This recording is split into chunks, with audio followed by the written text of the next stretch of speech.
Oh, Jesus Christ. It's all in shambles.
Everything is strange. Look, the mic is gonna work, but you know, I'm a new streamer here on YouTube, and so we're still figuring it out. All right, we're still figuring it out.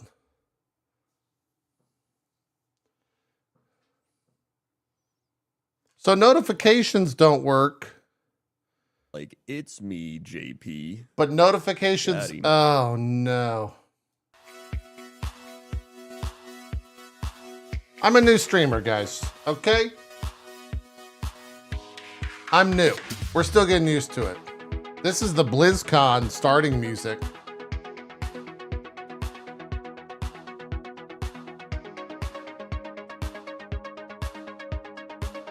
It sounds strange, but here we are. Yeah, sorry for the screaming on YouTube.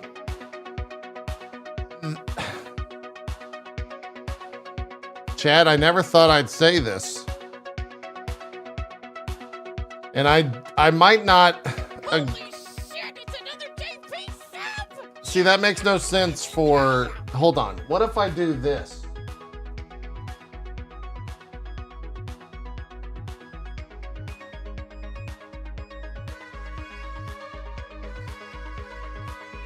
Wait, is YouTube hearing those notifications? The noises? Maybe. I don't know. I don't know. Who could say? The voices, chat. You just heard Burke?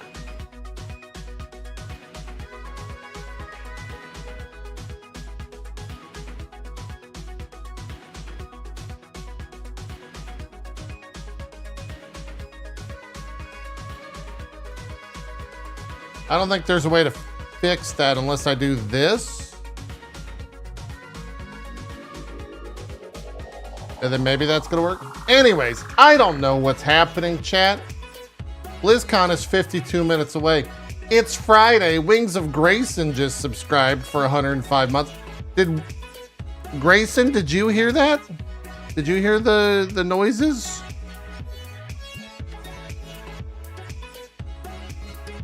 I don't, are you guys hearing? I think, oh God, there's also a delay between the two chats too, that's right. Okay, I think everything's sorted now. Anyways, what I was gonna say is, I never thought I would say this.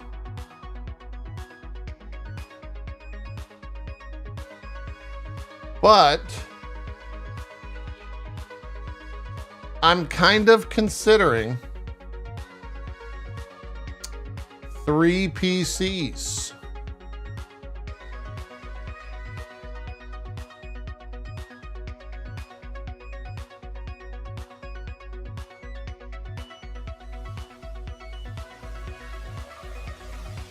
But there also might be a way to manage the audio there. I'm not sure. I'm not sure. Zarentor with the 50 knock. What does that mean? Oh, that's like that's 5 USD. Dude, how knock is such a cooler name for currency. Such a cooler name. We have Uzd. It sounds like the noises of a defeated man. Uzd. But meanwhile, they've got knock. It just sounds so much better, you know? It really does. Anyways, we've got BlizzCon happening. I wonder if the YouTube BlizzCon stream is 4K. Nope, that's... Survey says it is not. I wonder if it's higher bitrate. Survey says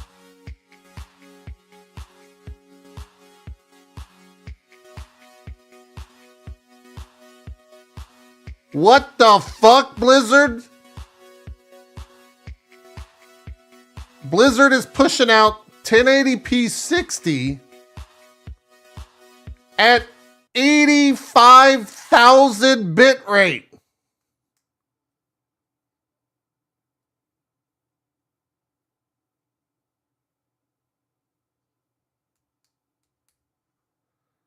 Why is it so high? It's the same on all platforms? Is that what they're pushing to Twitch?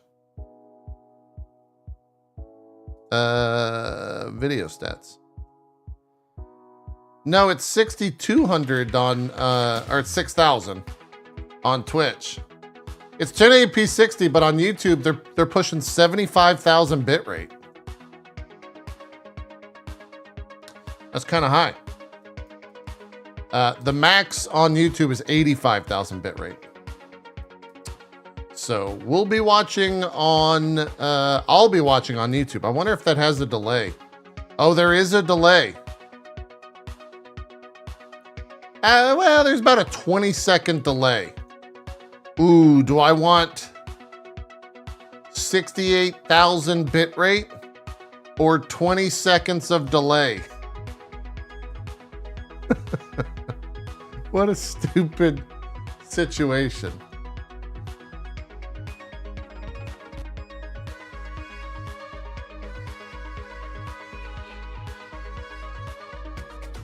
Go try speeding it up, really? That might work.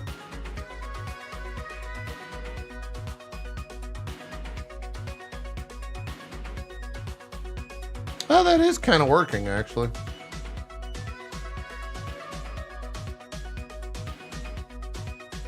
But now now it's about 3 seconds. It's about 3 seconds. We have a bunch of resubs to thank. Giga Kaiser over on Twitch, Murdoch, Yuvu, Noxid, Reggie, Tomo Relics, Wings of Grayson, Honorian Nightwish, I'm Will, Krager, Patience, Bloodfire, Revcom, Shock Zulu, Burning Echo, Insidious Plague. Thank you all for those resubs on the YouTube. We had some new members on Twitch, or sorry, on YouTube. We had Anthony, Joffis, and Silver Nuclear. Thank you guys for the new memberships. In Siri, Kyan Ellis, thanks for the 77. Siri's been listening to me this entire time. No, don't cancel them. Stop fucking listening to me. Oh boy.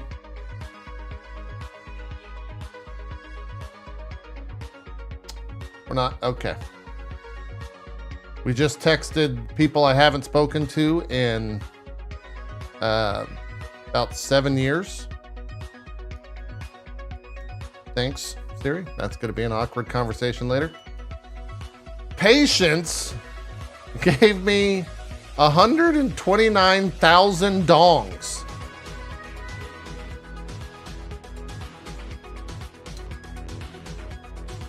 I don't know what that translates to. But I appreciate you. I think that's... Is that like $5? What is it? I don't know. It's a lot of cock. Is that just a constant joke in that region where they just make dick jokes about their currency nonstop? They should. They should. Let's see if the music sounds better. Yeah, it sounds about the same. So the other issue is that in order to, I gotta figure out the stream setup. Cause like we're gonna have transitions here, but we won't have transitions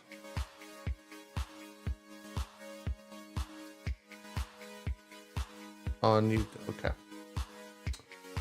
Chad, don't ever decide to use multiple OBS streaming points. Do you get brownie points from Microsoft if you stream playing Warcraft Rumble while we wait for the con launch? You know, individually, I read your comment initially, and I was about to be like, what are you talking about? Microsoft doesn't own Blizzard. And then I remembered.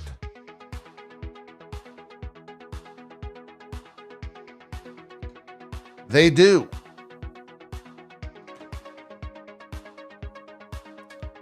What a weird universe. Wait, you guys are seeing the notifications now. Hold on. I gotta figure that out. The other thing that's interesting is OBS doesn't save the 4K YouTube settings, so everything kind of reset overnight. I don't know why. The show beginneth in courtesy. La diffusion va bientôt commencer. Is that French? I think that's French. I can't read that. Ni hao.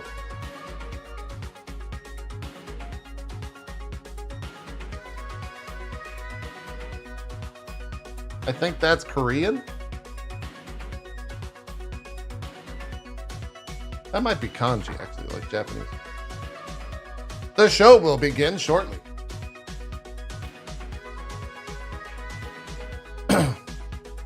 JP's so worldly? That's correct. Yes, I am. Yes, I am. Hello, Viper from Scotland. Welcome. Did you see the Echo trailer? I saw that it existed. I did not watch it yet. I heard it was actually pretty good.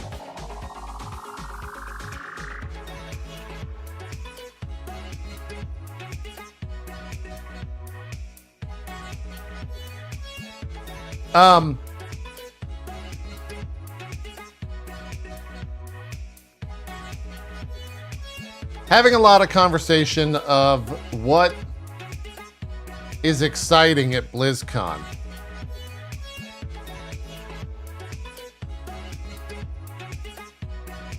I don't know. Part of me wants to like, here's what I want from BlizzCon. I want to be excited about Blizzard again. That's what I want from BlizzCon. I feel like Twitch is in this like renaissance moment right now, where everyone's like excited about Twitch and excited about streaming, and people are like, you know, Fortnite is crazy right now. I think they had 3.5 million concurrent players this morning. And that was like 3 hours ago. So I feel like the industry is like not the industry, but the people watching the industry are excited right now. And so I'm hoping that Blizzard can somehow capture that excitement, because there's like good energy. But I feel like the inside the industry, when it comes to like the developer side of things, it's fucking, everything's on fire right now. So I don't know.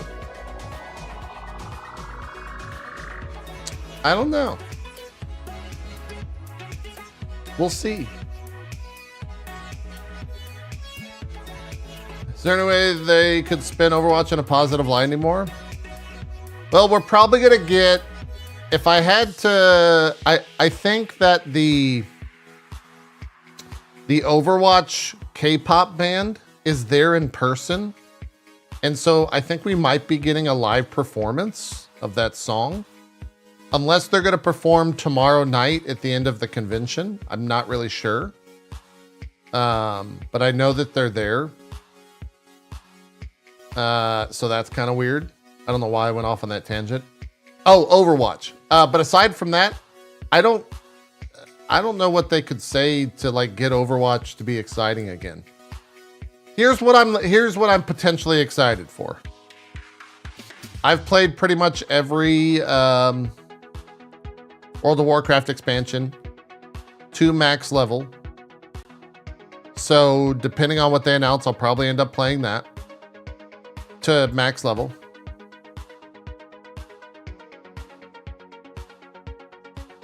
Wait, 2 notifications just went. Anne, shut up! Okay, Anne's gone now. That was weird. That was weird. I'm not Druish. Thanks for the 53. So kind of anything. There's a lot of buzz around WoW Classic Plus and like whatever they're gonna do for all that stuff. So we'll see with that. D4's expansion will probably get announced, I would think.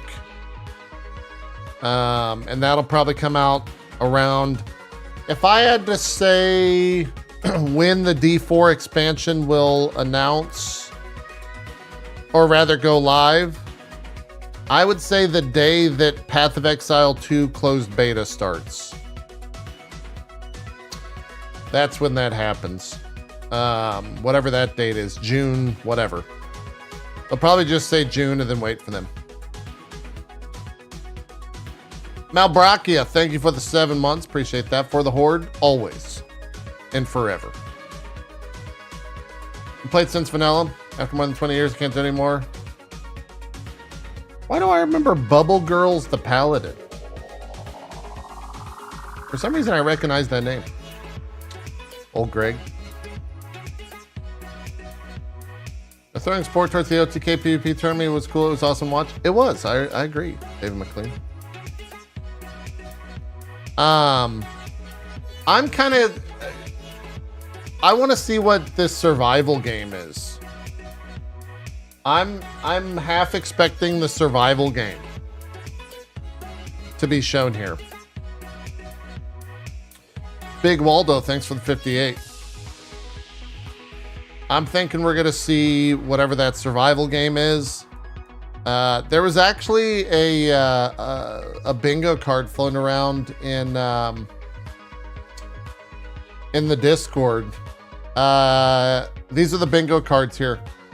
Dragon flying in all zones, WoW Classic Plus, Rogue Spec rework, Game Pass integration, Other Side of the World X-Pack, 5th Old God, all races / spec combos, D4 X-Pack, new D4 class Survival Hunter rework, Hearthstone Less Pay to Win Brewmaster Monk rework, new Overwatch hero, customizable ship. I don't know what that is. Teaser of new game, Frosty K rework, Overwatch PvE RPG, new WoW engine, new playable race, Anduin returns, Phil Spencer on stage, Avalon's the new region, and then a Warcraft show.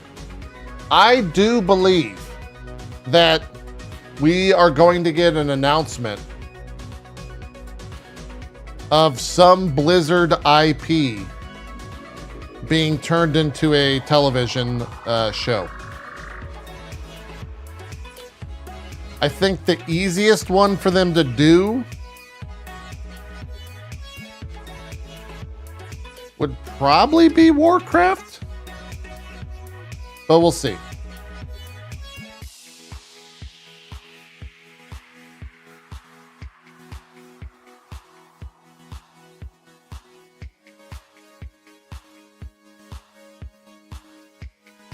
Overwatch would make a good show. Yeah, but then they would actually have to tell an Overwatch story. And they don't know what that is. You know?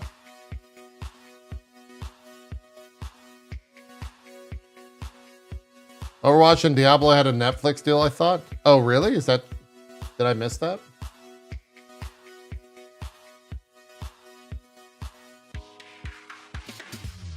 We'll see.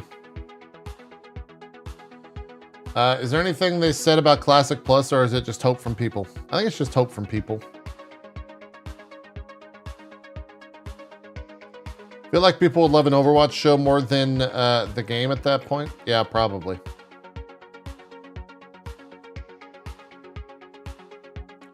Still waiting on StarCraft Ghost. Continue waiting.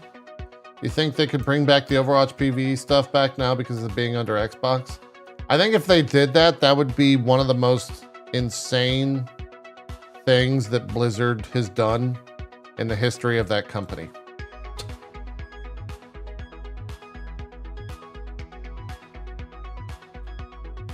Like that would legitimately be insane. Does Microsoft own one of the streamers?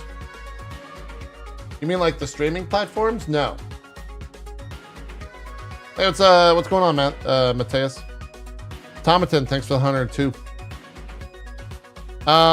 Do they mention StarCraft?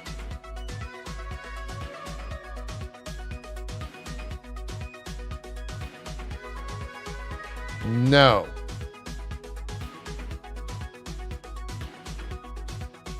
I think. Here's when Blizzard will keep StarCraft dormant until all of these former StarCraft employees that are working on RTS games right now have a unique or original idea, and they'll look at all the RTSs, steal the most profitable one, and then announce StarCraft 3. That's what they're gonna do. The Blizzard way, yeah.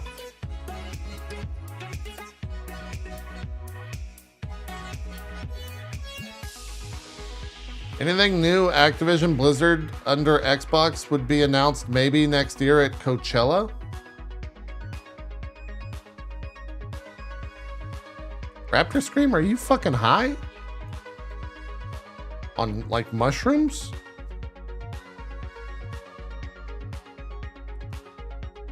The hell?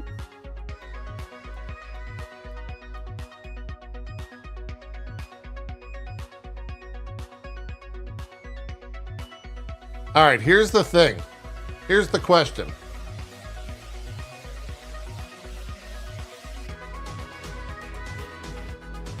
Who's the first person to walk out on stage? If it's not Metzen, I'm pissed off.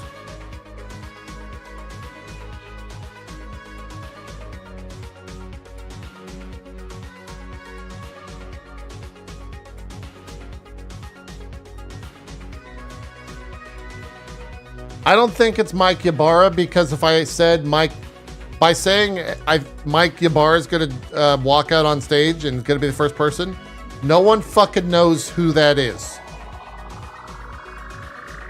But if I say Metzen, everyone's like, oh yeah, it's the For the Horde guy. I think it has to be Metzen. I think Metzen has to walk out on stage. If you want the crowd to be on your side for the entirety of the opening ceremony, you have Metzen come out and hype the fucking crowd up.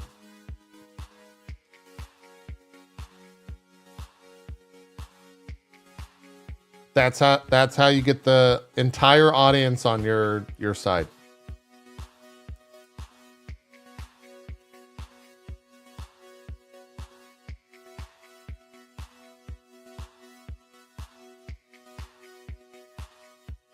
Oh my God, Pizza Hut, thank you for the free breadsticks.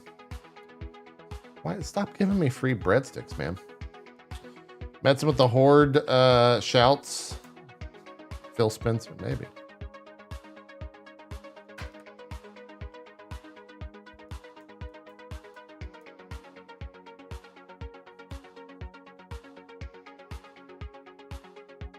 Oh yeah, I wonder if Phil Spencer goes on stage and does like a handshake.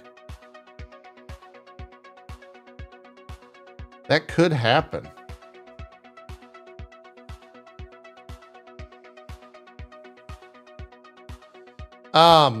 Here's a question, and I have not. I'm just curious what people say. But has anyone tried that arc light thing?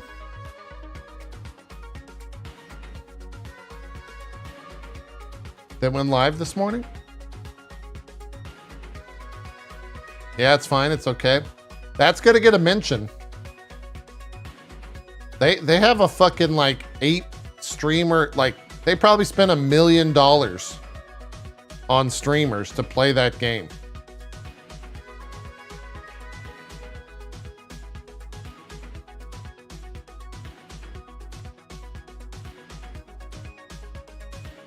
So we'll see. I hear people are very unhappy with the COD Modern Warfare 3 campaign. Yeah, people are very pissed because the campaign is 3 hours long. And it actually uses a lot of assets from like other games apparently. WoW on Xbox announcement with Phil? I don't think we'll see that. Dude, Xbox has a front page ad for it when you boot up? No, I did not. That's kind of cool. Kind of a changing of the guard.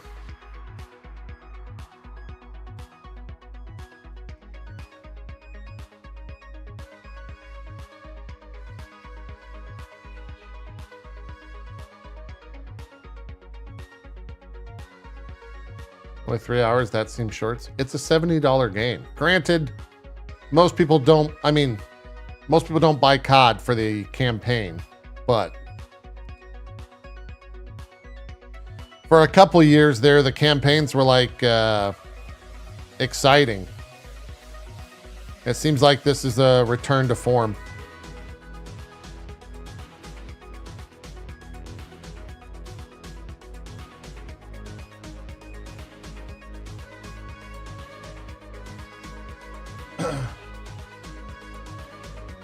WoW on PC Game Pass? I don't think any of the Game Pass stuff is present here. El show comenzará en breve. That's terrible Spanish.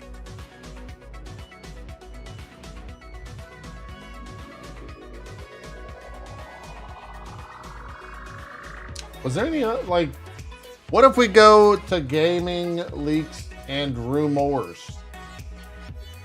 Let's see what the leaks say.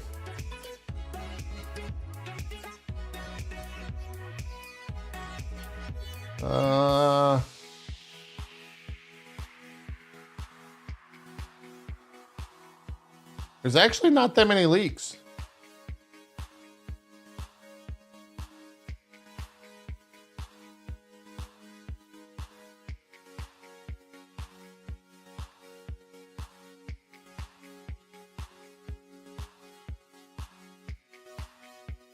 Funny enough, there's not that many leaks.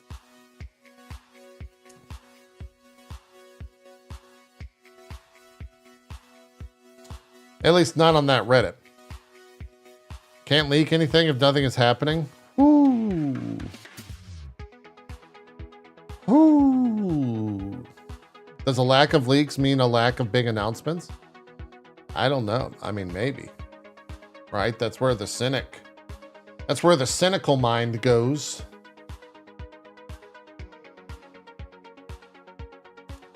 I heard this year isn't the year for exciting stuff. I don't. If this year is not the year for exciting stuff from BlizzCon, then what the fuck are we doing? You know? Like, the time is now.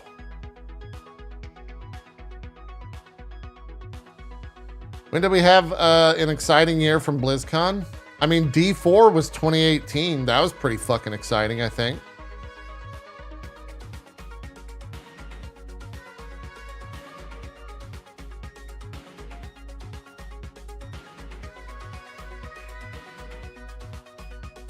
Will I ever attend another BlizzCon?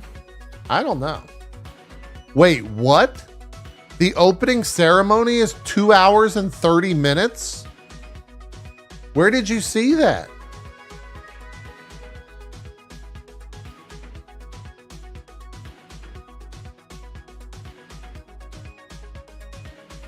What the hell are they gonna do? 1 hour, 45 minutes, according to MMO Champ?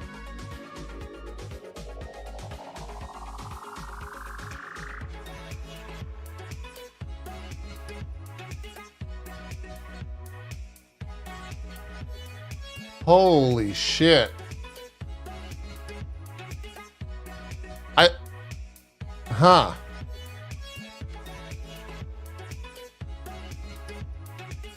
So was Diablo Immortal? Diablo Immortal was 2018, yeah. The issue with that, though, is that Diablo Immortal is probably the highest earning game at Blizzard right now.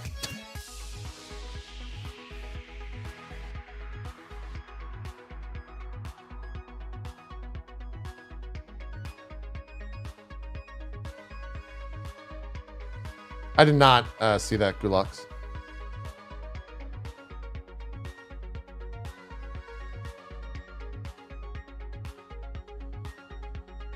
Opening ceremony is probably 90 minutes, but a quote hidden 1 hour panel on what was announced. Okay. I think they're going to show their survival game.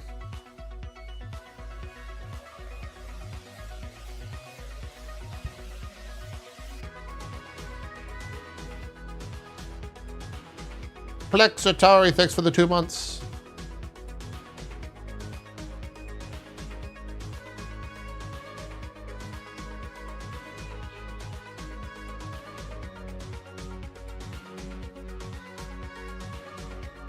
Shout out to the YouTube crowd, by the way.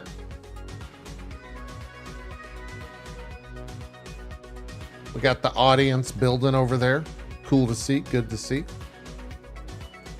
As always, shout out to the Twitch crew. Old Faithful, as we call it.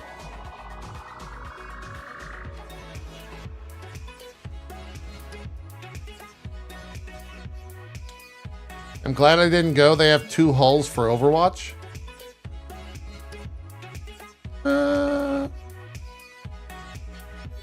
Is it still 4 hulls?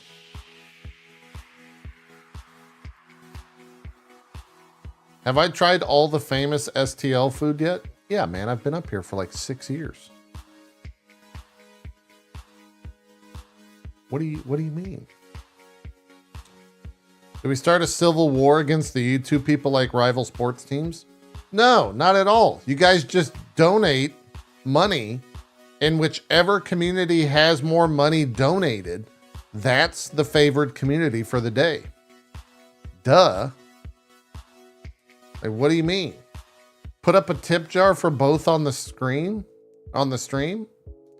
It's doable, but no, I will not be doing that. How about no? What would make you excited to see in this con, JP? Anything come to mind? We were talking about that earlier, Mateus. I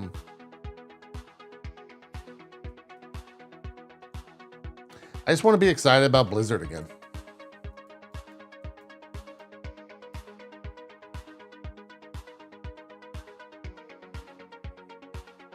That's the big. I just want to be excited about Blizzard.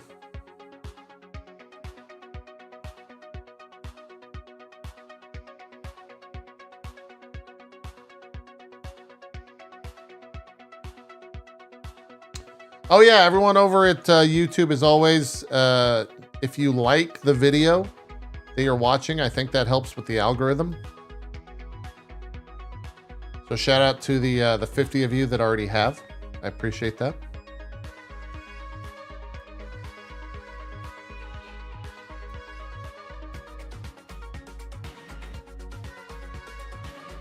What's up, GovCon? You think they drop any legacy IPs that Xbox might revive? No, I think it's too soon for that stuff.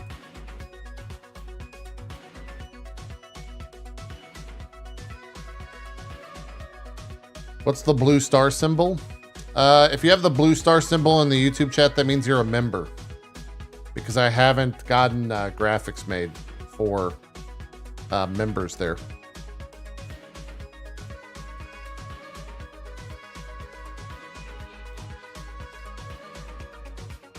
I don't think they announced anything StarCraft related today.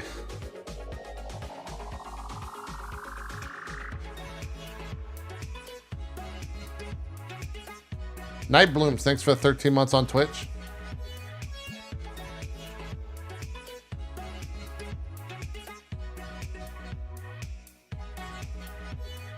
Ghost comes back as an extraction shooter.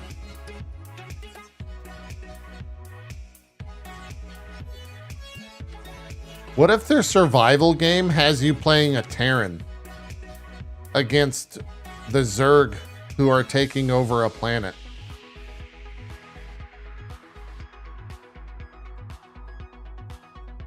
Might be kind of interesting. I don't know.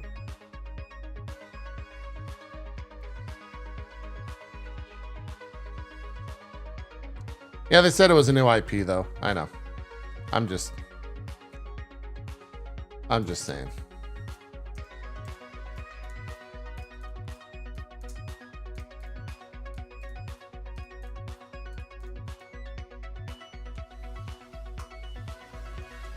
$4K stream. Yeah, we are putting out a 4K stream on YouTube. I will say, the streams that we're watching are not in 4K, however. So, kind of a silly VOD, but whatever.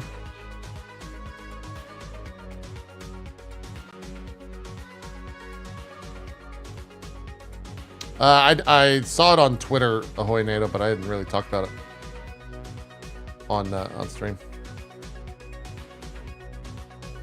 Last stream, BTTV, 7TV gave me an option here for emotes. Today it is gone. Oh.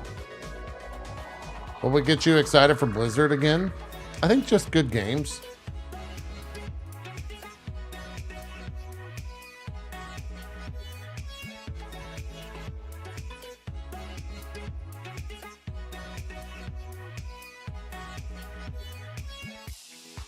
I just want to see here's what would get me excited for Blizzard again. Here's the truth. If Metzen is the first person to walk out and he does the For the Horde bullshit, that's enough. That's enough. I will be pleasantly excited for the rest of whatever they're going to show.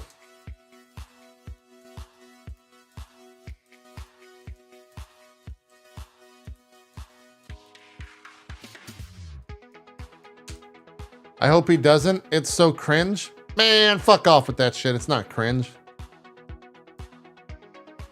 It's a fucking... it means something if you've been there.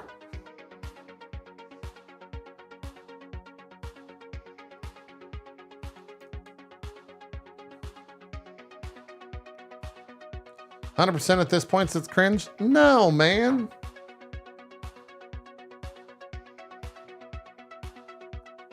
It's nostalgic.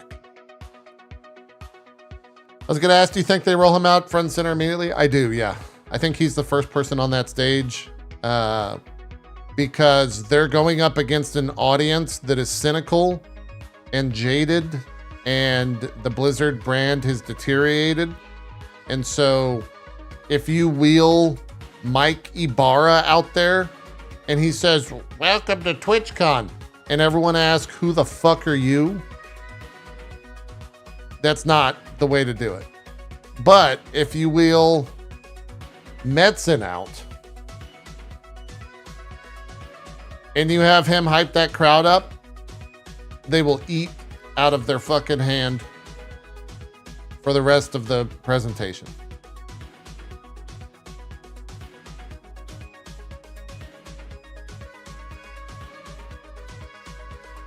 What if for the horde on the phones? Everyone get out your phones. You guys have phones, right? Get them out, get them out, get them out. Ultra Angelus, thanks for that membership to Hit Me Nation on YouTube. Appreciate you.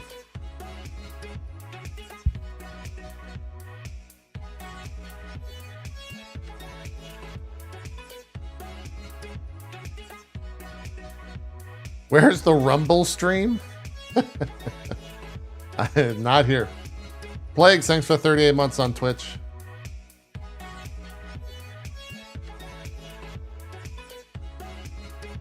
Looking forward to the Diablo Immortal news.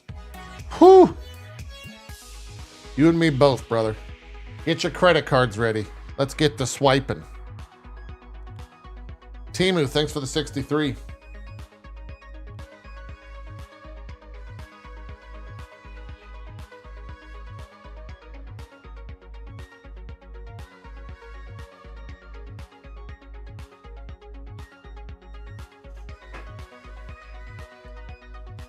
Is "you guys have phones right" the most famous moment in gaming history? No, not at all. It's just the most recently memeable. MLM, thanks for the 72.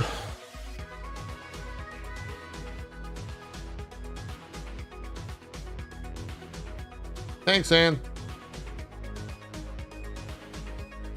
Leroy Jenkins has more of a cultural impact. Yeah.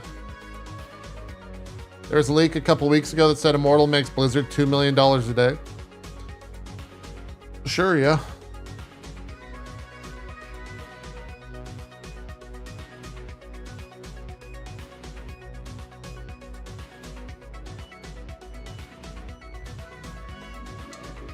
Looking forward to the Overwatch. Dude, okay, first feedback.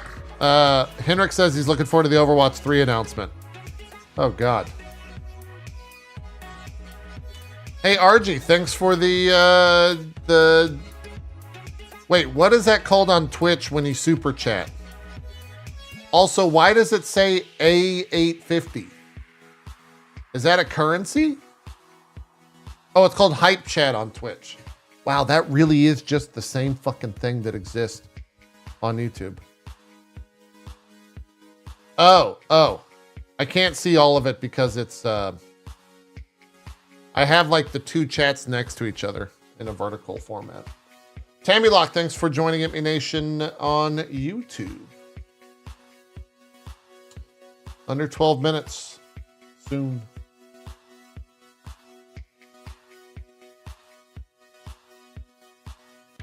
Christmas emotes already? Yeah, motherfucker, it's Christmas time. It's Christmas time. What do you mean?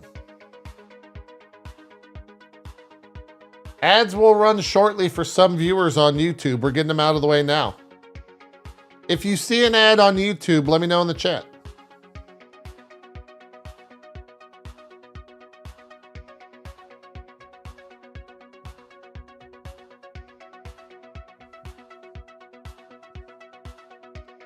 But you're already listening to Mariah Carey Christmas carols, aren't you?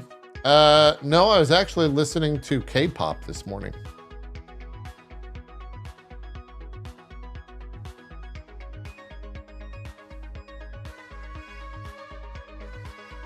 Can we get a prediction bet on Twitch who opens the show? Yeah, go ahead. Does Metzen open the show, yes or no, on Twitch? Let's see what they say. Can we do polls on YouTube? Does polls... Oh yeah, you can do a poll. Does Metzen open the show on YouTube? Yes, no. Boom. We got 2 polls rocking. Barry, bring up the YouTube poll. Show Barry, put on...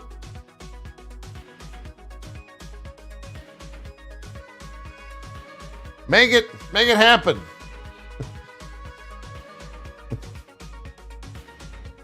How does YouTube Premium affect content creators? I don't know, to be honest. Are the ads skippable on YouTube? Can you skip them? Oh boy, 10 minutes, 10 minutes. Here we go, here we go.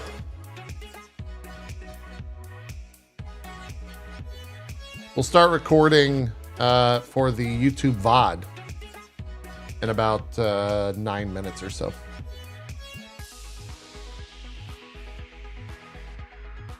Do we have a bingo board? There's one in Discord, yeah, that Midnight posted if you want to use that. Mr. Shilka, thank you for the gifted sub.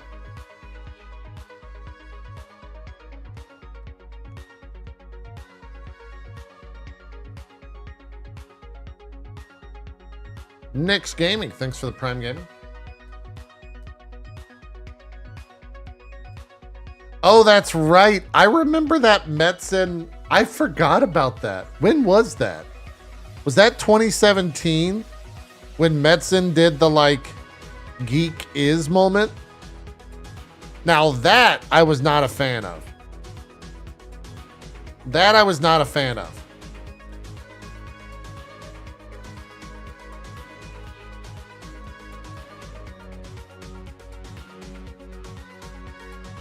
That wasn't 2010, you fuck. That was not 2010. No, it was not. Show me a VOD. Semiotic, thanks for the 45 months. Show me a fucking VOD. It's fine, Kojak, it's already passed. It's this, it's Metzen.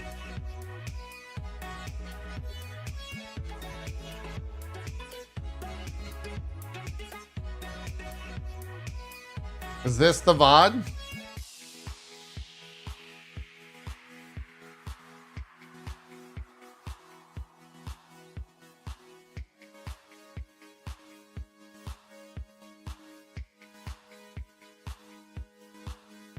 All right, fuck you. How about that?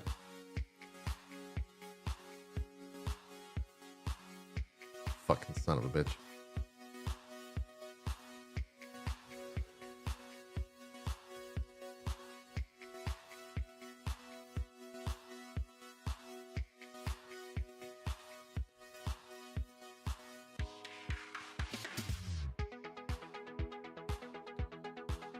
Excited to hang tomorrow. Hey, how's it going, Butterfinger? We will be hanging tomorrow. That's correct. I like that Butterfinger joined the stream and probably the first thing that they saw on Twitch was me saying, fuck you.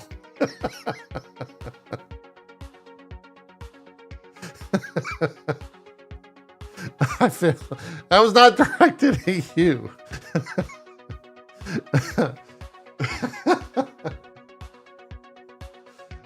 We are doing a sponsored. Well, I gotta stop saying sponsored because there's no sponsorship.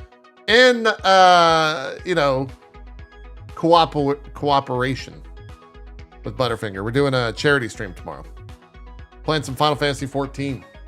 Raising some money for the kids. That'll be at 5 to 8 Eastern tomorrow.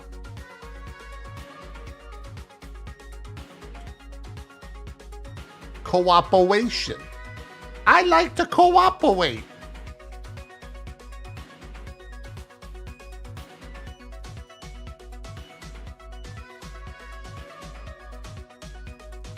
There's not Ultra Angelus because we're streaming at 4K.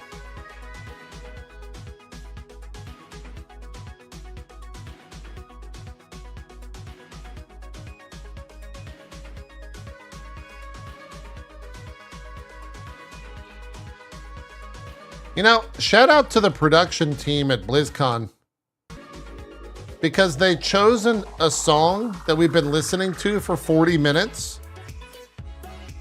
And both myself and not a single person in the entire streams have complained about it.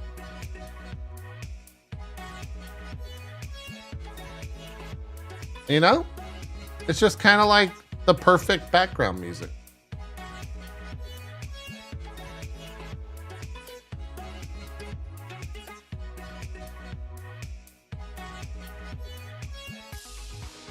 Exclusive leaks, 6 new races, 4 new sport classes, world overhaul, new graphics. Hey, Julia. I wish it was K-pop, to be honest.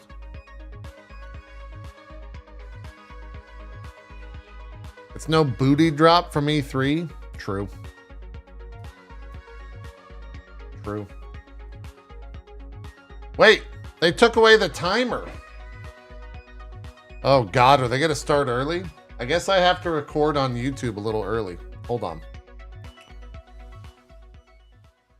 Let me go over here and do this.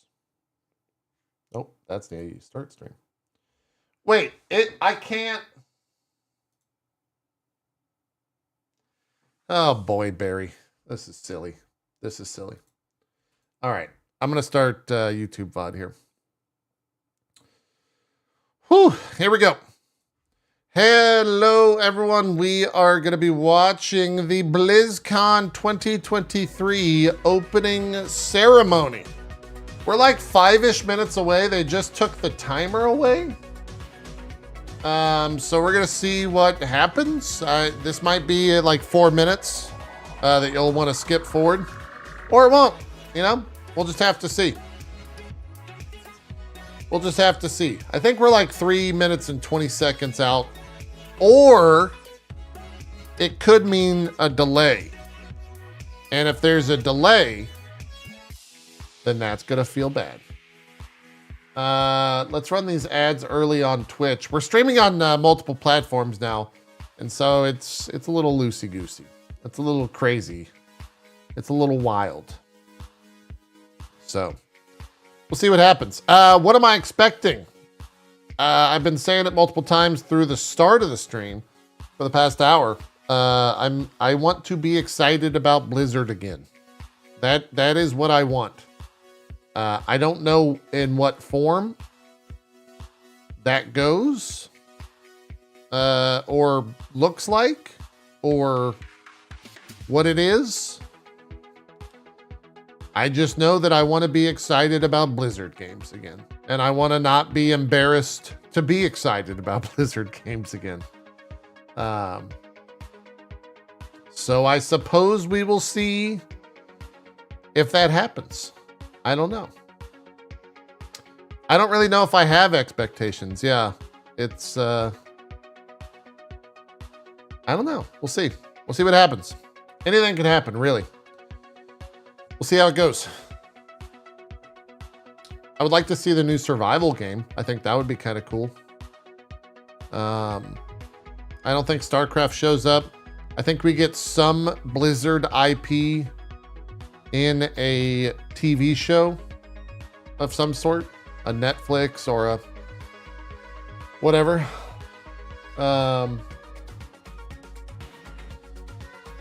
It's kind of interesting because they're definitely going to put on some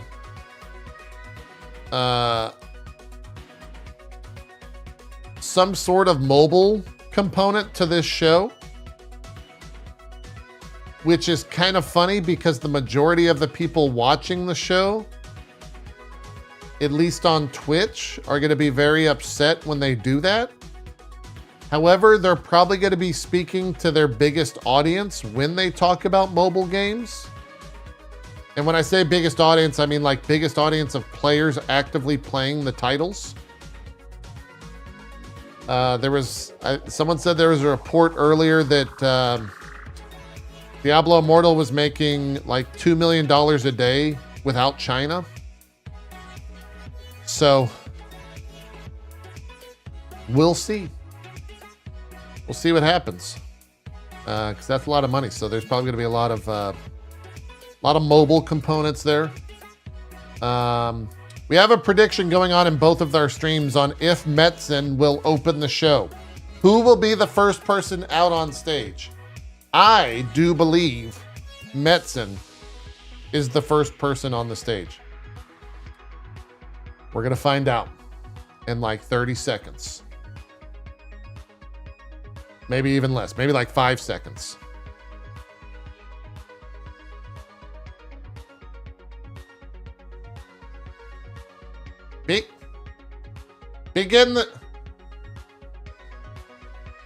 Begin the show.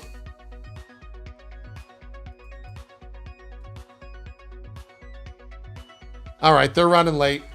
They're running late. Oh, music fade. Here we go. It's happening.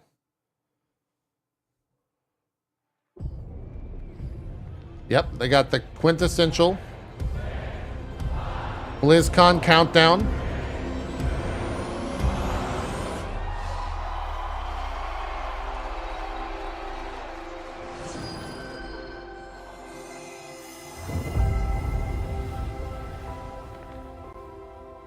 How stupid is it that I already have chills? God, I'm the biggest Blizzard simp.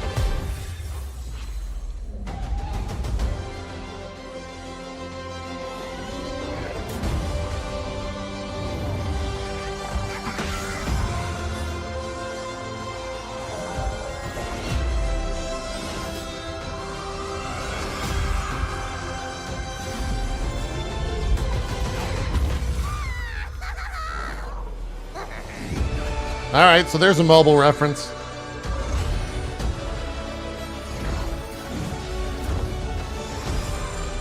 I mean, fuck, this is like actually working on me. And I hate that for me.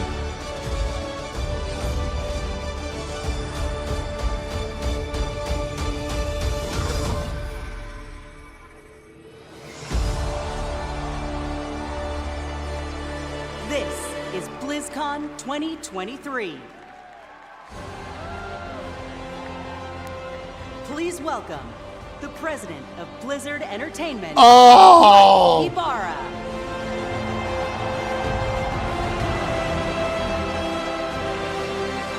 God! Let's go!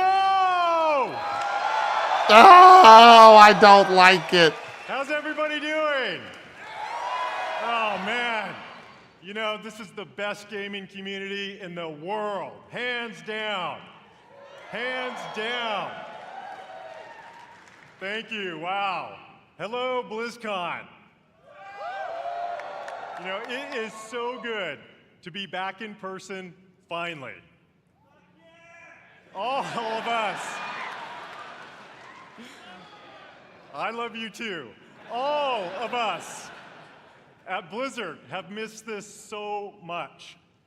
It's 4 years. It's been 4 years. You know what I say to that? That's too damn long. Where's our heroes of Overwatch at? No! Adventurers of Sanctuary? Defenders of Azeroth? And gamers everywhere, welcome!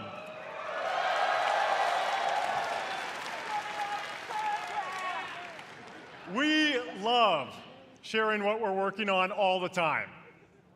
But to Did that share guy it in just person scream, with what all about of you StarCraft? and to hear your stories, it cannot be matched. Meeting you all face to face inspires us. And we Man. put this energy and enthusiasm back into everything we do. Thank you all for being here.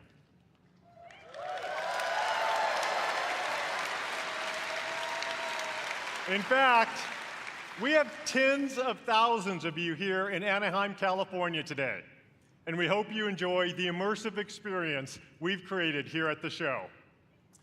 We also have millions of people watching right now on stream. Really? Is there BlizzCon, millions? Please help me welcome everyone watching from around the world.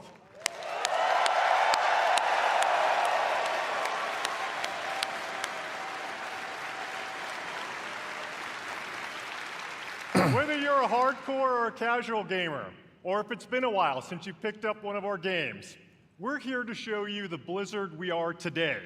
and the Blizzard we are becoming. But BlizzCon isn't just about the latest updates from Blizzard. It's all about you. Players are at the forefront of everything we do, and we're devoted to supporting these incredible communities, communities you can be proud of to be part of.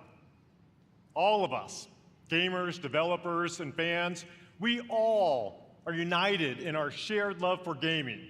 The person sitting next to you or watching online and chat with you could be your next guildmate, teammate, or lifelong friend. We all have this in common. Chad, I've always felt Blizzard brings don't be players together parasocial, a little Chad. differently. Our players have made connections that span continents, languages, and generations. We all have that one story, that incredible play of the game, that clutch card draw, or that raid encounter that your guild barely survived. I know, I've been there too. I know many of us have friends we've met in one of our games. A friend who began just as someone we hung out with in game, but who was there for us to celebrate our real life wins or to support us during a difficult time. That's certainly been true for me. Thanks to my experience playing Blizzard games over the last 25 years, I've met most of my best friends from all over. And I'm so grateful that some of them are here today. Gus, Pika, Nick, Scoodles, and of course Billy and Kaylee, who put up with my raid wipes all too often. Yeah, I Scoodles, always my know boy. that no matter what is going What? on in real life, they will be there. No Let's matter go, what game we're Scoodles. playing. These friends are a constant I can always rely on. And I know many of you share that feeling. BlizzCon truly is about all of us, as players, as equals, as friends. As we bring these amazing experiences to more places, build technology that allows more gamers to experience our worlds, and create characters and stories more players can relate to, the Blizzard community grows. And more importantly, our friendships grow. All of us are so grateful to be part of this community. And in everything we do, we are in service to you. We know we don't do everything perfectly, but thanks to your feedback, we never stop striving to Yeah, do you it right. fucked up that line. We are here to foster joy and belonging for everyone. We're proud of the worlds we build, but your experiences within those worlds bring them to life, and your connections with each other are what inspires us the most. Now, many of you may have heard the recent news about Blizzard joining the Xbox gaming family. Yeah. Woo! They love money. Blizzard and Xbox believe that gaming is a unifier, that we should all be able to play anywhere and any way we want to play. That when the creativity of some of the best developers, artists, and storytellers in the world is fearlessly unleashed, everyone wins. With that in mind, Wait, isn't that the... someone is here backstage who'd like to say hello. Oh, it's Spencer. Spencer's coming out. Over the years, he and I played a bunch of games together. Please join me in welcoming my friend, our friend, the CEO of Microsoft Gaming, Phil Spencer.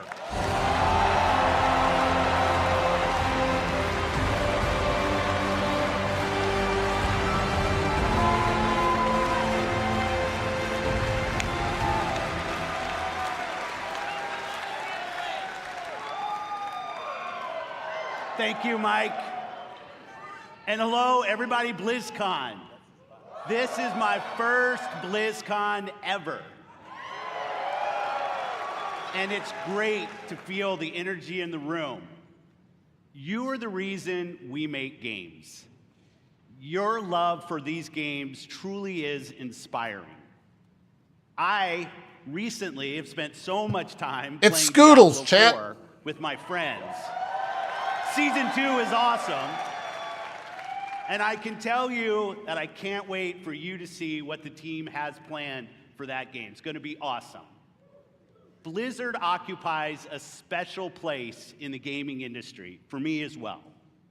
Throughout Blizzard's history, they've pioneered and refined so much across the gaming industry, and many of you here today have been a part of that journey. Think of Diablo. It propelled the action RPG genre forward. StarCraft spawned the foundation of what esports would eventually become. And with StarCraft 2, it was a major catalyst for the evolution of games as live entertainment. World of Warcraft Phil Spencer changed not only how people developed and supported games, but really it introduced a much kinda wider looking audience cute to the there, concept Phil. of online communities.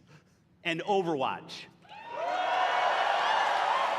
not only reimagined gameplay, but also the representation possible in class-based shooters. Blizzard's influence is everywhere, and because of its enduring legacy and phenomenal revolutionary development, with a care and a craft that is incredibly rare in this industry. Our commitment at Xbox is to bring more great games to more players in more places. And now that Blizzard is part of Xbox, we will nurture the essence of what has made Blizzard unique.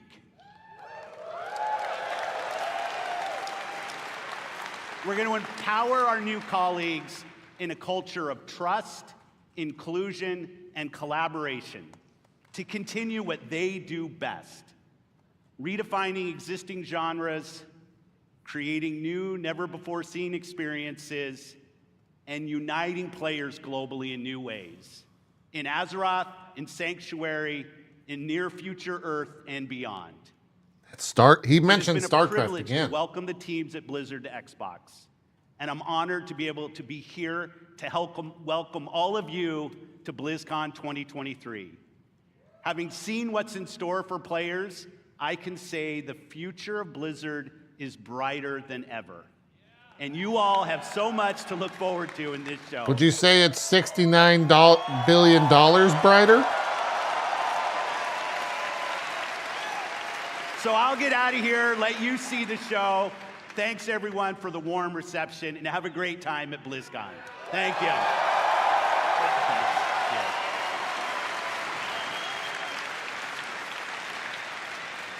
How about that? You know, part of what makes this such an exciting time for Blizzard is that we've never been more empowered, free, and dedicated to holding true to what makes Blizzard unique than we are today. Where's Phil?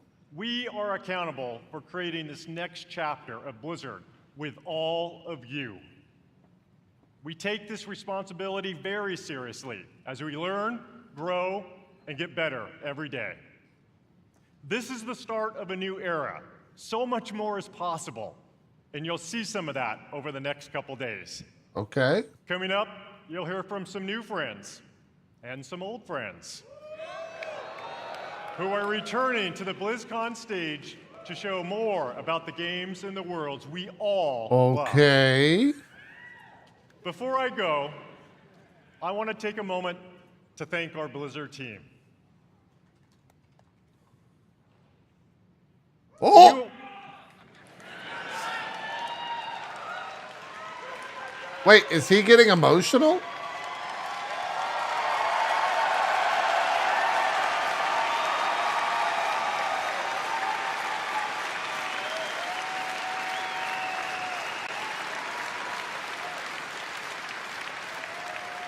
You are some of the most talented individuals on the planet, and collectively, we are capable of building the most legendary universes in gaming.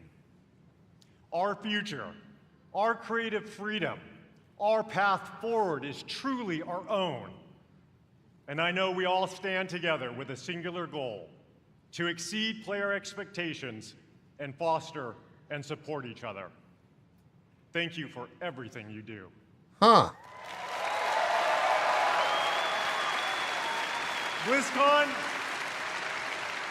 Many of the Blizzard team are here today in Anaheim, working hard to ensure you enjoy your time here. We all love talking to players, so please don't be shy. Come up and chat with us. Finally, on behalf of everyone at Blizzard, we want to say thank you, thank you, thank you, from the bottom of my heart to our players, past, present, and future. Thank you for your passion. I mean, that was kind of cool that he got and your choked honesty. up. And most importantly, thank you for being part of our communities. This is what BlizzCon is all about.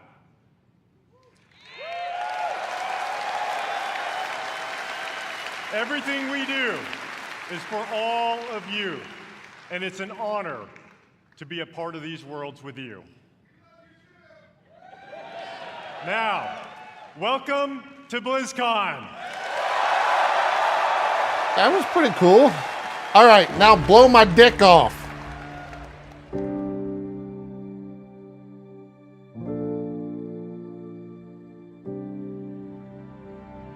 You wanted to see if there was more out there.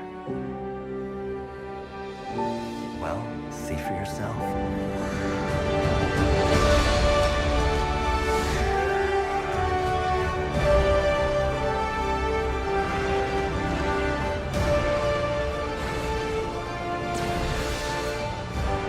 I'm gonna kick every one of you in the face.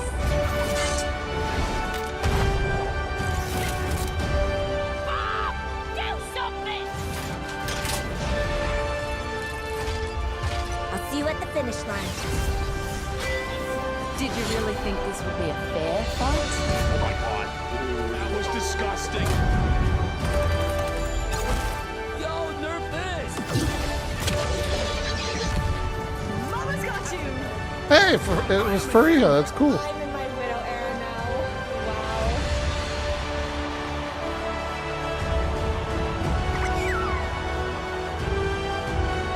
And you out there, the fans, it's been a joy. Hey, it's Zoe. Share this experience with all of you. Thank you so much. Come on. It's time I showed you something.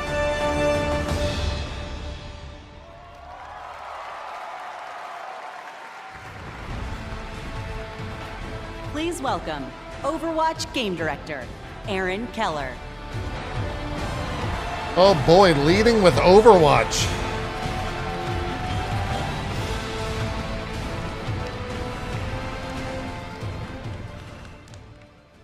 Hello, BlizzCon! Why did he say it like that? Ever since we first revealed Overwatch in 2014, you have grown this universe into something truly unique and beautiful.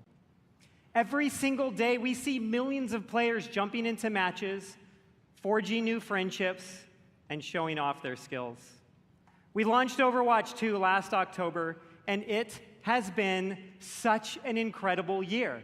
Since then, you've been crushed by Diva's mech over 26 million times, had more than 79 million lives saved by Baptiste, What? and played Celebrate with the 65 years BlizzCon collection. worth of What? prop hunt.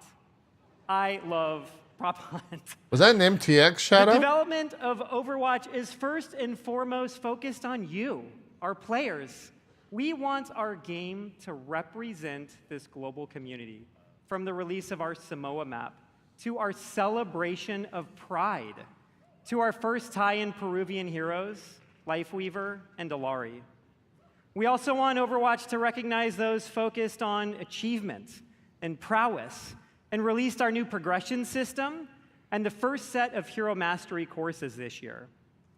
And for those that just want something a little different, we've run April Fools and released a dating sim, an actual dating sim, Loverwatch. Listening to your feedback is important to us, and it's driven the team to look at changes to some of the core systems of the game. We've been hard at work on an overhaul of our competitive system, and we'll get into that a bit today and a bunch more over the course of BlizzCon. And there is so much more to come. We'd like to give you all a glimpse at as much as we're able to show you coming next year. And boy, do we have some fun things to talk about. So let's get into it. To share our first big announcement, I am honored to introduce the art director of Overwatch, Dion Rogers.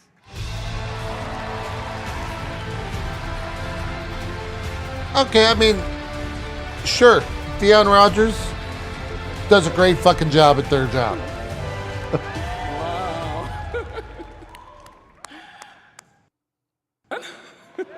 They cut his mic. Sorry, I'm a bit excited. The energy is awesome in here. You know, Aaron and I have been working on this universe since before Overwatch had a name. Working together with an incredible team back at Blizzard. Many are with us today at BlizzCon.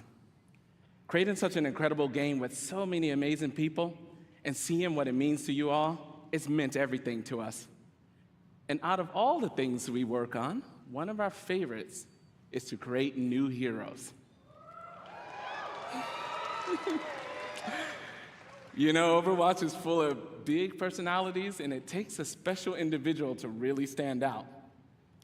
And the team has been working hard to make sure no one could predict who this next hero is. We haven't leaked any articles. We haven't leaked a spray or two. And we've left 0 hints, especially not in our recent Samoa map. Now, who's ready to meet the newest hero? It's John Spartan. Sorry to keep you all waiting, but now that I'm here, let's have some fun. Yep, that's my name, all right. And this right here is Gunny. And she can light He up looks the whole badass. dance floor. And this one's Cha-Cha. He's a sensitive little fella, a real hothead. And when I fire them both, it's double trouble. Actual gameplay footage. Wait, is he like? Going so soon, I'm gonna miss ya.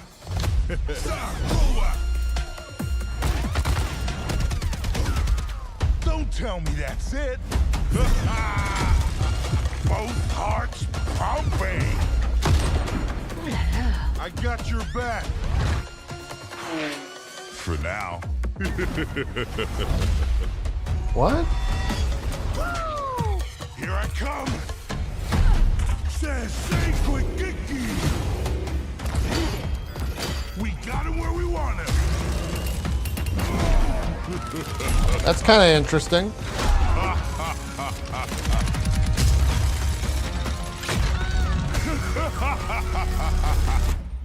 Unbelievable. So was I worth the wait? We're gonna have a hell of a Part of me thinks it's kind of stupid, but also kind of cool that he's just in the video going, Samoa. That's awesome. I love that trailer. We had a lot of fun working on it. It's amazing to finally announce Mauga. He was first introduced, you guys know, 4 years ago in a short story, and he's been the subject of a lot of fun theories. Ever since that first introduction, fans have been asking when he may become a playable hero. We're excited. We finally have our first Samoan hero.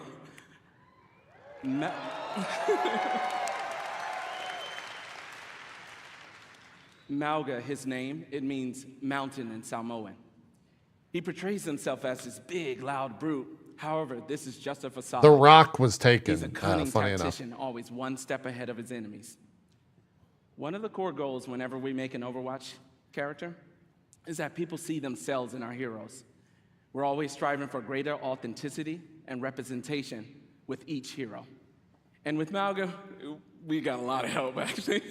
Even his tattoo was created by an amazing Samoan tattoo artist named C.E. Lufau. Mauga's super fun. It was awesome. I like his Mauga's super design. fun to play. I have no He's easy to interest in learn, playing hard to Overwatch. master, with what I like to call a brutal but cunning play style. We hope you love them as much as we do. Okay. Thank you. Okay.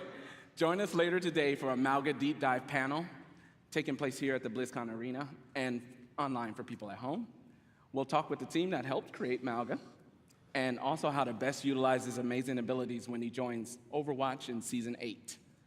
Finally, we know Mauga's going to be pretty awesome when he joins competitive play. But before then, some of the best players in the world are competing in this weekend's Overwatch World Cup. Let's check it out. Is this all they have for Overwatch? Legacy. A legacy is forever. Dominance reaffirms! Unbelievable! All year long, teams around the world have battled, chasing glory, hoping to etch their homeland in the history books. That is insane! He's still fragging like a madman! And it's a 5-man rampage! Oh, what? What? Oh, here we go! They've tasted victory. They've overcome Didn't they kill defeat, this? And all along, the hopes of their fans have lifted them up. Absolutely beautiful! And now, at long last, the Overwatch World Cup finals are here. And for the first time in 4 years, we're all together once more, back to where it all began. Each team can see their name on the championship trophy. The community has rallied behind them, and the wait is finally over. I've missed you dearly! The Overwatch World Cup finals start now.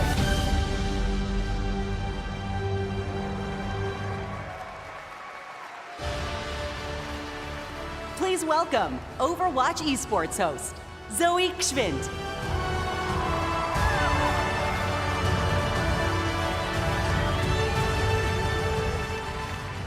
Wow, fantastic to see all those memories on the big screen. And we're here to make some more. What's up, BlizzCon?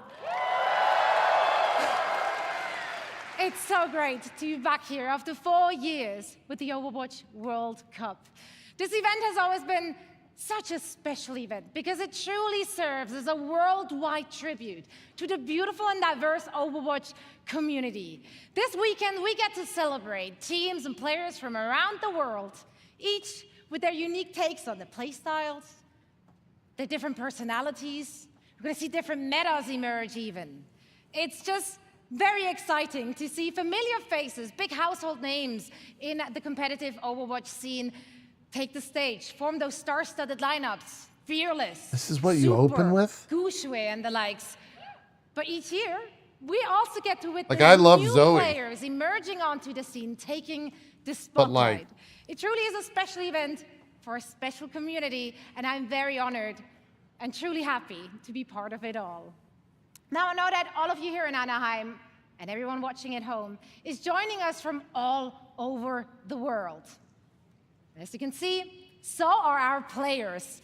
Among them, a former 3-time World Cup champions, Team South Korea, and the only team that managed thus far to stop their reign, and that is the United States of America. Yeah, go America! Woo! That's right.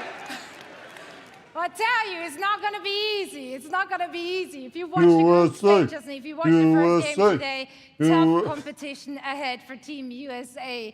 And if you want to find out if one of our former champions will remain victorious or if one of the other 6 teams will seize their inaugural season title, make sure to join us. Not only will you be treated to fantastic gameplay, of course, no, you will also earn special drops all weekend long on the Play Overwatch Twitch channel. Now, we have a lot of amazing Overwatch 2 action on the horizon and so much to play for our teams. We got over $500,000 on the line and counting, raised directly by all of you, our passionate and amazing fans. Yeah, give it up for yourself. Huh?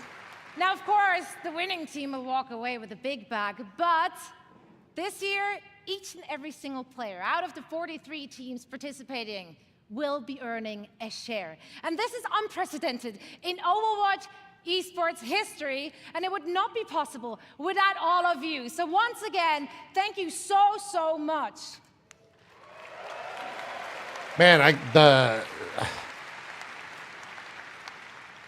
So, I kind of feel bad for tomorrow Zoe. night, we will be crowning the 2023 Overwatch World Cup champions, and you can catch all the matches and all the action live in Hall B, as well as, of course, on stream. I'm going to be there. I'm looking forward to seeing some of you as well. And now, please welcome back Aaron with a few more things to share on the game side. Thank you, Zoe. Mauga is awesome. And the World Cup matches all weekend will be so much fun. But Overwatch has another thing happening here at BlizzCon. Earlier this week, we launched a new limited time game mode. This and thing special is skins as part of an exciting kind of collaboration fire, with by the way. one of the biggest K-pop groups in the world. Everyone can jump in game right now to take part, as well as check out their brand new music video for Perfect Night. And in honor of this collaboration, LeSseraphim will take the stage and perform in the arena tomorrow after the community night ends around 6 p.m. Pacific. What? Did you hear that guy in the background? Working on partnerships like this, or what we did with One Punch Man earlier this year, are incredibly fun. Yes. They provide us, both the dev team and you, the players, a chance to experience some of our favorite universes and artists through the unique style of Overwatch. And next year, we have even more of these for you all to geek out about. Sadly, we can't reveal what those are all just yet, but maybe there are some other things coming in 2024 that we could give you a hint about. The Overwatch team has never had such clarity of vision when it comes to the future. From direct feedback, we hear what you love and want us to focus on. So, who wants to see a few of the things we're working on for next year? We are creating a brand new core PvP game mode, Clash. In this new competitive mode, there are 5 points positioned in a row. The center point starts as the first objective, and the teams battle back and forth over the map, pushing into enemy territory or defending their own. Once a team captures all 5 points or reaches the maximum score, they win. Our initial Clash map is a tribute to a location we showed at Overwatch's first BlizzCon. And it's one of my personal favorites.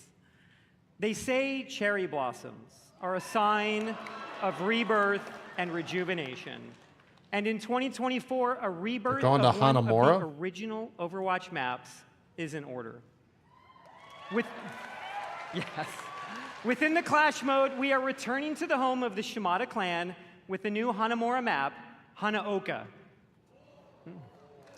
Additionally, we are working on overhauls to some of our most important in-game systems. Overwatch is a highly competitive game, and in early 2024, we'll release a reworked version of our competitive system with all new competitive rewards. And with Seasons, one of the team's goals has been to create themes that speak to so many of the cool and awesome things that we all love. Next year, you'll experience Eldritch Horror, Egyptian mythology, witches, and even a mirror universe where heroes become villains and villains become heroes. And of course, Overwatch is nothing without its heroes. Mauga is the 39th hero in Overwatch, and in 2024, we'll be releasing 3 more, and we want to give you a glimpse of 2 of them. A new damage hero, Venture, is coming in Season 10, and a support currently codenamed Space Ranger in Season 12.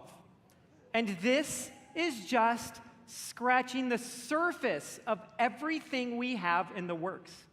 Join us tomorrow here and online, where we go in depth on all of this in our What's Next panel.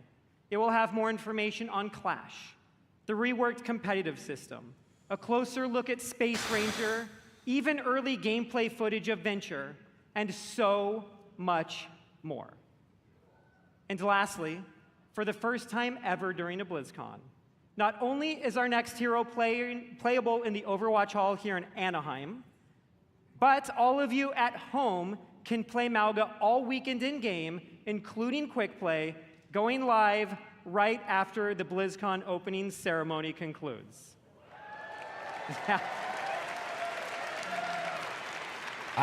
Man, We it's know hard you'll for me love to him just like just not be a as much full-on as hater we right do. now. Thank you all. We'll see you in game. That was way too long.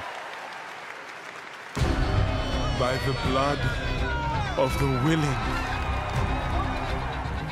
we call thee home.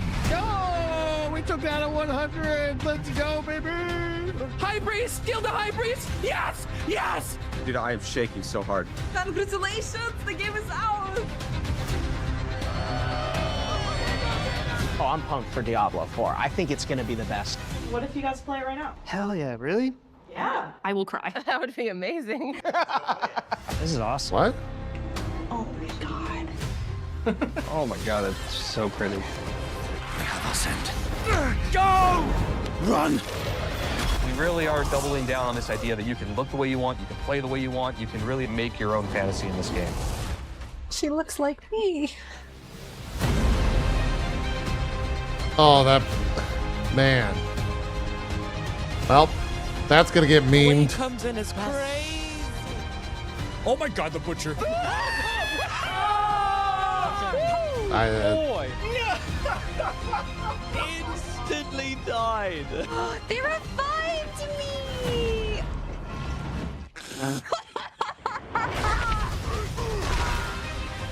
I'm gonna find some demons and I'm gonna shove my green foot right up there. Hey, let's go. There are literally like goosebumps. Go down a bit more, go down a bit more, go down a bit more. You got her! Yes! Let's go!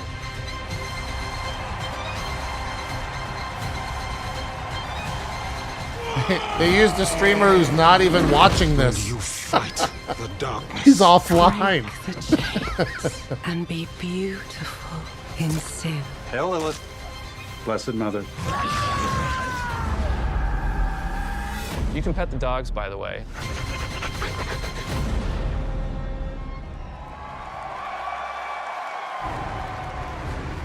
Is Rod coming to the Please welcome stage? the general manager of Diablo. Yes. Rod Ferguson. Yes. Now this could be fun.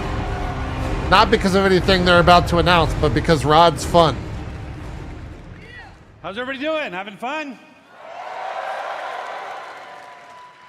This feels amazing. So glad you're here. And I'm so happy the people at home are here as well.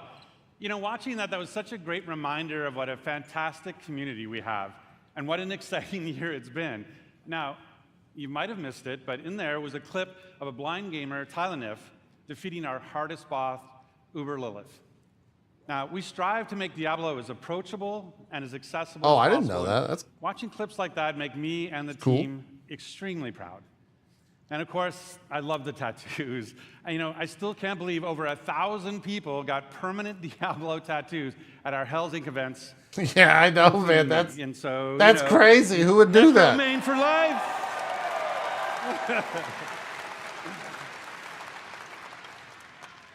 So, you know, we talk a lot about. I the hope last someone in BlizzCon the 2 years audience, and ago, I'll never back actually then, promote the this Diablo again. community was I hope hungry. someone in the Hungry audience for even more experiences in that dark. ask awful him to place show his caught between malignant the high tunnel. heavens and the burning hells, a little place we call Sanctuary. And in that time, I've been very fortunate to work with some of the best developers in the industry, people who love Diablo as much as the rest of us. And it was their passion and dedication to this universe that released a great new Diablo game every year for the last 3 years. Diablo 2 Resurrected brought the return of the classic that helped define the genre. Remastered. I love Diablo 2. So it was remastered for a new generation now for PC and console. And Diablo Immortal brought Sanctuary to mobile for the first time, bringing millions of new players into our universe. Oh. In fact, you might not know this, but 60% of Diablo Immortal players have never played a Diablo game before. So we really welcome them to our universe. And then, of course, Mobile games, there's man. Diablo 4. Now, it was that kind of excitement that made it the biggest launch in Blizzard's history. And it means so much to the team to see how you've embraced it. You know, we've played over 1.5 billion hours together so far, and it's your love for the game that drives us.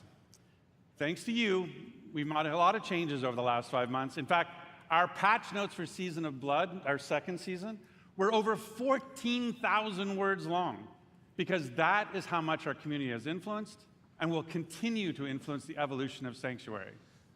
I'm trying not to be cynical, but talking about word counts on a patch now is the perfect time to pick your class, not build what your I character, expected.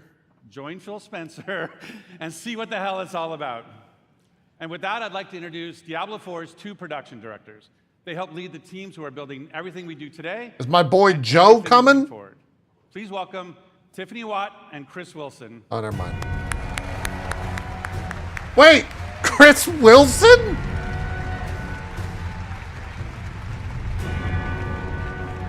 They have the same name? Oh, that's a meme. Hey, BlizzCon. The last time I was on stage, I was helping to announce Diablo 4. To be here today with all of you is so awesome. The launch was incredible. We're really excited to be here today to share what's coming What next. the fuck? But first, let's highlight some of the player feedback that's in Season of Blood today. So many of you have told us that you wanted more in-game activities. So we've given you a couple this season. One now, and another coming early next month. Dude, they're gonna... So live now is our new The boss PoE ladder. community is just It's a gonna put series of him and then additional put boss Chris fights at home. From level 55 to 100. That will also see the return of our Like, kind of that's it. gross but farmable Second and big rewarding meme. friend Duriel, who you can go after for Uber Uniques that everybody's been sieging for. And with those new bosses dropping both Uniques and Uber Uniques at a much higher rate, and even dropping some special cosmetics, I you're feel gonna so wanna make your bad way to for level him. 100 so you can fight them all. Chris So in Wilson the was already Season on of the Blood, D3 team. we've Do we memed rebalanced it the already? in-game, letting you get to level 100 about 40% What about faster second than in memes? Season 1.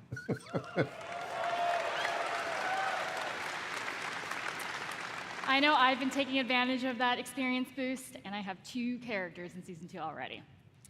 Of course, all that leveling is about getting that amazing loot. So we've also changed how item power works. We've raised the power cap, and it's now more closely tied to the level of monster you defeat to get it. The more challenging the fight, the better the loot. There's still lots of work to be done with reworking itemization.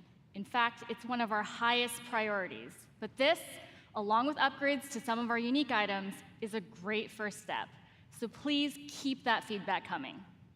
Now let's talk about quality of life. Here's a few improvements that came directly from you. All of your renown rewards now carry over season to season and from the Eternal Realm. Additional character slots. We added 2 this season, so you can create even more characters and try different builds. A targeting dummy has been added to Kiovishad as you can test those builds before you run into Bro, are we going over patch notes? Searching and filtering your stash is now possible, and your stash is now available in every town in Sanctuary. World bosses appear almost twice as often, so you can die almost twice as often. And we've also freed up some inventory space by making gems a crafting material to make even more room for those Uber Uniques. Those are just a few of the new additions already in the game, but we're not done with Season of Blood yet. In fact, starting next week, we'll introduce 5 unique class-specific rings that will let you relive some of the fun from Season of the Malignant. That's right, Necromancers. Once again, corpses will automatically do your bidding just by being in your presence. Then on December 5th, we'll also be adding an enchanting preview to the Occultist. So this will allow you to see which affixes are possible before you spend your hard-earned gold.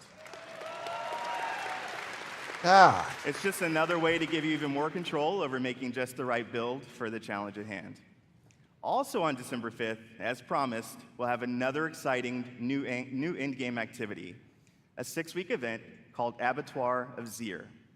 It's a highly replayable pinnacle experience designed for players who have reached level 100, slain Uber Duriel, and mastered all of the other challenges that Season of Blood has to offer. Those who survive will attain a paragon glyph constructed of the Vampire Lord's very own blood. But beware, Abattoir of Zir, starts difficult and only gets harder. And of course, as we near the end of Season of Blood, it'll be holiday time, not only here, but in Sanctuary as well. Our first ever holiday event, Midwinter Blight, starts on December 12th. Isn't that right? When does PoE season start? Transform the Fractured Peaks into a winter Is that- terrorland, and it'll bring a whole new meaning to the word sleigh ride. Yeah. About then? And be sure to Okay, keep so your that's eyes like peeled their for a mysterious red cloak competitor, I guess, to whenever Nothing the is as PoE terrifying season as starts. Chris's puns, but I will be sure to check out Midwinter Blight. From there, we are on to Season 3. We can't go into too much detail now, but with the endgame being so important, let's talk about leaderboards. We're creating a whole new type of weekly challenge dungeon called the Gauntlet, where the heroes of Sanctuary can compete for their class ranking against their friends, their clan, or anyone in the world. Watch out, Mike Ibarra, I am coming for you. At the end of each week, the heroes with the highest rank will be added to the Seasonal Hall of Ancients, where their name and build will live on. So, that's a quick look at where we are today. And while the live game is our #1 priority right now, we have a separate Diablo 4 team that's been working hard on our next chapter. Oh. So how about a little teaser? Oh. It's super early, but as we look to expand on the story we started in Diablo 4, we're going to take you somewhere even darker, where hatred's influence continues to consume Sanctuary. Is this season 3 or the expansion? We have each played a part in what has happened here. You abdicated your choice to this child. Oh, we're going to Act 3. Step she takes, I grow stronger. Nice. No salvation in the light.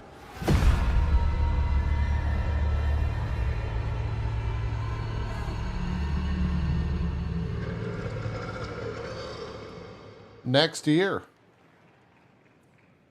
Vessel of Hatred is Diablo 4's first expansion.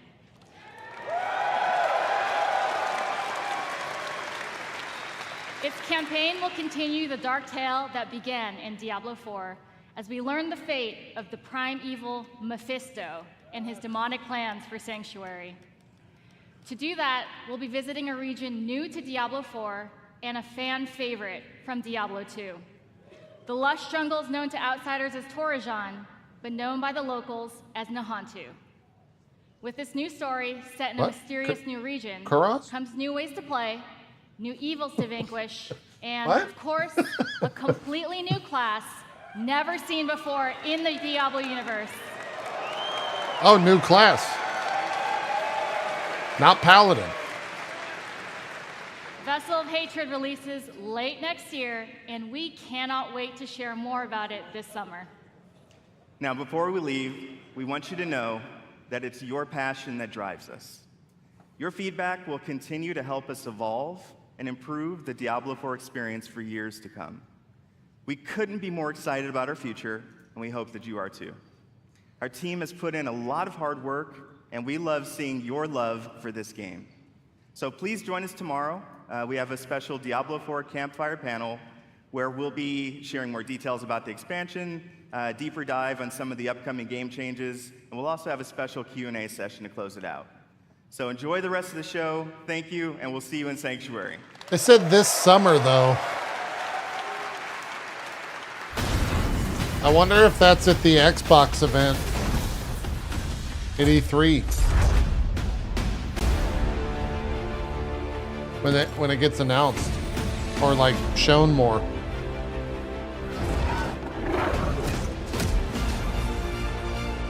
What is this? Oh yeah, I should play some Marvel Snap. Butters, go buy World of Warcraft, install it on your computer, and join the online sensation before we all murder you. All right then. Oh wait, is this WoW or Hearthstone? Welcome to the world of Warcraft. Oh wait, this is WoW. Oh, I thought this was Hearthstone. And I'm a shaman. Wow, they're... I'm Mr. Tease, and this is my night elf mohawk. There's no such thing as a night elf mohawk. Shut up, fool! This role-playing game where heroes like Leroy Jenkins do battle. That would be the world of Warcraft. You're a player in the NFL, but what you're most proud of is that you've rated 3rd nationally in dungeon progression. Timing was perfect. That was fire. I mean, this is kind of a cool montage. For the Alliance! Oh! Get Metzen out there. Bring the fucking hype man. Fucking bring Metzen out right fucking now.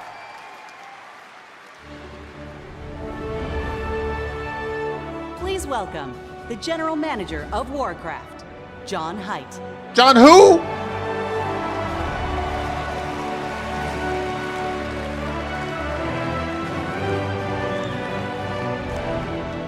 You mean Chris Metzen? And thank you.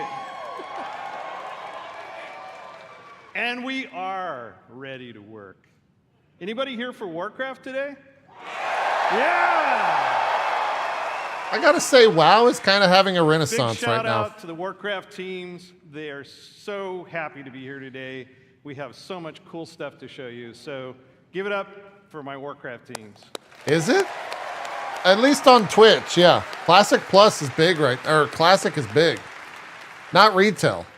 Can you believe that almost 30 years ago, a dispute between orcs and humans led to one of the longest running fantasy adventures in video game history? Right? Generations of players have called Azeroth home. Teenagers that first played Warcraft. Can he when not it was zip up released, his jacket? I know you're out there. Are now parents. Right? Raising new heroes to take on the raids and battlegrounds of this timeless adventure. Is he like trying to show his gut to relate to the audience, or like what's going on It's here? those shared stories of Azeroth, both in-game and out, that make up this universe. Today is a great day for Warcraft. JP, don't be mean. This I'm is that beginning guy. of I'm the golden audience. chapter I'm that will take us through the next I'm 3 related. decades and beyond. Oh yeah. With a variety of games to entertain you, we welcome everyone to find your community. Yeah, fucking bring Okay, Metzen Alliance. out.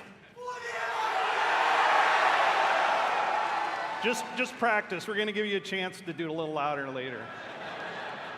You said the thing. Throughout the taverns of Azeroth, He looks like Dan with hair. all tales Someone of said adventure Shroud are in retold 30 through years. the whimsical And I kind of and agree with clever that. card play I'll turn it up a of little bit. Hearthstone. Yeah. Oh yeah, Marvel Snap. I like to imagine humans and orcs getting together, showing off their collections, and boasting of their deeds. But in the basements of those same taverns, they're playing a new game, Warcraft Rumble. Yeah. Uh-oh. Me too. Which puts the battlefields and dungeons of Azeroth in the palm of your hand. And finally, World of Warcraft.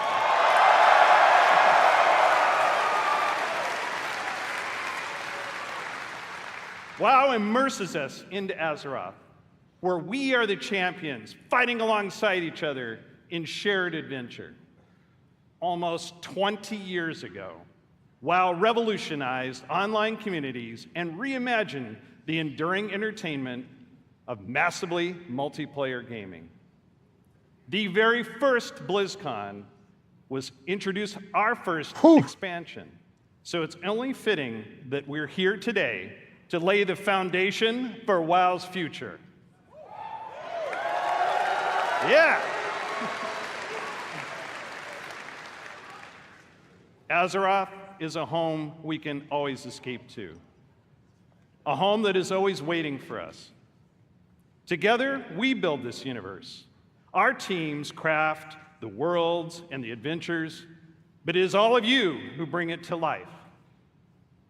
You are the heartbeat of the brand new adventures that are about to unfold. From all of us on the Warcraft teams here at Blizzard Entertainment, thank you.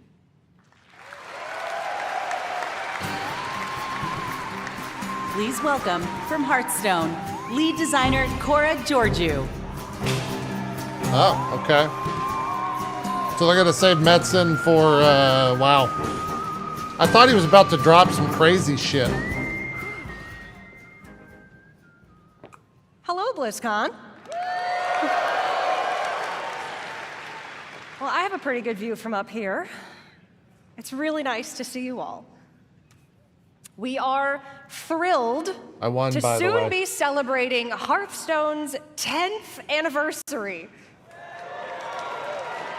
God, I'm fucking old. I know. I'm getting old.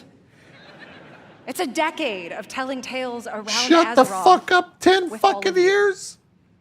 Whether you aspire to climb the ladder to legend, enjoy brawling with friends in the battlegrounds, or maybe you've just listened to the 10-hour version of the Saviors of Uldum theme song. Thank you all for being a part of our bustling tavern. We invite players both old and new to join us for our 10th anniversary next March.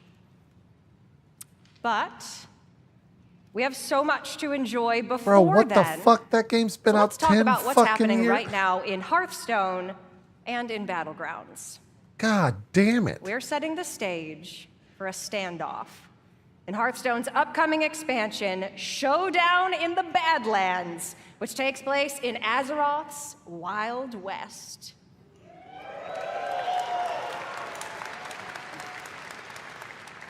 Two strangers will cross paths, an outlaw and a lone ranger.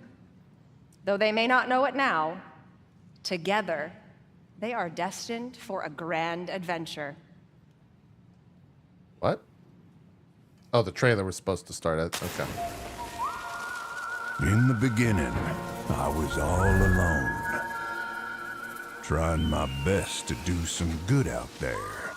Is that But Mercer? it didn't take long to realize that with the right friends, Oh, that's Travis? everything would change.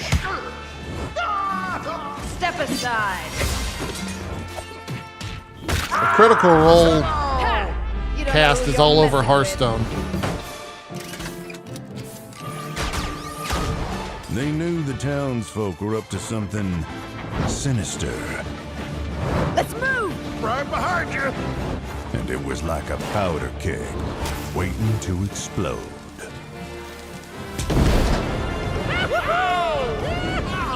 We did it! No. Oh, nuts. As it turned out, I had the right backup waiting for me. Just when I needed it. Let's do this. You got it, partner.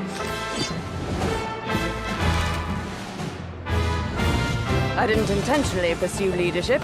I'm gonna punch ya! What? How does Hearthstone play these days? Candle butt slider.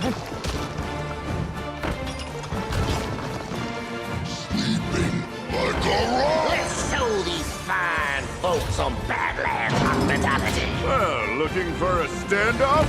Careful, it's against me. It's the same? I haven't, like, seen Hearthstone gameplay in a while. It's also kind of sad because I probably spent, what, like $500 on fucking packs? Oh my god. That's right. Our beloved Reno Jackson and Elise Starseeker are getting an origin tale. They'll work together to save the Badlands from the Bloodrock Town's nefarious mining operation. That was 10 years ago. Decks are returning. That's fine. With cards like Reno Lone Ranger, Hearthstone's first ever neutral hero card. We'll talk more about him at the What's Next panel later today, where we'll also be revealing a motherlode of exciting new cards. You can get your hands on them and more when Showdown in the Badlands releases on November 14th. Wait, what? That's like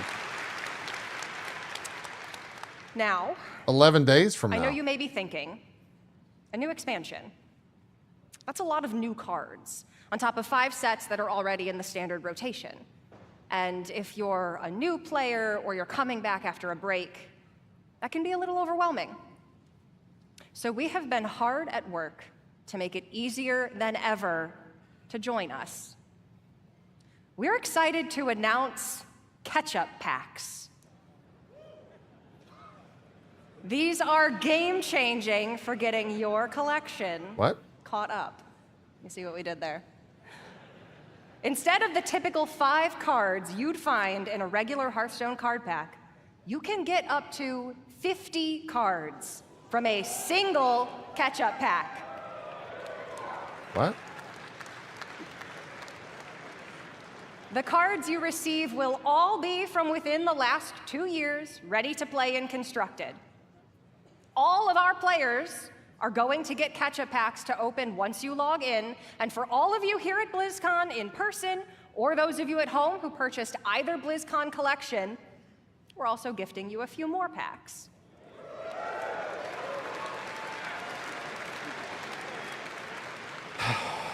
For anyone who's been away for a while, all of these packs can add up. I hope they to put ketchup with my hundreds of fries I cards. just ordered. We'll also be adding quite a few of them into pre-purchase bundles for Showdown in the Badlands. I should probably We hope to message see the all of driver. you getting some amazing cards and filling in or beginning your Hearthstone collection on November 14th.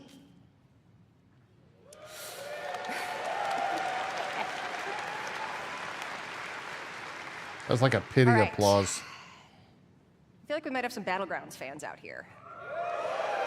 You don't have ketchup at home? So No, you might man. remember then that the last time we were all together at BlizzCon, we unveiled Battlegrounds. Wait, what are started battlegrounds? as an experiment became a huge part of the game and a fun way to play in the tavern. But playing together Oh, this is the auto is chess what thing? inspired the new mode we're debuting here today. Queuing up as a party for a lobby is great, but ultimately, you play against each other. What if you could actually play teamed up alongside each other? Isn't that what TFT Sounds has? fun, doesn't it? We're pleased to announce a truly cooperative way to play. Battlegrounds Duos.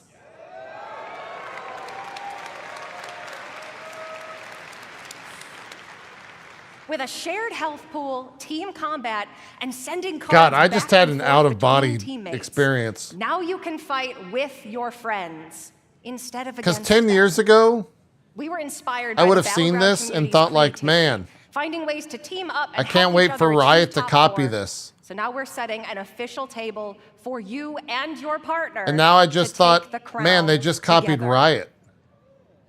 For those of you here in person, grab a And it's friend because or my make a wife new works one, at Riot. because you can try Battlegrounds And like Duos Blizzard is here in a at bad BlizzCon spot, and like right Riot now is kind of at like the Hearthstone demo area. like what a fucking weird world, man. We're planning to launch I think this I just new way to play disassociated. for everyone early next year, and you can learn more later today and see the new heroes and minions that make teamwork so fun in Battlegrounds.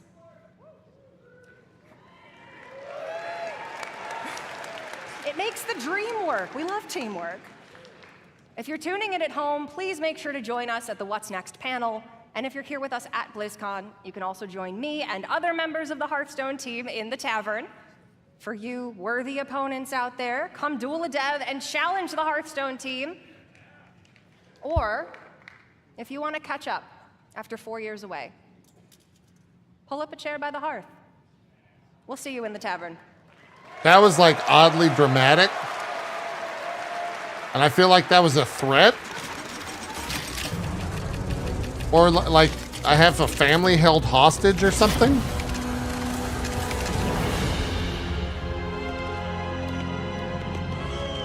I actually might download this game, and I'm really afraid of that because I've heard that this game's actually good, but it's also a mobile game that is like,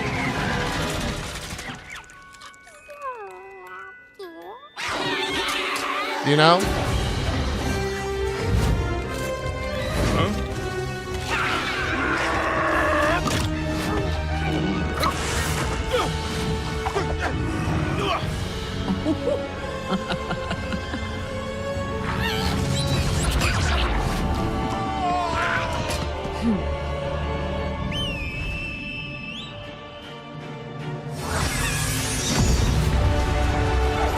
Yo, Jane is in this? Of course she is.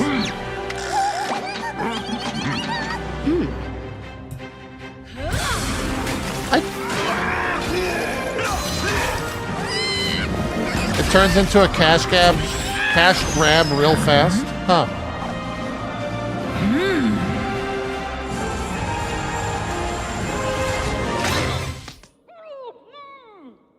Apparently. Groups and spells from 5 families: Alliance, Horde, Beasts, Undead, and my personal favorite, Blackrock. You'll battle your way through maps inspired by some very familiar locations. You'll fight to control resources, capture towers, and eventually defeat the boss or player at the other end. Speaking of bosses, each one has their own unique mechanics, so you'll have to adapt your strategies to the threats you'll face as you battle through the campaign and beyond. Our goal was to give you everything you love about Warcraft, reimagined with a big dose of what our team calls joyful chaos. When we set out to make this game, we wanted to offer a variety of challenges no matter how you choose to play it, whether it's for 5 minutes at a time or hours on end. And that was something we especially focused on during the beta, to make sure you have something fun to do every time you open up the game. And for those of you that played the beta and gave us your feedback, thank you so much. It's because of your support and the hard work of our team that we feel we got something really, really special on our hands. Now, let's take a look at the result. I still don't know what the game actually looks like.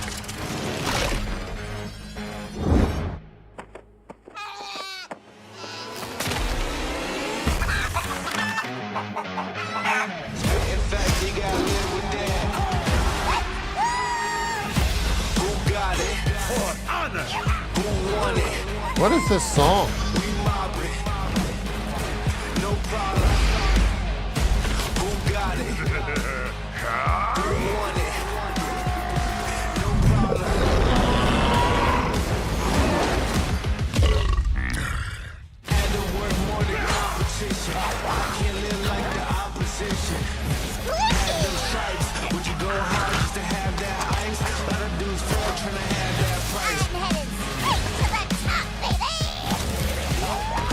God, this game's gonna make so much money. You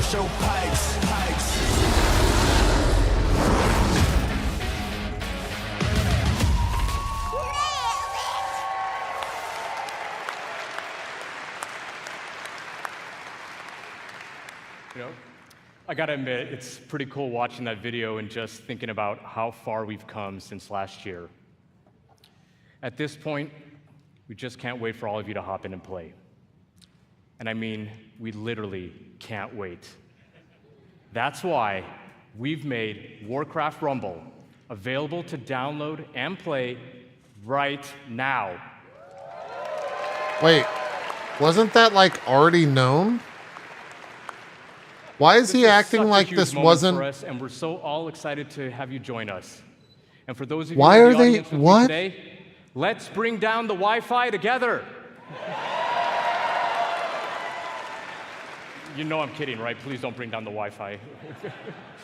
I'm in a lot of trouble once I get off of here. Okay.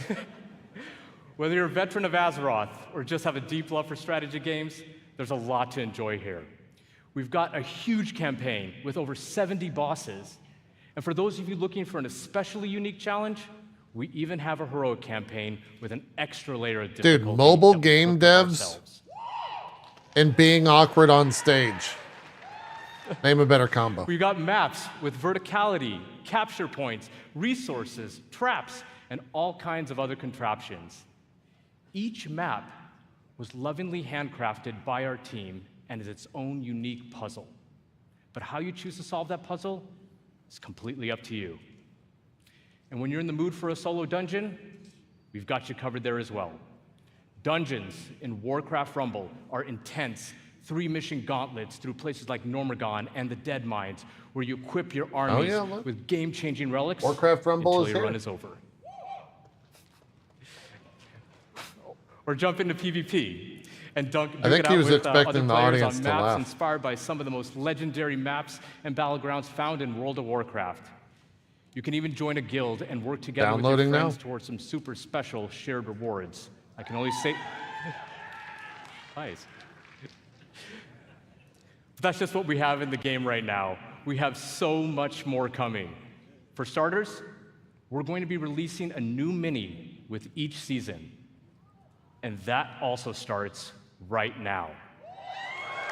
Wowzers! Season 1 of Warcraft Rumble is live. And the latest addition to our growing roster of minis is none other than the Banshee Queen herself, Sylvanas. Wow, it knew what my We're work. also working on What? even more ways for you to play with or against your friends. It knew my And that Battle.net includes the account when I biggest went to challenge log in in. all of Rumble, raids. Make sure to join our Warcraft Rumblings panel later today to hear all about raids and what else we have in store How for does the it know? future of this game. Now, BlizzCon, before I go, I just wanted to let you know the team and I, many of whom are here in Anaheim with us right now, we love playing strategy games. And we set out to make a game that harkens back to our RTS roots, where Hold the Warcraft skip, began will do. almost 30 years ago. Oh, it's downloading. It is really made out of a genuine love for Warcraft by people with deep roots in the universe. No matter how you like to play, there's something for everyone to love in Warcraft Rumble. Thank you so much, BlizzCon. Enjoy the chaos, and we'll see you in game.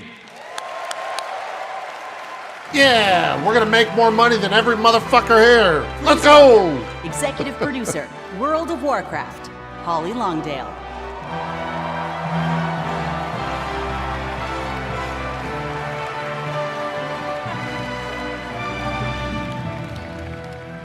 Wow. What's up, BlizzCon? Oh, I'm so excited to see you all here. This is fantastic. Well, can you believe we've been playing World of fuck is Warcraft she for wearing? almost 20 years?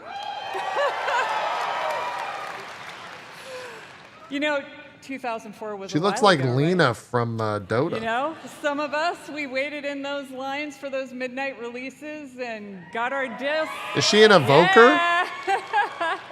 And we raced home to install those WoW discs one by one. Across nearly 2 decades, players all over the world have taken part in the stories of Jaina, Sylvanas, Arthas, and Thrall, and of course, so many others. And Bring out together fucking we jumped Metzen. through the portal into Outland. We sailed off into Northrend, and we watched Sargeras stab the world with that sword. And they mentioned it. During that time, gaming has changed, and you have changed, and so have we, particularly in the past year. The entire team across both Modern and Classic have embraced their communities. We are truly listening to your voices and taking action. My friends at BlizzCon, now is the perfect time to prepare to close chapters, open new ones, and double down on why we all fell in love with World of Warcraft in the first place.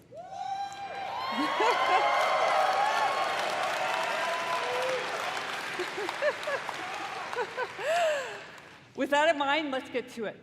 As many of you know, WoW Classic was born out of the community's passion.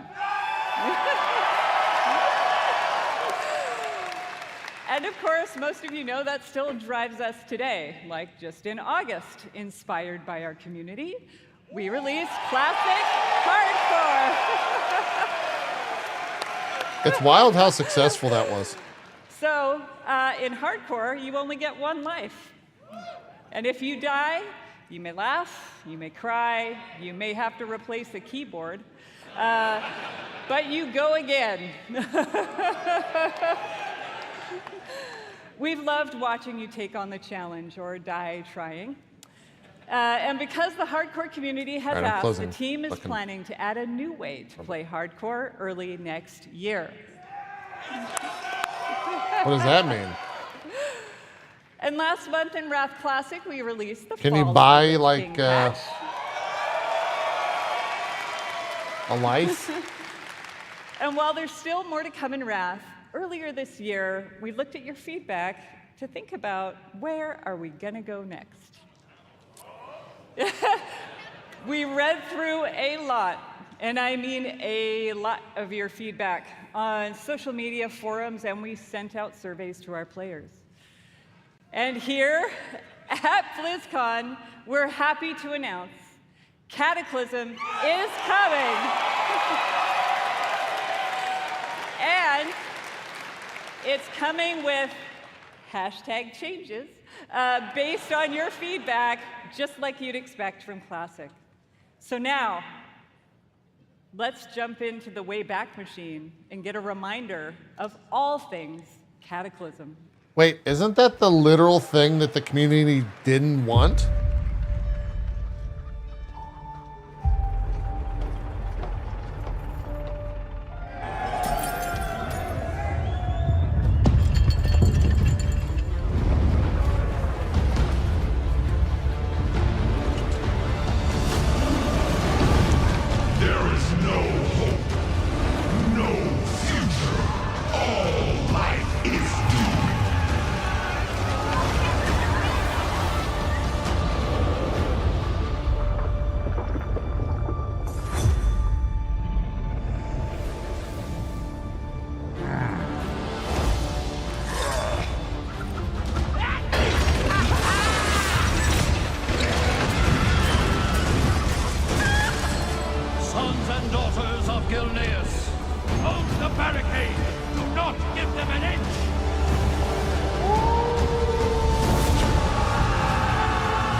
God, that fucking raid. You dare trespass into my domain? God, that fucking raid. This is my realm.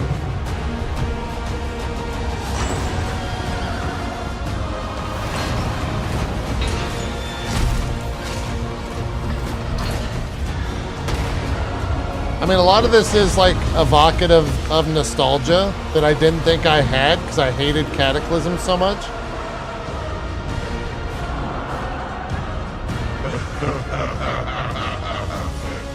I am Deathwing, the Destroyer, the end of all things. I am the Cataclysm.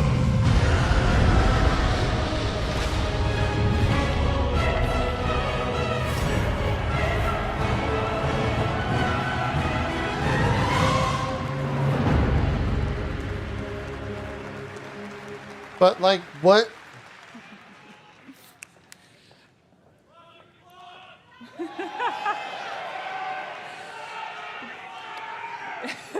Get ready, my friends, because I love the passion, by the way.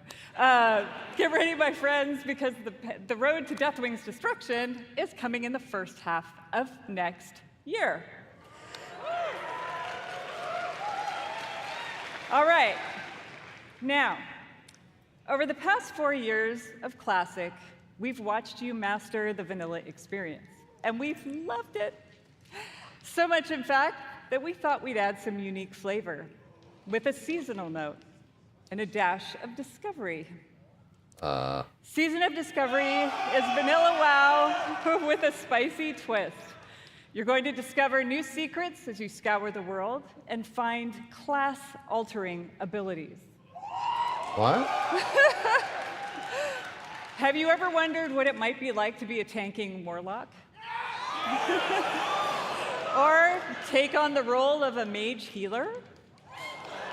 In Season of Discovery, you can. So it's seasonal classic? The season is going to launch with an initial level cap of 25. And when you hit that max level, you'll be met with the brand new level 25 endgame. You'll discover a brand new 10-player Black Fathom Deeps raid with new and reimagined bosses, mechanics, and of course, rewards. Then, after a couple of months, we'll raise the level cap a bit. You'll find even more endgame content, and so it will go. If you're here at BlizzCon, you can play the Black Fathom Deeps raid in the Warcraft Hall.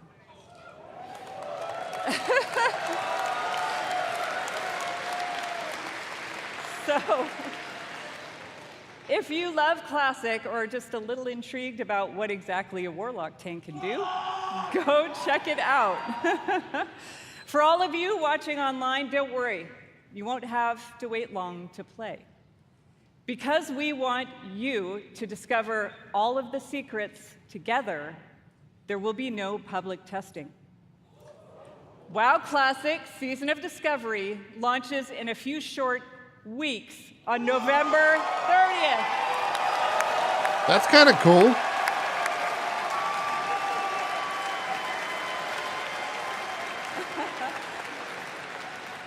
For more information on the Season of Discovery and Cataclysm, don't miss the Classic panel this afternoon.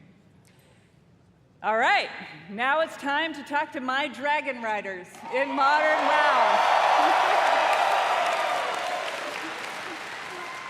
Our team remains committed to giving you meaningful game updates about every 8 weeks with more content sprinkled in between. We really want Azeroth to feel alive and the home you want to come back to no matter how you play. Our next major update, Guardians of the Dream, is going live in just 5 days. I want to give a shout out to my elves. It is finally our time. 1 week later, Season 3 will start with the last raid of the expansion, Amirdrasil, the Dream's Hope. There we will have our final showdown with Farak and defend our new world tree. But fear not. What? We have a new world tree? That's not the end of our time in the Dragon Isles. There's a lot more to come in Dragonflight that will serve as both the epilogue of this story and the bridge to our next one. Get Sylvanas, burn that shit down. Like I said earlier, we are evolving. We are changing our approach to this big, beautiful game and how we look ahead to new chapters. BlizzCon, It's time for a new adventure, one that has grown from the very seeds of what captured our hearts when we first set foot in Azeroth. For veteran players, the last 20 years have led us to this. And for those who have yet to join does that us, mean? now is the time. WoW 2? And who better to talk about the first step in this journey? It's him! It's him! He's here! He's here! Than someone who carved the path in the first place. Everyone, please welcome my friend and the executive creative director of the Warcraft universe, Chris Metzen. It's him! Look at this man!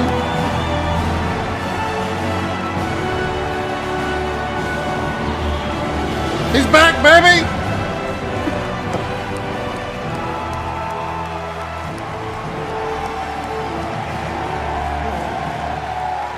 Standing ovation. What up, BlizzCon? He's back, baby! Holy smokes! Horde, where you at? Why the fuck was he not the first person? BlizzCon as one! Holy smokes, thank you. God fucking Thank damn you. it. It is, That's BlizzCon, baby. thank you guys.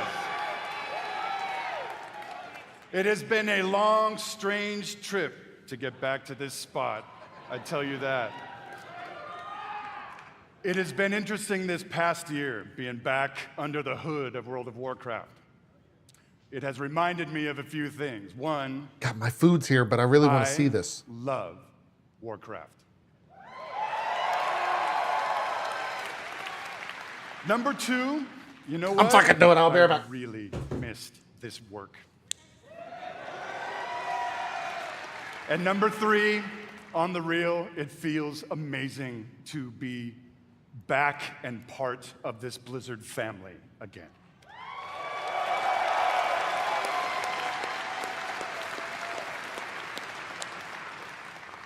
As Holly said a bit ago, next year is the 20th anniversary of World of Warcraft. I can't even believe it. Whatever. How many of y'all have been playing from the beginning?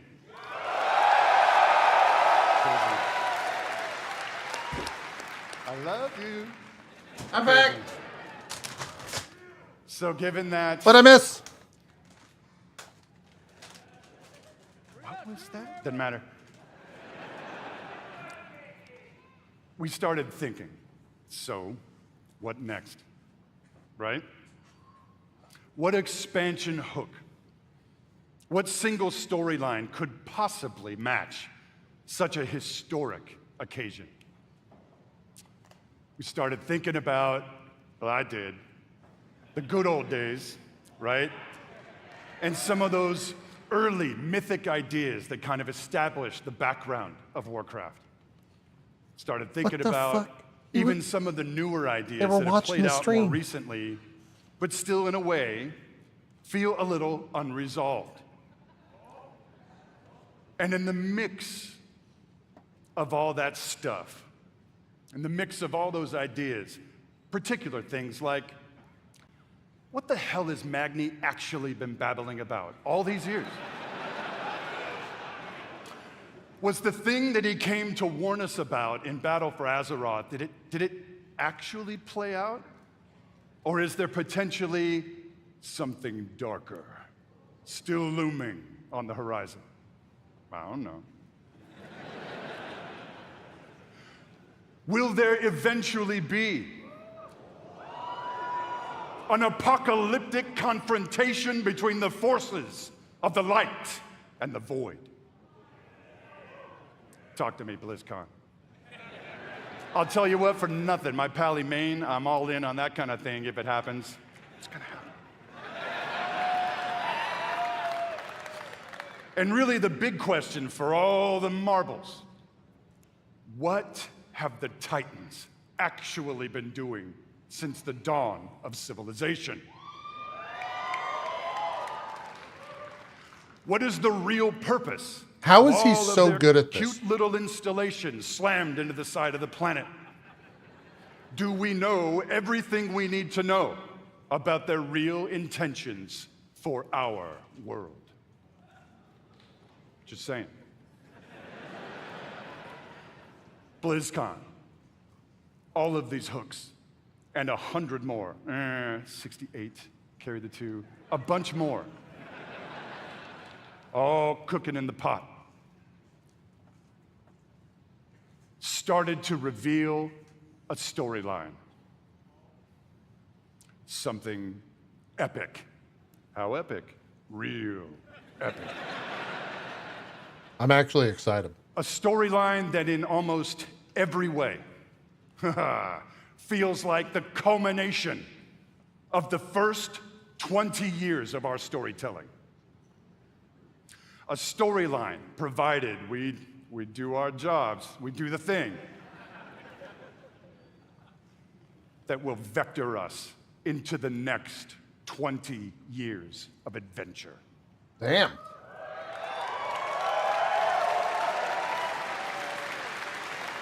BlizzCon. Are you with me, BlizzCon? We call this storyline the World Soul Saga. Huh. It's kind of Final The World Fantasy. Soul Saga is so epic, as we covered. It cannot be contained within any single expansion. It is built to play out over multiple expansions over the next few years. They're Final Fantasying it. Come on now.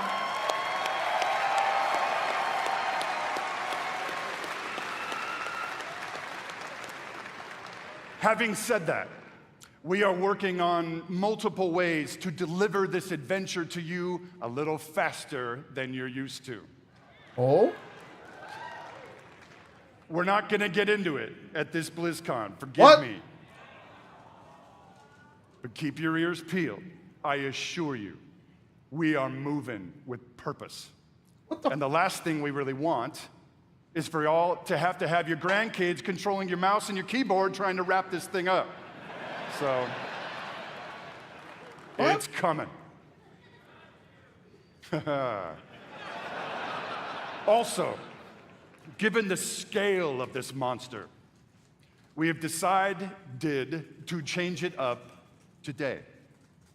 Here we go. Uh-oh. Dun, dun, dun, dun, dun.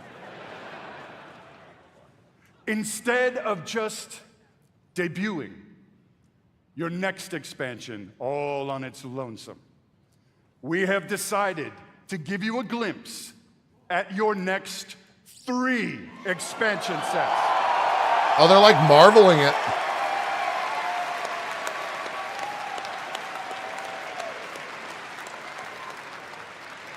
Does this meet with your approval, BlizzCon?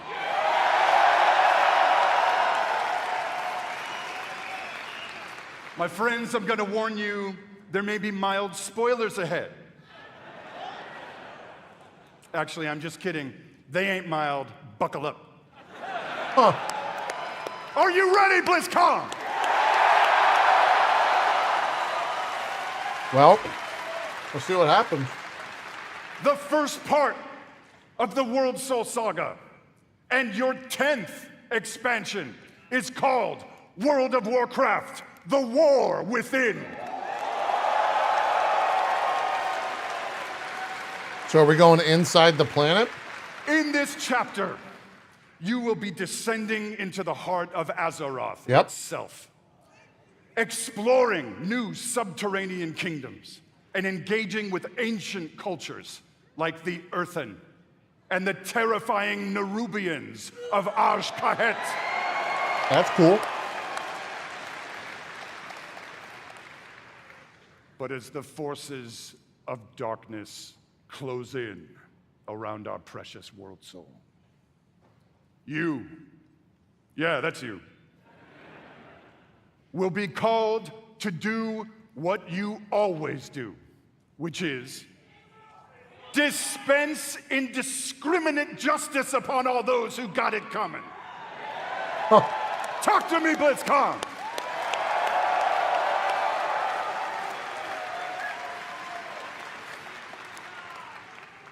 The second part of the World Soul Saga is called World of Warcraft Midnight. Well, that's a Void expansion. In this chapter, you will be returning, ready, to the old world. Wait, what? To the fabled lands of Quel'Thalas. There, the forces of the Void have invaded Azeroth, intent on snuffing out the light of the Sunwell and plunging the world into darkness and fear.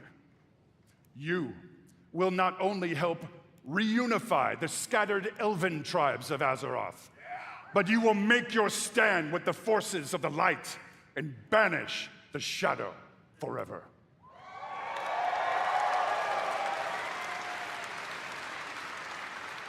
Well, we kind of already went to the Sunwell. BlizzCon, it is Azeroth. Things may not go to plan. Things may just spiral wildly out of control, leading us to the third part of the World Soul Saga. World of Warcraft, the Last Titan. Okay. In this chapter, you will again be returning to the old world, this time to the wintry lands of Northrend.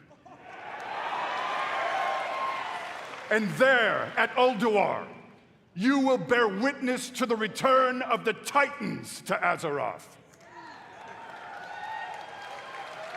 And there, you will uncover a vast conspiracy, one that stretches throughout the history of the world, one that will challenge everything you think you know about the Titans, their intentions, and the true nature of Azeroth itself.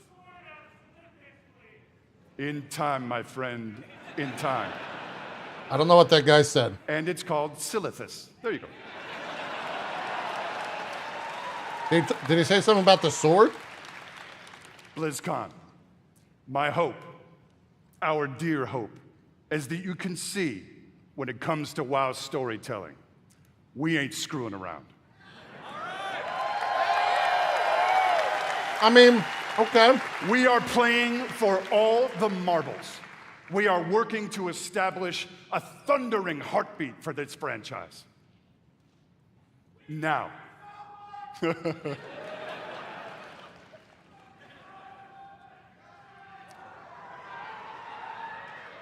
Now, BlizzCon. Hearken to me. Huh. Always wanted to say that. Thank you. Whether you are a current player, and I'm going to bet that most of you are,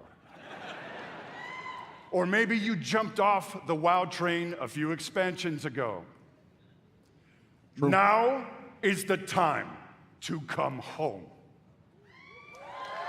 Is it though? Now is the time to pull on your boots, pick up your broadsword or your favorite glowy staff, and get in this fight.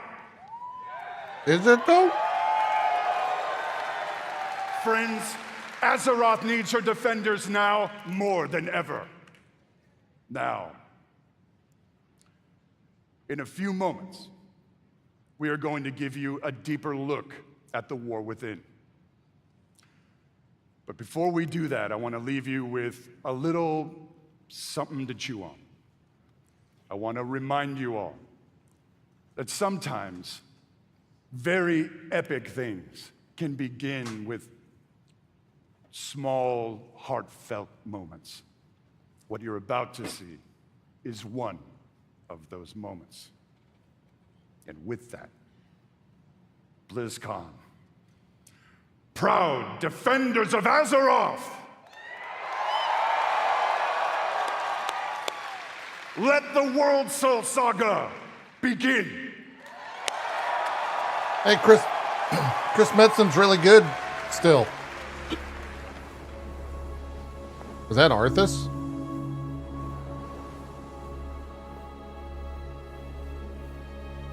Oh, that's Anduin. He's old.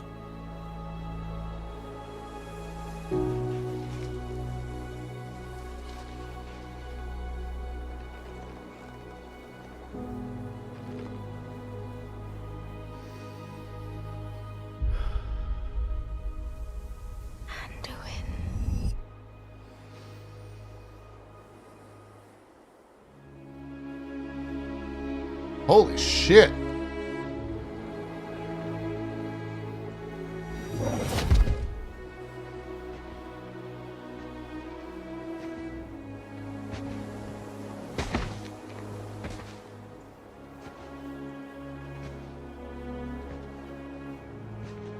You're here to tell me we don't get to hide. Is that it? You needed time. We stayed away. But time by itself heals nothing. He's back, baby.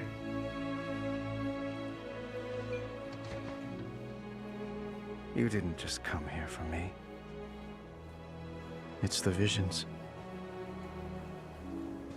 You've seen them. I suspect many have lately.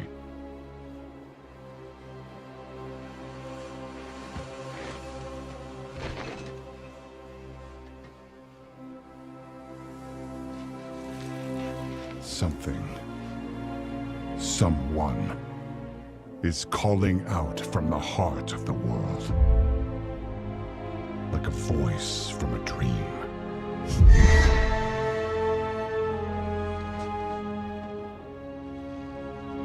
Something dark is coming, Anduin. It's the jailer! The world needs your light again. My son.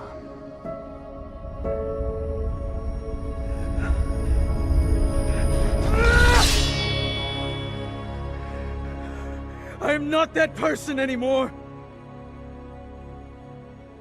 I have no light. Not after what I've seen.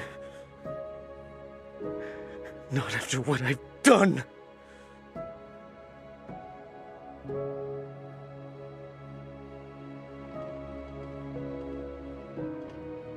You are not your past, Anduin.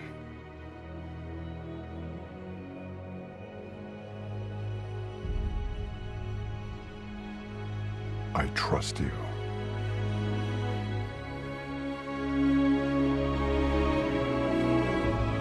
A little on the nose, Blizzard, but okay.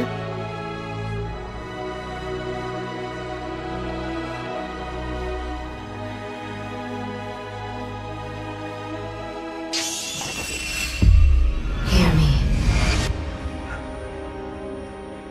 Yo, Azeroth chatting. They're getting worse.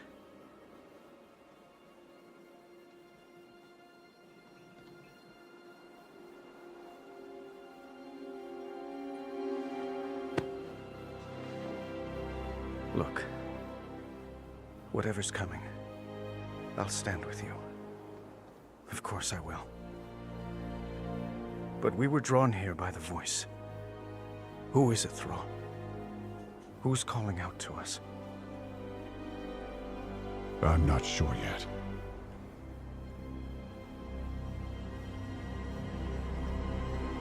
But that sword was aimed at someone. Oh shit. They fucking mentioned it!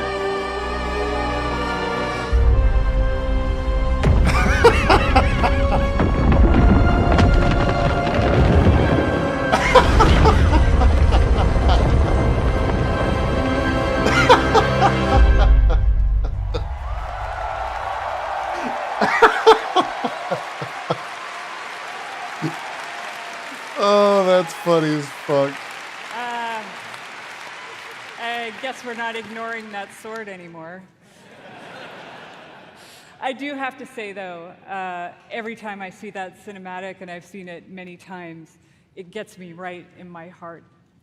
It feels like a new beginning, and it feels like coming home.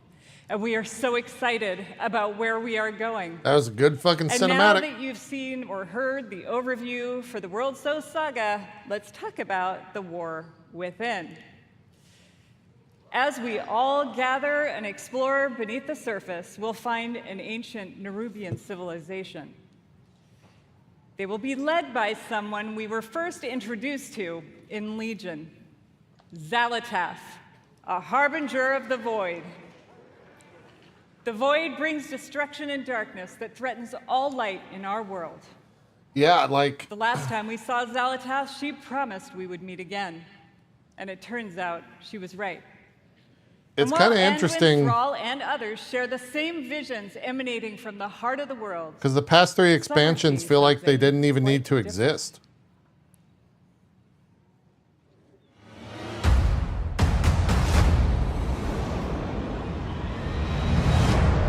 My visions are not the same as the others. No radiance, no song. Just the shadow taunting me from below.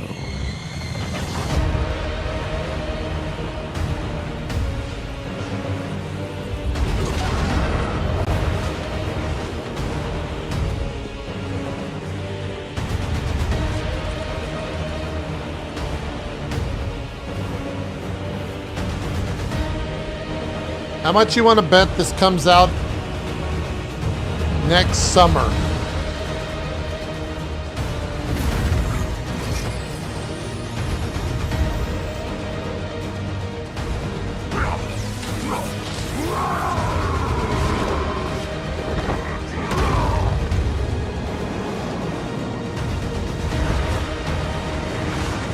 Oh, they're adding Dragonflight to the entire world, it seems.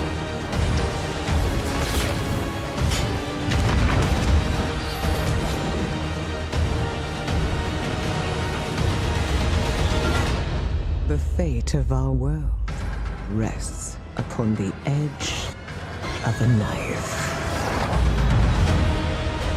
And our battle lies deep within.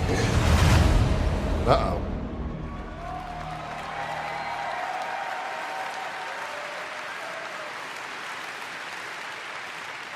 In the War Within, alongside beautiful, unique underground zones, we will have challenging dungeons and raids and some new features, too, that are built to last. If you like exploring on your own with a couple of friends or family, we have delves. These are a variety of bite-sized experiences for 1 to 5 players that will offer endgame rewards. You may also find in your delve a familiar character who'd be willing to fight alongside you. And if you're like me and you have an obsession with alts, we have warbands. With this feature, you could treat all of your characters like family and share banks, reputations, transmogs, and more. Oh, wow. That's kind of cool. Only took them 20 years. We're also introducing a new layer of customization for your class specs with hero talents. You might want to take your character down the path of a Dark Ranger, let's say, or a Farseer, and more.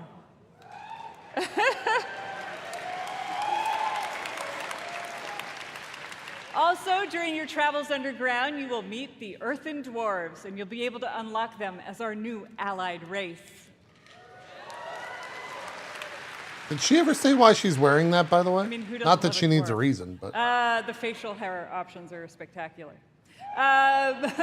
There's so much more to talk about, so please join the What Next panel that's coming up right after the opening ceremony right here.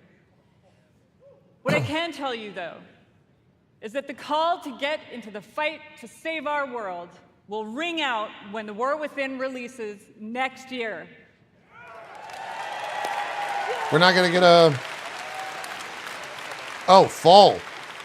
Fall 2024. And lastly, I sincerely want to say, we are so excited to begin this new journey with you. And from our hearts, Oh, to Nacho Luke yours, says she's Scarlet Witch. thank you for bringing our world get it. to life.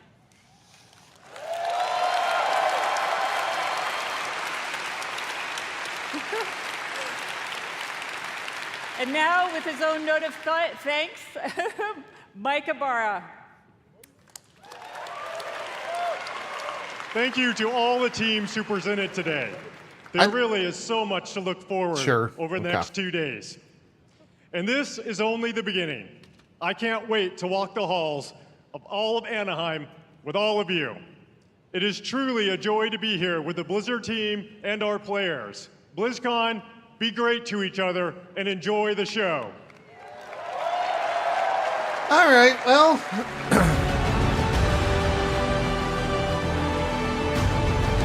Cinematics once again carry Blizzard.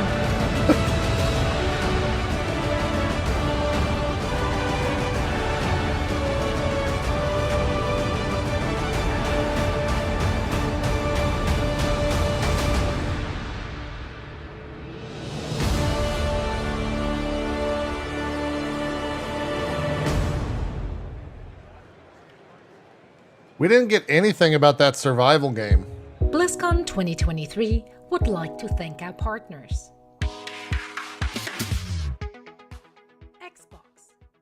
You mean your owners? Is that the...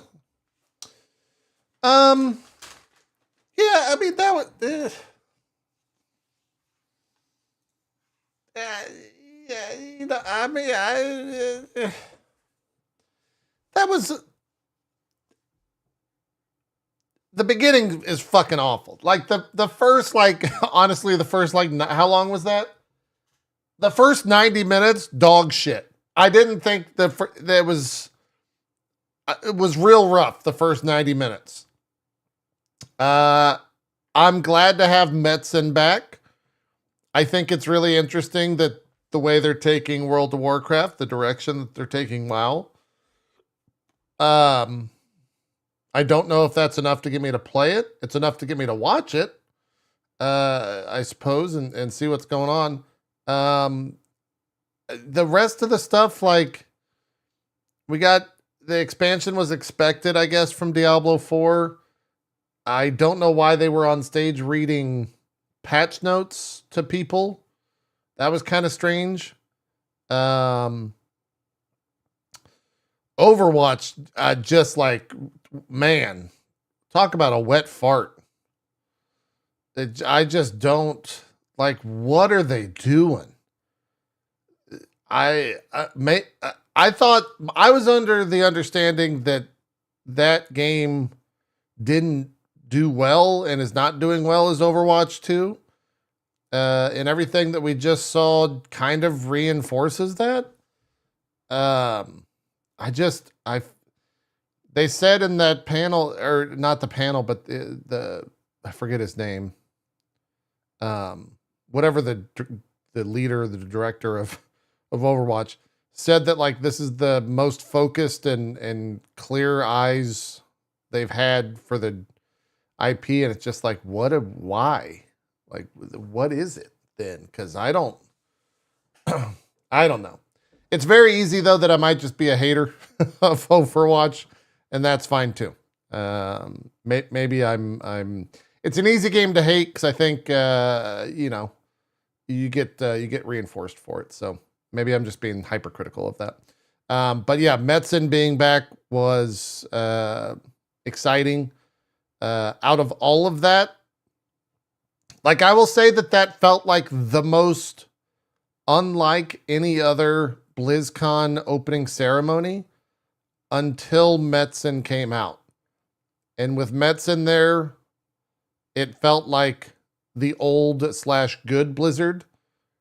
And then the second that he was gone, I realized that we were still watching like modern day Blizzard. So more Metzen. I'm glad that he seems to have the reins of kind of all WoW. And it seems like he has been playing some Final Fantasy in his off time from the company, which is good. Yeah, so those are kind of my I guess quick thoughts on the opening ceremony. But we'll wrap up the video, the VOD here. That was a long 2-hour VOD. Good grief. Anyways, let me know what you think in the comments. Do you play WoW? Are you going to go back to WoW? I think that's probably the biggest takeaway from there is like World of Warcraft, right? They're doing a lot with it. So that's a thing. Anyways, thank you so much for watching. Thanks for joining me for it. And we'll see you on the streams. Don't forget, we're streaming on YouTube now. Pretty much every single day. We're simulcasting, so feel free to stop on by. You might even see the live on YouTube button. Click it. What are you doing? And then if you're watching on Twitch, as always, Old Faithful, you're doing great. Keep it up. You're doing great, pals. Thanks for watching. I'm out of here. Bye. All right. Yeah, that was definitely a thing. Let me bring in some background music on Twitch. There we go. Yeah, nothing for StarCraft, which was weird because we got a bunch of mentions of StarCraft. We're not going offline, by the way, on YouTube. I was just recording the video for YouTube, but we post Alan Wake VODs on YouTube. They will, yeah, because we're live streaming it. So pretty sure Phil wants to revive StarCraft. Yeah, Phil mentioned it like multiple times. God, what was that? Why? I'm very conflicted with what I just saw. Like, why was Overwatch? We didn't need to spend 30 plus minutes on Overwatch, right? That didn't need to be a thing. I was very confused by that. Man, JP never records a vid for Twitch. Oh boy.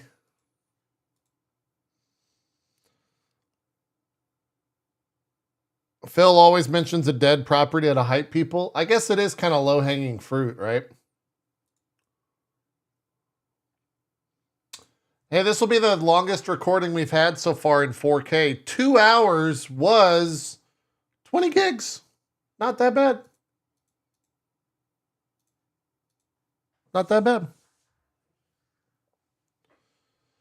Did they mention any Game Pass? No, Game Pass was not mentioned. This has to be one of the worst openings ever for BlizzCon. Holy moly, was it bad?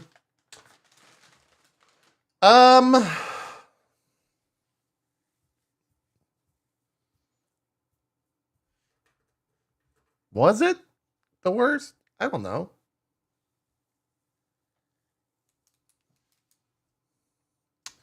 I think if you're a Warcraft fan, that was like fine.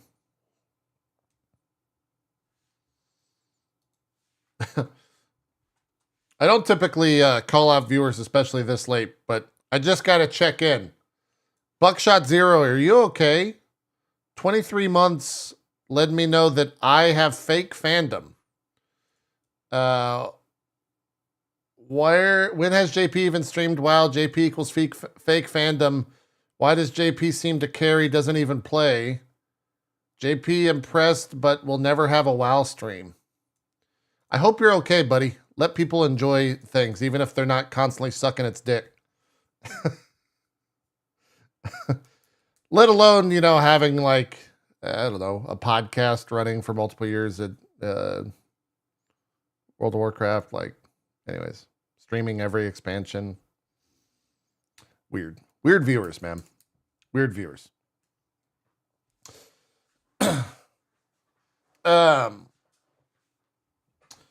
The Diablo 4 part felt like patch notes. Yeah, that was kind of strange.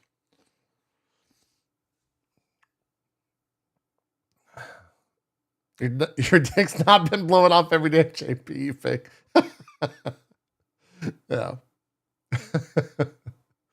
Chai Z Workshop, thanks for the Prime Gaming. So I didn't know because he is correct in saying I haven't played after hitting max level in Dragonflight. Has Anduin not been anywhere since the jailer bullshit?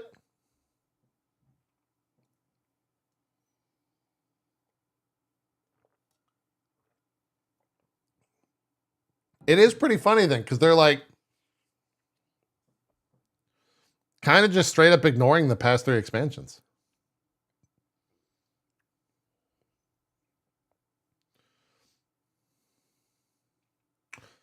We're still running the 2 OBS threat? Yeah.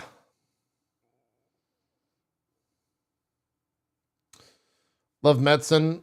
Back to all Blizz. Yeah, Medicine was really good. CPU. No, the GPU's running both, Max. Is Thrall no longer a hippie? He looks like he's back in his war chief gear. Maybe. He had a little bit of graying of the hair. I don't know like current story of WoW. The PoE subreddit is nothing but memes. Oh God, let me look.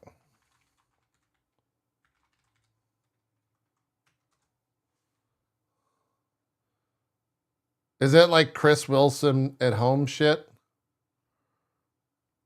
Divergent Chris Wilson? Oh boy. Microsoft, can we have Chris Wilson? Blizzard, we have Chris Wilson at home. I told you that was going to get memed, chat. I told you that was going to get absolutely memed.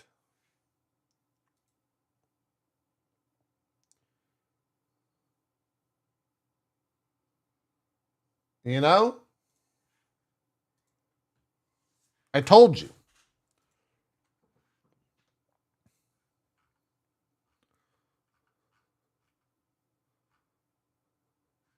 We knew it was going to happen. We didn't disagree. I know. I'm just saying, like I told you, you know. I want to go to like the WoW subreddit.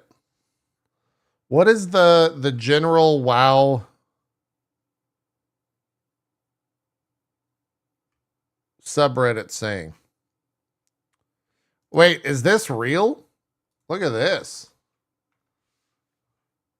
I didn't know this was on the show floor. Is this a real image?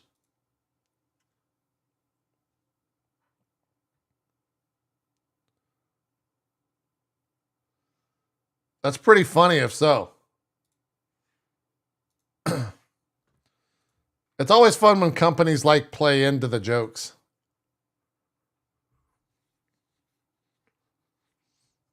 That's pretty good.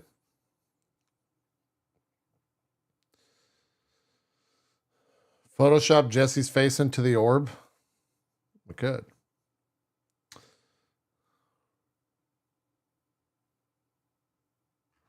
So, this is the BlizzCon I know right here. This is the BlizzCon I know. That was this morning. All the fucking food trucks, the Hilton, Anaheim to the right. Well, I should let me be real here. I don't want to get called a fake fan again. That actually hurt me to my core. This is not the BlizzCon I know, because I always had staff or VIP badge and I never actually had to wait in this line. However, seeing those amount of people in this particular area at this particular time for this particular reason, you know, that's the BlizzCon I remember. I remember that. Drunken Lizard with the hundo months over on Twitch. Thank you so much. Appreciate you. So what are people upset about then in the BlizzCon or the WoW community? Is it because they're just doing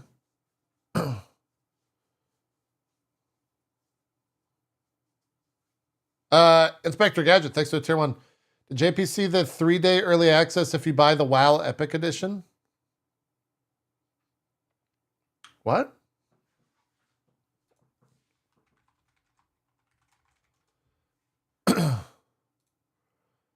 Well, I mean, that's not anything new. I guess, is that new to WoW? Pre-order page is up. You have to pay for the highest edition if you want beta access and a 3-day head start.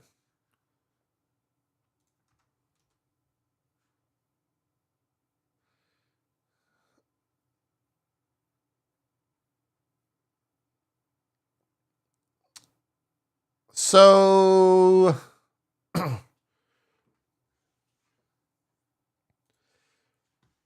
huh.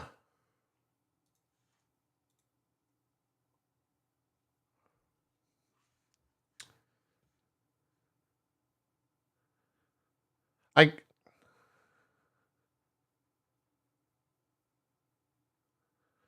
14 does do this, but 14 is if you just pre-order, right?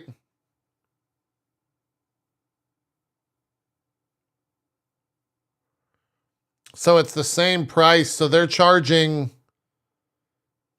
$40 to play it 3 days earlier. Well, there you go. That's the Blizzard kryptonite right there. This is going to be this right here. That is the focus of the next week for all things Blizzard and Activision and WoW. Right there. That's it. That's the focus. Thank you, Banshee Hero, for the 5 buckaroos. I don't know what, do we have text to speech on? Oh, I muted notifications. So notifications were muted, chat. They didn't play for me during that thing.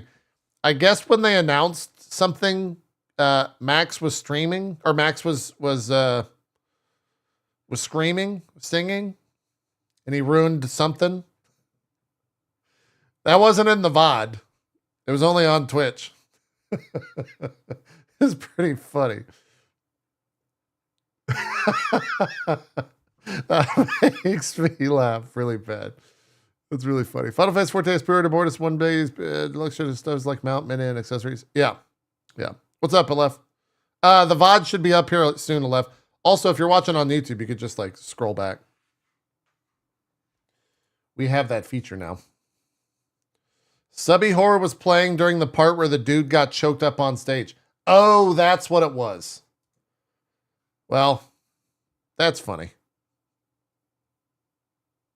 That makes me giggle.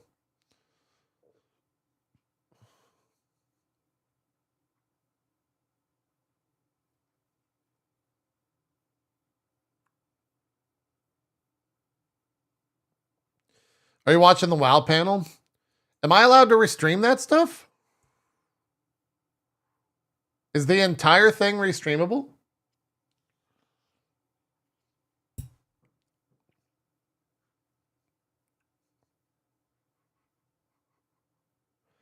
There's more to differentiate the $90 bundle than just early access, but whatever, I guess.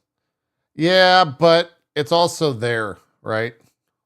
Like, that's the big deal, is that it exists. That's the issue. Only fans can restream? God damn it. What do you think about Season of Discovery? I don't really get why it's capped at level 25. I feel like them making like seasonal stuff in WoW Classic is the complete opposite of what that community wants, but maybe I'm wrong.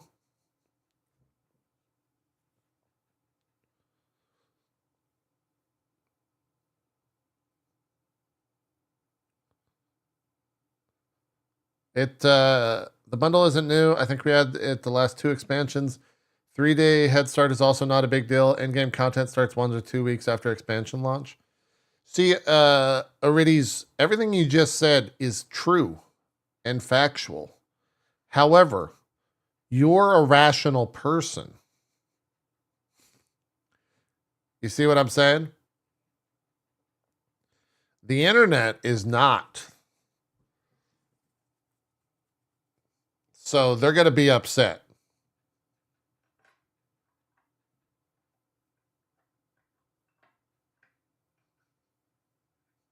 X is going to be on fire.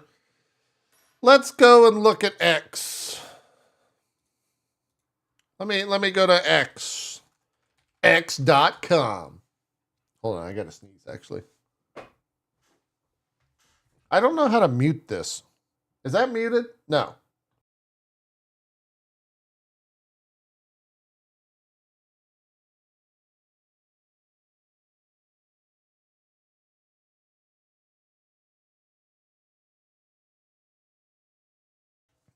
All right, there we go. X gonna give it to you. Let's see here. Let's go to explore. Wow.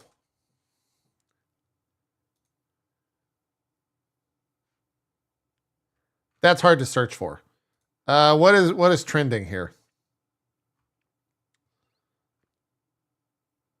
Trending? BlizzCon? Latest?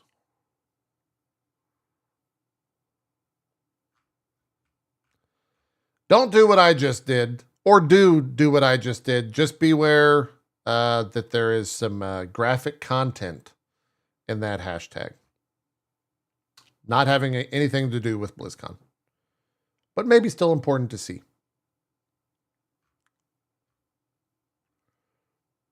And I don't mean of the pornographic variety.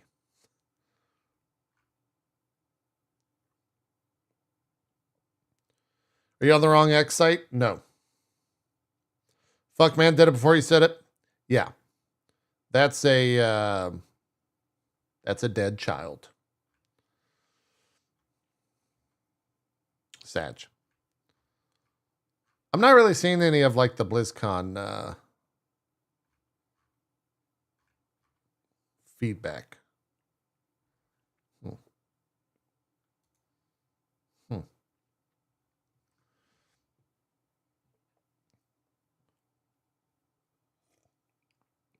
A child died at BlizzCon. Man, I fucking hate the internet. No, man. What the fuck? Wait, processing abandoned?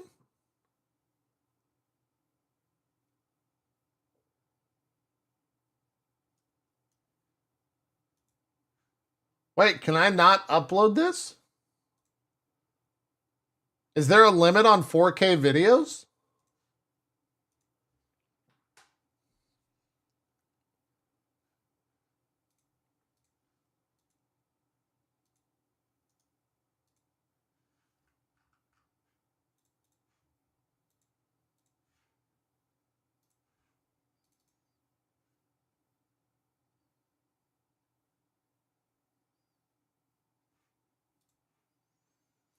Oh, weird. The VOD is fucked.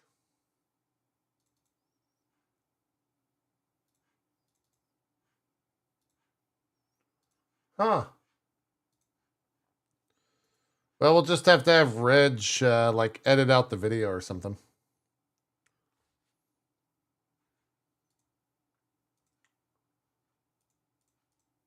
That's weird.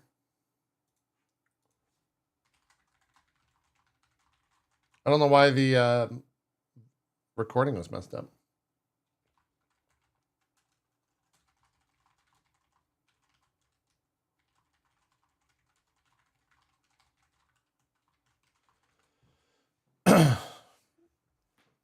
Yo, JP, is MCU crew coming back since the strike ended? I don't know why everyone thinks the strike ended, because the strike didn't end.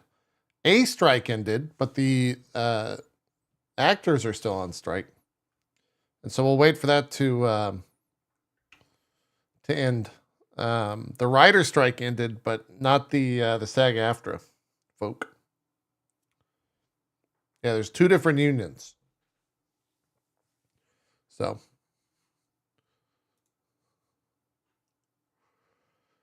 Are you returning to Season of Discovery? I don't know. I need to see what it actually is. That's why I'm confused.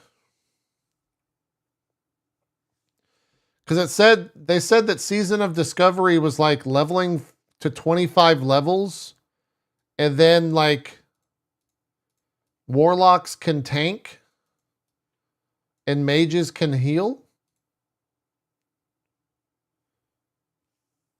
But does that mean that you don't level to 60?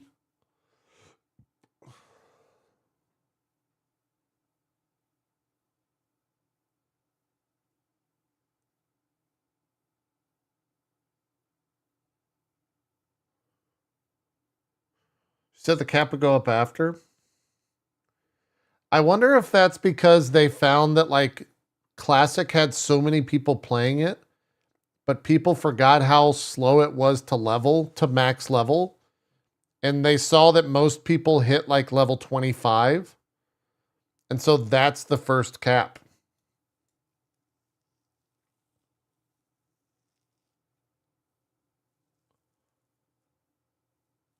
That's kind of interesting.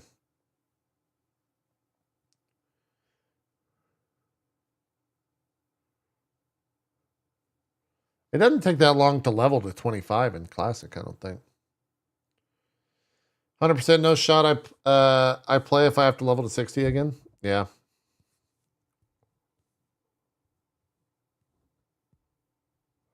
And also they're just like adding stuff in there so it's not, you know, solved, which I guess is kind of cool. It's interesting.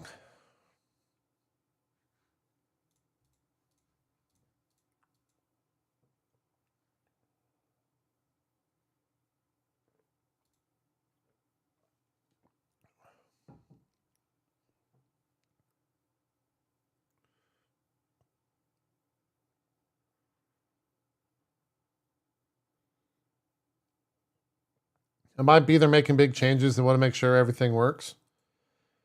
Maybe.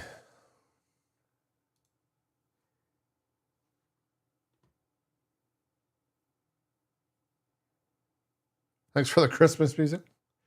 I wouldn't say this is Christmas music, but yeah, sure. Can you pre-level to 25? I don't think so, no. Is Classic generally pretty casual? No, I would I mean, maybe I'm wrong, Thomas, but I would actually say the inverse. I would say that WoW Classic is like where the majority of hardcore people live. Like super sweaty.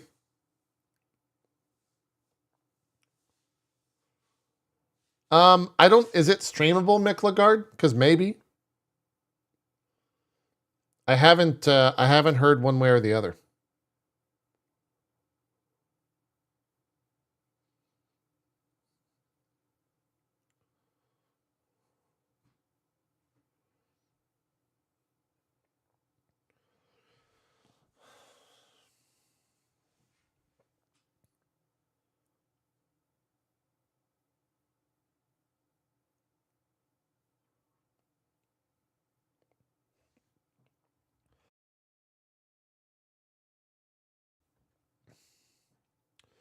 Classic is rose-colored glasses. People wanted to see it. Some still play it.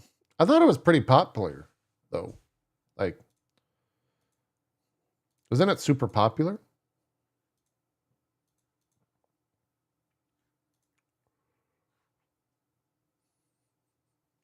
Classic hardcore is very popular. Oh.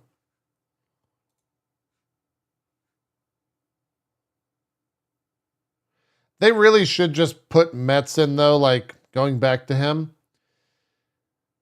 They really should just put Metz in. He should be the only person that talks at BlizzCon.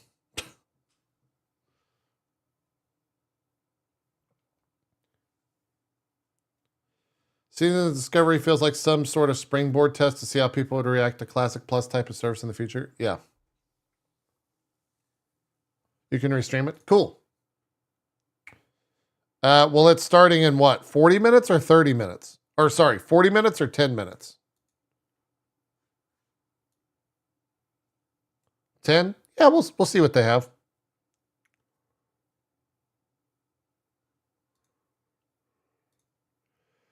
We'll see what they're doing.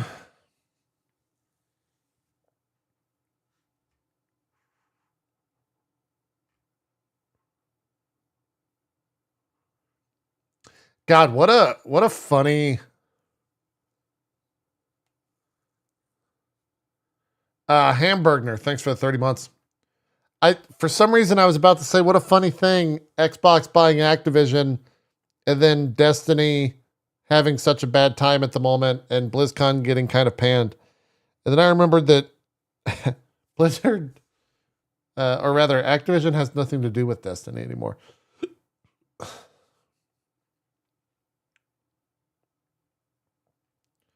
Forgot about that.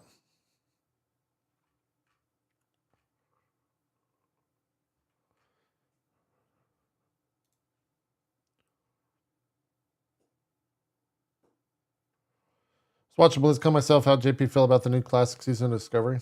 Is that really like the big thing that everyone's... Is that the biggest buzz out of that? I thought it was... I don't know enough about it to actually have an opinion. TBH.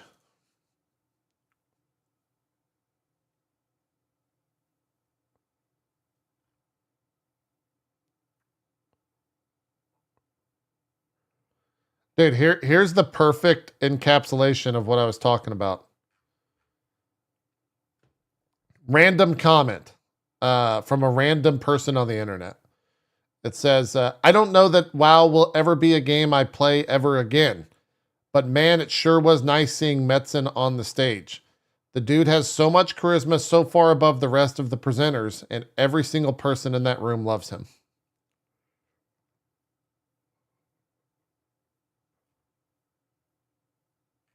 They're right.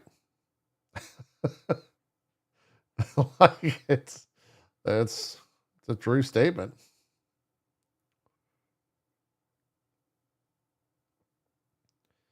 Ibarra looked so awkward. I don't think Ibarra was awkward. I think Ibarra was actually... Was that the first time Mike Ibarra had ever been on stage at a BlizzCon? Because there was that one moment where he got emotional. And I don't, a lot of people will be like actors, blah, blah, blah. Like, I think that was genuine. And I think that was just like a reaction of nerves hitting him and him realizing that like the company that he is in charge of does have like a incredibly passionate fan base. So I thought that was like pretty real. It's one thing when you've been at the company for however long he's been, 3 or 4 years, at the level that he's been at the company. Because before Blizzard, Mike Ibarra was at Xbox, right? I think he was at Xbox. And so I don't know if he was ever like a part of the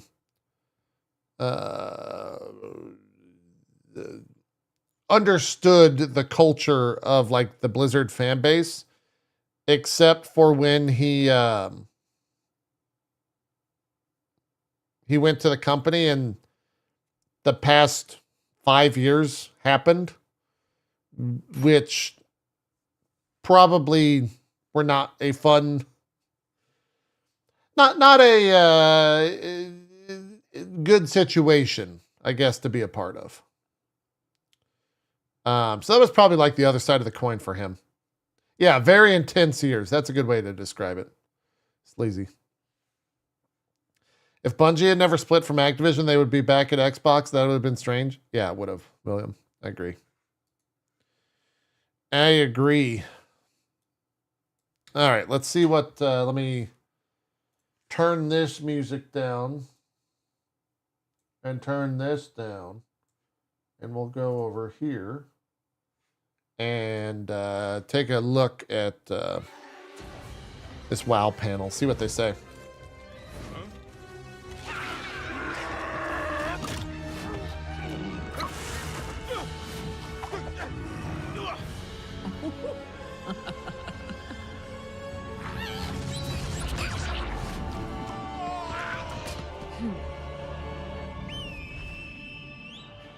This goofy shit. Hey man, this shit right here is making more money than every single thing they announced probably combined today.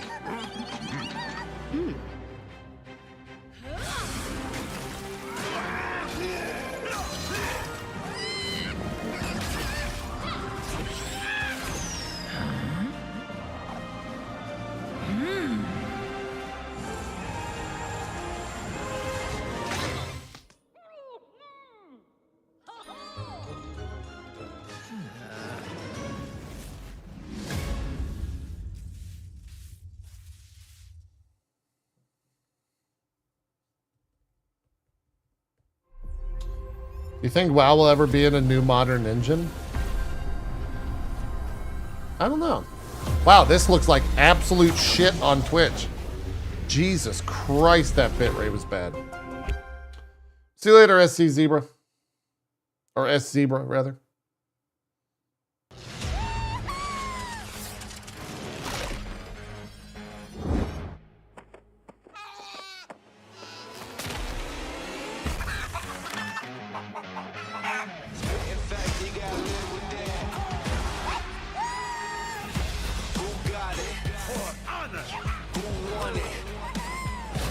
They tell more about the D4 expansion? No.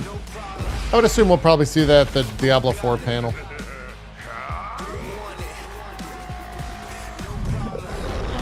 I've never played WoW, but I've wanted to. I want a solid MMO daily grind for a while. Too much history to try and figure out, though.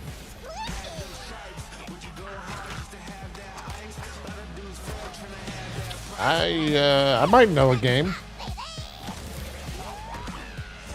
I might know a game.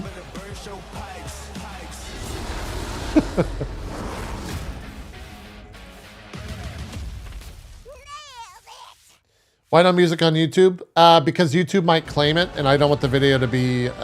YouTube is much more strict than Twitch when it comes to audio claims.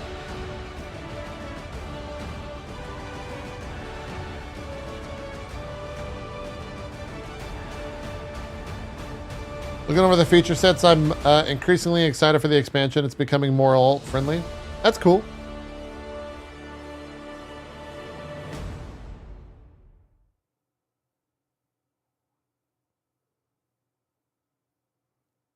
Why is the image shaking? Oh. Whatever you can do, we beg you. This is just super cheery. Will you save us? Super cheery. Will you make them suffer? Wind Faller, thanks for the 89. Can your shadow be our light?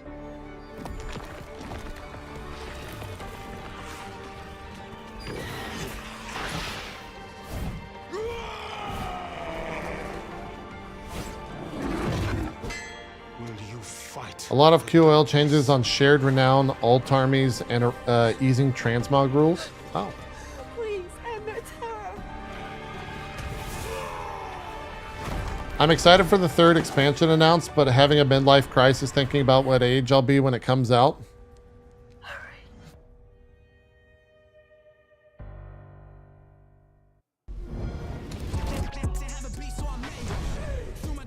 Okay, I don't want this shit to get claimed.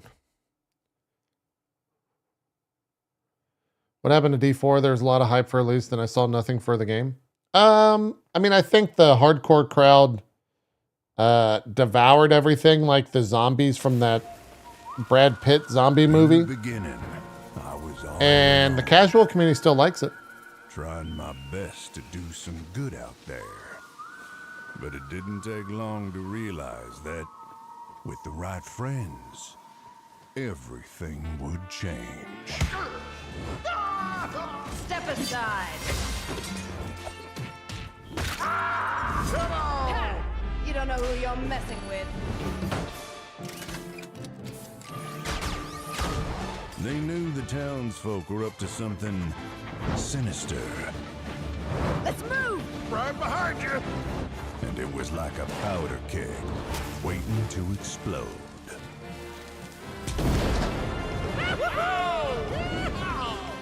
did it!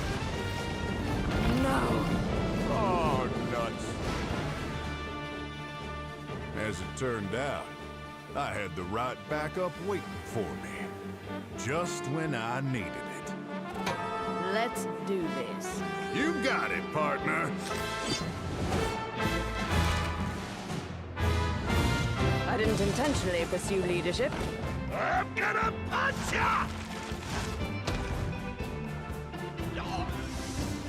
I'm envisioning a bleak future where you need alts for raiding.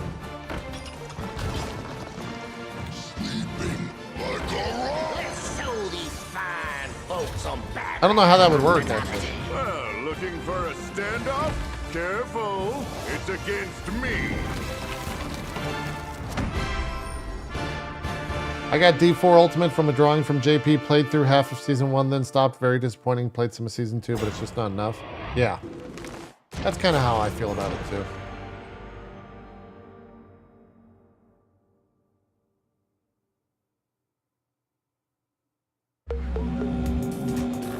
They're late, chat.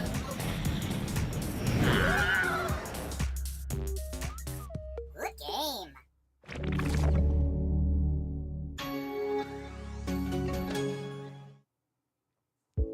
Real talk, does anyone still play Hearthstone? Yeah, otherwise they wouldn't be continuing to pump out expansions for it.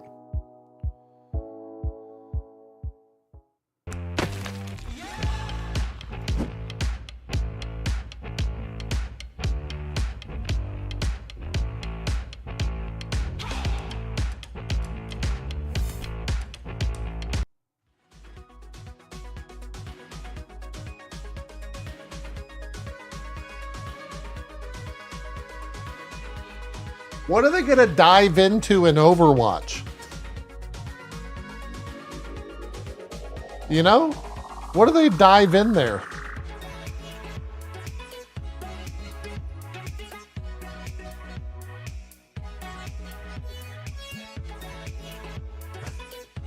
Let's go ahead and open up this brand. Guys, I found this video.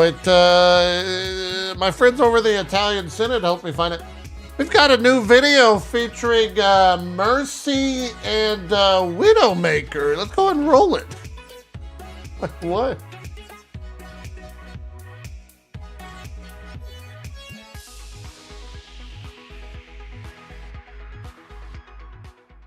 And then there's just someone off stage going, Samoa.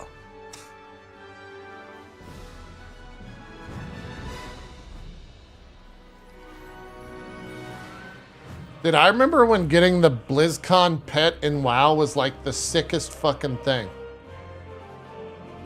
It's a shame that the account that I had, the Goblin, the Goblin suit or whatever it was, Murloc suit. That's what it was. And I have the BlizzCon bear still. Thank our partners. I have that on my account, but I don't have the other stuff. Xbox, power your dreams. You said it died? Do Game Fuel Mystic Punch. No. Yeah, hot died. In Diablo 4. I remember being so hyped when I got the Spectral Tiger card in the TCG. Dude, you got the Spectral Tiger card? That's fucking nuts. Award-winning comfort engineered to support your That's every like... move. Experience the ultimate performance gaming seat. HyperX. That's We're all nuts. gamers.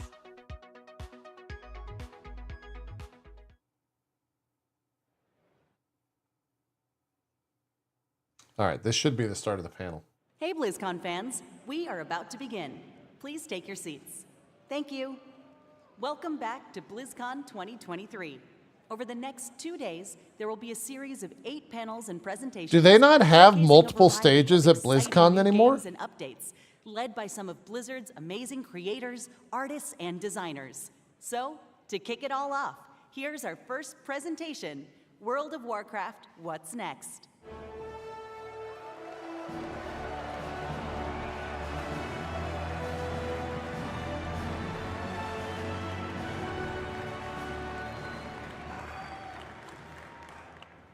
4 years have passed since the mortal races gathered together in Anaheim, California. And now, the drums of BlizzCon thunder once again. Let me hear the thunder! Yes! What? This medicine at home? What's happening? Oh, thank you. Thank you for being here with us today. Hello, everyone, and welcome to the World of Warcraft What's Next panel. My name is Taryn Gregory, and as you may have heard, thank you. As you may have heard from Chris during the opening ceremony, we are Walmart at the medicine. dawn of a new era of Warcraft. The World Soul Saga. A story that will play out over the next 3 expansions and will take us on an adventure in World of Warcraft like we've never experienced before. This saga kicks off with the War Within. In this first chapter, our heroes will be called on an expedition to the subterranean depths of Azeroth, revealing a new world full of mystery, wonder, and darkness. There we will confront the shadows below and face new challenges on the battlefield as well as in ourselves. So what is next? During this section, I'll share an overview of the story of the War Within, and then next you'll hear from Wait, this guy's the cinematic guy? to zones and cultures. Oh shit, sir, I'm so sorry. Morgan Day, who will talk about dungeons, the raid, and You our new have been carrying Let's dig in. Blizzard for 20 years In now? our cinematic reveal, did you guys enjoy the cinematic? Whew. Big shout out to the cinematic team for their work on that. It's just incredible work. We witnessed as Thrall found Anduin Wrynn, who has been wandering alone for the last few years, grappling and lost in his own thoughts and dealing with the experience that he's been through, as many of you may have remembered. Throughout this and our features trailer, we learned 2 very important developments, starting with these visions. Thrall spoke of a vision calling out from the heart of the world, like a voice from a dream. This radiant song will compel our heroes to investigate its origins, and while at the same time, a darkness has been gathering. Even as the heroes adventured on the Dragon Isles, and in the War Within, the mysterious harbinger that Iridikron spoke of will reveal themselves.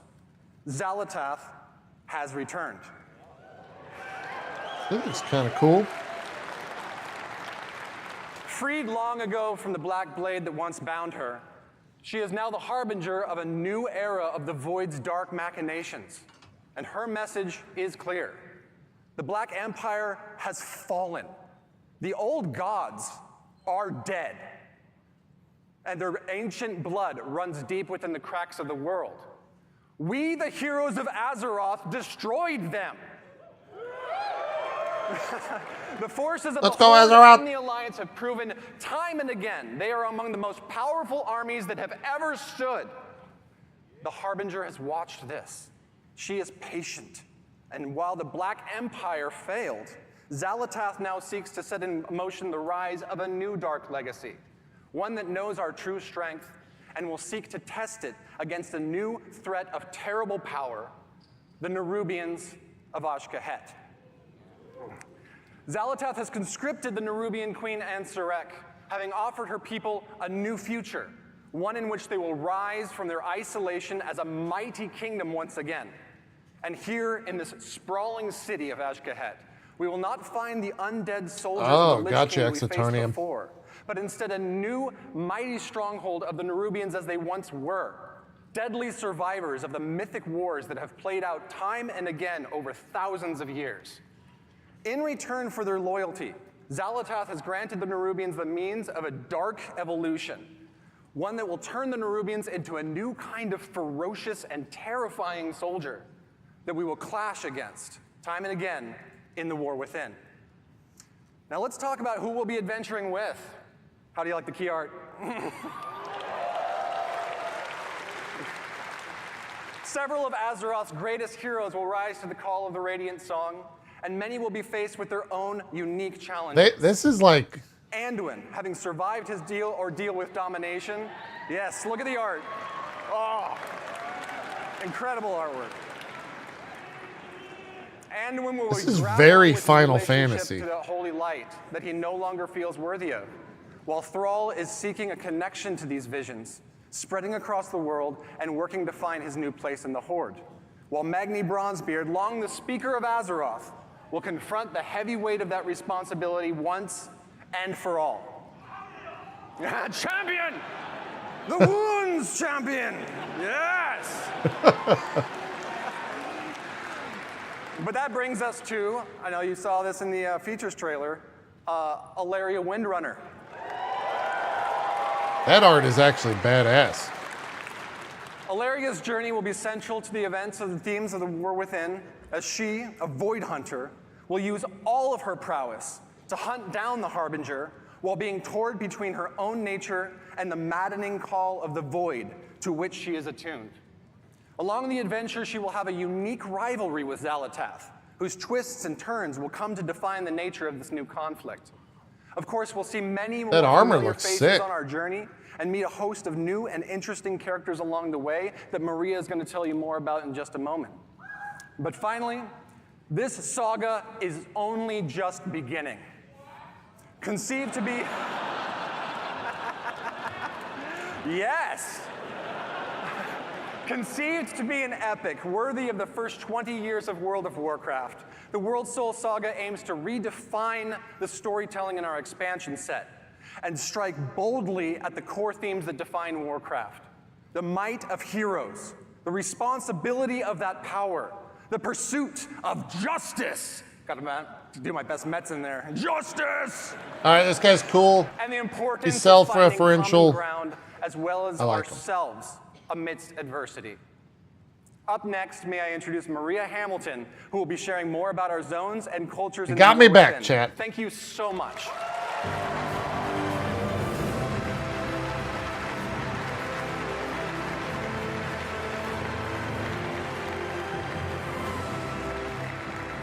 Hello, BlizzCon. Wow, I am so excited to be here and delighted to represent our team and tell you about the places that we will explore and the cultures we will encounter in the War Within.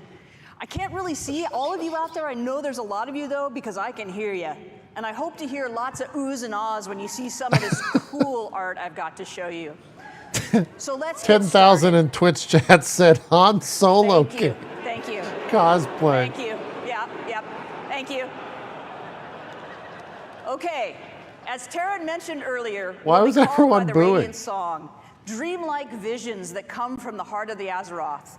This summons is going to lead us to the subcontinent of Khaz-Algar, a place long forgotten. It's only through recent explorations in Uldaman that we've discovered a Watcher report concerning a contingent of Earthen that was sent to this place long, long ago to investigate a fissure in the sector. What exactly that means, we don't really know, but we can probably speculate. So first, let's talk about the Earthen. Ooh, there you go. Hey, it's a good crowd, good crowd. All right, we have met Titan-forged Earthen before, of course, in Ulduar and other places. But this society of Earthen has been isolated within Khaz-Algar for a really long time and have developed their own manners and customs. Now, visually, these Earthen are a bit larger in stature, and they're noticeably blinged out. 2.0. They've got gems all over them, bedazzled, blinged out, you know, that kind of thing, right? But philosophically, they are guided by the Edicts of the Titans, a set of codified orders, duties, and expectations that provide instructions for the core functions of their society. You know, Titans, order, all that, right? But the Titans have been absent for eons, and the Earthen are no longer united in their adherence to these edicts. They now exist as three groups that are estranged from each other. The Oathsworn, as their name suggests, still uphold the edicts faithfully and believe everyone else is doing it wrong. Their charge is guarding the Core Way, a Titan passageway that leads right to the core of Azeroth. They're primarily the city dwellers. They live conveniently near the object of their responsibility, that Core Way. Now, the Unbound, in contrast, have abandoned the edicts, and they are considered scandalously rebellious by the Oathsworn. Both, right? Their original responsibility was providing the materials to keep the Titan installations supplied, and they're primarily rural. They're living in and around the quarries and the mines where natural resources can be acquired. They rarely interact with the city dwellers. They feel neglected and ignored because they have a different opinion on how they should live. Now, the machine speakers have strayed from the edicts in practice, but not with respect to their overall obligation to keep the Titan works functioning. They've had extremely limited contact with the surface dwellers, and they express no little disdain for those who just don't understand the great machines. Their homes are built around vast industrial projects under the surface that allow them to This is perform some their deep dive in functions lore in right accordance here. with edicts, more or less. These different perspectives among the Earthen and their variable adherence to the Titan's edicts has weakened the society as originally structured. And that's not good, of course, but a much more serious problem is their steadily dwindling numbers. For reasons that I'm not going to get into here and now, New Earthen can't exist until we help them out by doing some things and unite the Earthen society once more. Huh. We're going to do some marriage counseling. As a result of our actions, the Earthen will eventually be unlocked as an allied race. Yeah, like sweet, don't they? Yeah. Oh, those actually do look player pretty cool. Earthen, these player Earthen will replenish the culture's dwindling numbers and may join either the Horde or the Alliance. Yeah. It is, of course, players' choice A little bit like which that, side you Henrik. wish to ally with. But as you can see from a small sampling of combinations, there's some fantastic variations and customizations coming for the Earthen models, including different gem incrustations, beards for all body types, rocky skin patterns, tones, and more. Now that golden mohawk with the braids and the fringe beard, that's quite the look. But I really like the beardless guy with the bushy blonde eyebrows. He looks so cool. He's just kind of like, yep, what do you want me to do? So anyway, all right, moving on. Another cool culture that players will encounter in the War Within is the Arathi. Yeah. Yeah, and you probably have questions, right? So these are descendants of the original Arathorian Empire, and they've arrived relatively recently and through some somewhat mysterious circumstances. And they find themselves trapped here within Khaz-Algar. Mysterious mostly because I can't say anything more about it just yet because of spoilers, but it's not like spooky mysterious, it's the other kind. Huh. As a people, the Arathi are worshippers and wielders of holy fire.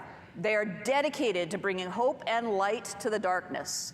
They're tough, resilient people, with every member of the society being an able combatant. Some few are further blessed with paladin-like abilities through their devotion to the light. Even their airships are powered by sacred flame. The extent to which they're comfortable in battle is probably a good thing because they have established a home away from home in an enormous cavern bordered by an endless underground sea from which terrifying creatures emerge to rampage and create havoc. Not my idea of a cool place to hang out, but they're really, really tough.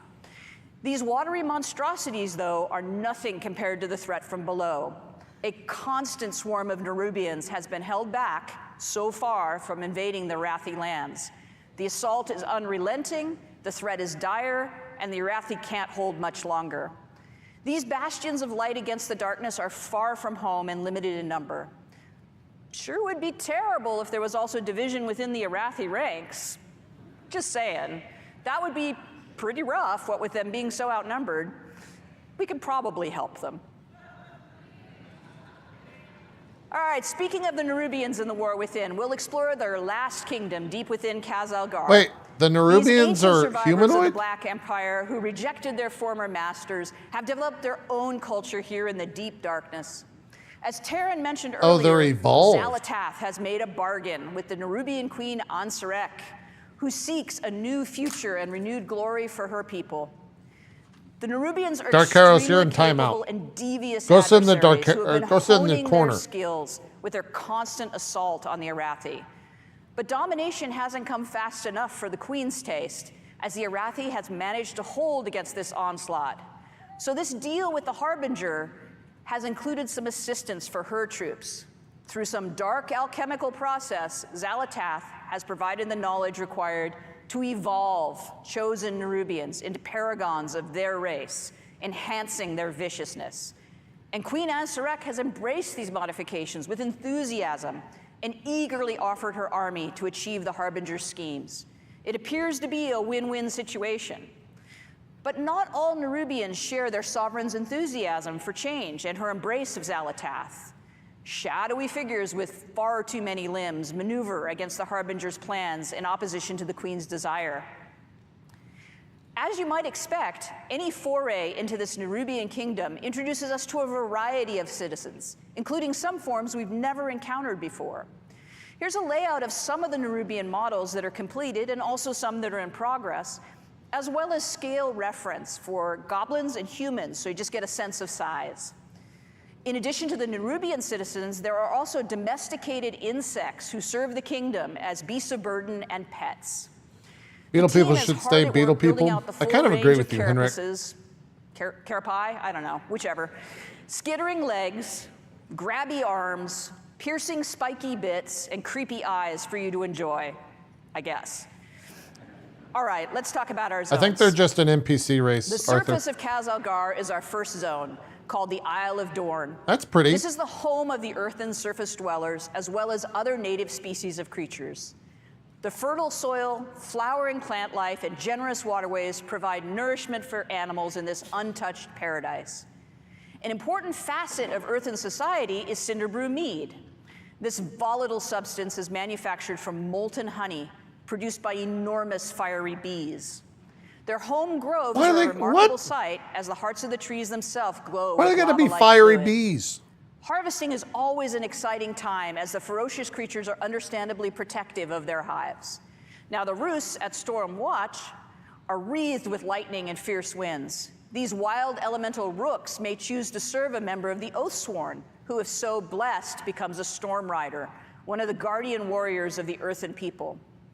The Unbound deal with hostile creatures from time to time, but for their most part, the existence is relatively peaceful, fairly sort of peaceful. Their comfortable homes are often situated near the places where they once labored. This reminds me of... Those sites are now in disrepair, and in some cases, the lair of other creatures. Of course, the Isle of Dorn boasts a great walled city where the Oathsworn live and serve the edicts of the Titans. The city of Dornagal is the location of many important civic buildings, markets, traders, and crafters. East and it's of here Arathi? that a traveler will find the expected amenities of a capital city, as well as the Titan That has all the defense troll of which temples? is the Oathsworn's primary charge. Hinterlands. Now, beneath the surface of the Isle of Dorn lies our second zone, the Ringing Deeps. As the name suggests, it is here that the Earthen are engaged in their work in accordance with the edicts.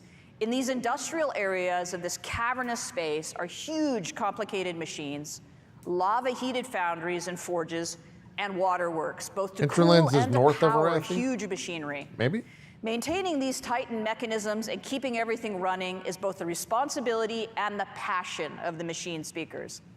The Earth has shifted too in places, revealing openings to the sky above to the Isle of Dorn. These cenotes bring light and water into areas once shrouded in darkness. Abundant greenery, flowers, and creatures that do not typically dwell in caverns may be found in these idyllic spots. It was really important to us as developers that we delivered the fantasy of the hard-working industry, but still had some break-up areas of natural beauty that don't feel like dark, constrained tunnels. Now, as the machine speaker population has dropped, they've had increasing difficulties with kobold incursions, and indeed the kobolds have taken over the mines, the work areas. They've even built a city of their own. Unexpectedly, the kobolds are actually becoming a force to be reckoned with under the aggressive actions of their leader, the Candle King. You knew it had to be a candle. The Candle King. No take candle. No take candle. With the passage of time, the Earthen have diminished both in number and in the knowledge required to perform the various routines to tune and repair the processes. The old ways have been forgotten, and new creative methods must be employed if the edicts are to be obeyed. So they're kind of making it up as they go along. Butterfingers From the sent me Ringing like Deeps, we descend 400 further into Butterfingers. Khazalgar to reach Hollowfall, a vast hollow area in the earth. Let's go. Bordered by an endless underground sea. This tenuous foothold under the bright light of an enormous crystal has allowed the Arathi to survive. using their airships to travel to high plateaus and establish docks, light towers, villages, and even a priory. From their capital of Merildar, these trapped people strive to keep hope alive and spread the light, while engaged in a near constant battle with the Nerubians at their borders. The open spaces, the bright light, and the greenery are intended to feel as though we're on the surface, somehow, rather than in this sort of strange hollow within Azeroth. The crystal provides brilliant light, warmth, and growth for vegetation. You may notice that all the blooming plants have opened their blossoms toward the light and seem to be reaching in that direction whenever they're in Hollowfall. Unfortunately, the crystal sun has been changing in recent years. Where once the light was steady and reliable, it now fades without warning, plunging the Arathi into darkness, save where they have built light towers that maintain their holy flame beacons. In the absence of this light, the dangerous Kobis and other fierce creatures emerge from the sea to rampage. As the Arathi are barely holding back the Nerubians, these unpredictable episodes are incredibly demoralizing and deadly. Happily, the light has always returned to the crystal, so far. And at the deepest descent in the war within, we reach the zone of Azj-Kahet. That almost rhymes. Anyway, the Nerubian city of Threads has been built on the ruins of itself, over and over and over again. As areas decay and crumble, a new district is built upon its ruins, and as a result, the city climbs ever higher. Those Nerubians favored by the queen, or possessing enormous wealth, or both, command the greatest views and live in the highest places over these swarming masses of the many districts. The Burrows is the home of the scavengers, the forgotten, deep in the decay and the filth. The Umbral Bazaar is a trading hub of fine silks, fascinating alchemical discoveries, and other exotic and hard-to-find goods. The Skanes are the home of the lore keepers and scholars who toil to maintain the history of their people and research myths and legends of Azeroth. There are many other districts and less than savory neighborhoods, both well-known and secret, that the careful adventurer could discover should they risk life and limb to do so. But the key to such exploration is fitting in among the Nerubians and being accepted, an enterprise best accomplished through skill in the use of pheromones and considerable bravery. The zone of Azj-Kahet features areas of spectacular dark beauty that are inhabited by these creatures that have found a way to live among the Nerubians without being deemed a threat, found to be particularly tasty to consume, or just too much fun to torment. The mobilization of forces to assault the Arathi while also providing military might to achieve Xalatath's schemes has stirred up all sorts of inhabitants of the darkness. And deep within the city itself, the Nerubians are gathering an odd substance, the black blood of the old gods, for some unknown purpose. But I'm sure that's fine. And now I'd like to talk a little bit about our zone flow. As I mentioned, awesome, huh? Oh. Whoa. We travel from the Isle of Dorn into the Ringing Deeps, into Hollowfall, and then into Azj-Kahet. In the War Within, all of our zones are connected all together using the airlock technology that we developed for Zarelek Cavern, allowing for this seamless descent from the Isle of Dorn all the way to Azj-Kahet. That was video I just captured last week of the transition between the Ringing Deeps and Hollowfall. As you can see, we built for dynamic flight, and we were able to flow directly between the zones without the load screen.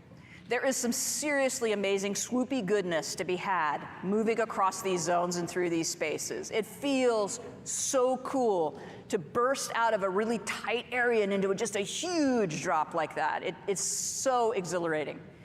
Now, this blobby map that I've got up here was an early attempt during development I like of our swoopy zone goodness. flow to try to figure out Scoodles how we would is gonna love stack it. these zones together and achieve the relationship between their geography and geometry that made sense and felt great to traverse.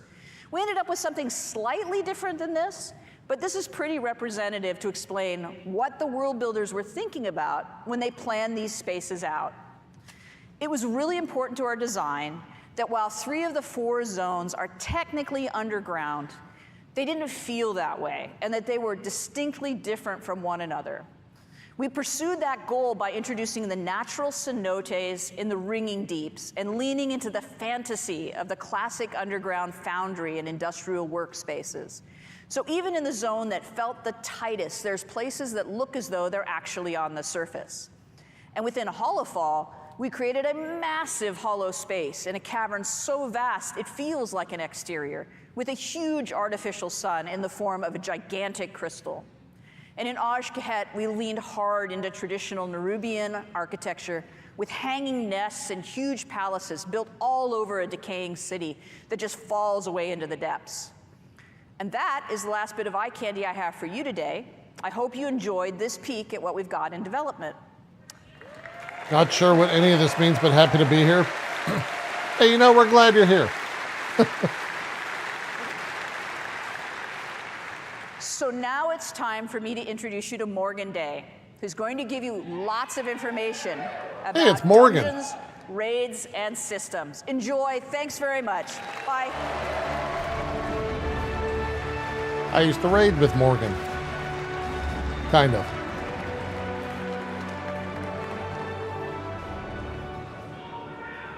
Hello, BlizzCon. My name is Morgan Day, and I'm here to talk to you about some of the upcoming content, features, and systems in The War Within. I'm sure I'll also make some funny faces that I'll regret later in thumbnails, but whatever.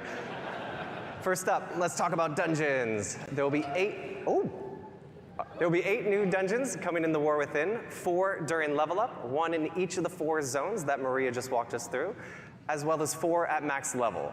There's a lot Have you of really seen cool Ion stuff at all? happening in these dungeons. No, I don't we think have like so. a Kobold dungeon where you'll meet that Candle King, where there's like a light mechanic that takes place. You have to kind of keep it going to light your way. There's a dragon riding dungeon, of course, but also one of my favorites is the Cinderbrew Meadery that Maria just talked us through. So this is a dungeon that takes place on our first zone, the That's Isle not a of bee. Dorn, which is where you'll experience, all of our earthen buddies, and this is the place where they make that Cinderbrew mead that she was talking about. They take in all that honey that they gather from throughout the zone to make the mead, to do all kinds of fun and/or nefarious things with. Although I do have to say, I feel like they're a little bit behind the times. I feel like all the kids are. I have not drinking watched hard Invincible seltzer yet, or something Chalondo. these days, but whatever. They're old school. I get it. Next up, our raid. The Nerubar Palace. So this is an 8-boss raid that will take place in the zone of Aj-Kahet. And this is really the culmination of all of those machinations we keep hearing about that we see play out between the Nerubian Empire, their queen, and her collaboration with I did watch Zalatath. Loki, though. So for this next one, we don't normally show things this early, but I thought it'd be cool to share. On the left there, you can kind of see the top-down view of the raid, and on the right, it's more of like a side cutout. So we like to work on all of our dungeons and raids when they still look like this, as it's much easier to iterate while we're in 2D than it is to kind of change the zones around once we're in the game and it's all blocked out. So to step us through You want the a raid shirt? really quickly, I'm sure you can buy it at the after BlizzCon barging through store. the front door, you'll very quickly fall and/or get knocked into one of those giant pits of that black blood of the old god that you'll hear much more about. Loki was pretty good. And then you'll battle your way through the harvest pits, and then finally traverse your way back up through the stalactite wing, which is not a final name, I promise, until you finally fight your way into the Queen's inner sanctum, where you'll come face to face with her as the end boss. So as you can see, this will kind of feel like a winged raid in terms of the vibes, but in terms of the player experience, it'll actually be quite a bit more linear than what you might be used to for a raid with some winged vibes. So something that I also think is fun to talk about really quick is with all of our dungeons and raids, we like to try to explore like what is the thing that's going to make this space feel really unique, that's going to make it stand out from all the other times that we've built these dungeons and raids. And with this space, we really thought that, given that we have the Nerubian to play with, they've got all these amazing like webs and silken threads that you can kind of traverse the zone through. We thought it'd be really fun to explore verticality as a major element to this raid. So I think that'll be really fun to see what the team comes up with for that. Next up, let's talk about systems.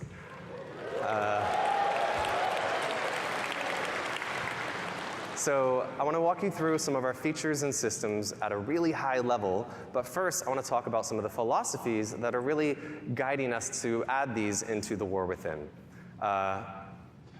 So first and foremost, we really want to continue to extend the philosophies of Dragonflight into the War Within. And really, when we talk about that, there's 3 main pillars that I want to touch on. First, we really want to make sure that we're focusing on evergreen features. We want to make sure that we're making World of Warcraft better forever and not focusing on things that we know we're going to have to leave behind as we move into future expansions. That's smart. Next, we want to make sure that there's something for everyone. So whether you're a hardcore raider, a PvPer, a collector, or apparently like Holly, you just love to play tons of alts and run around the world exploring things, we want to make sure that there's something in War Within that you can really geek out over and that resonates with you.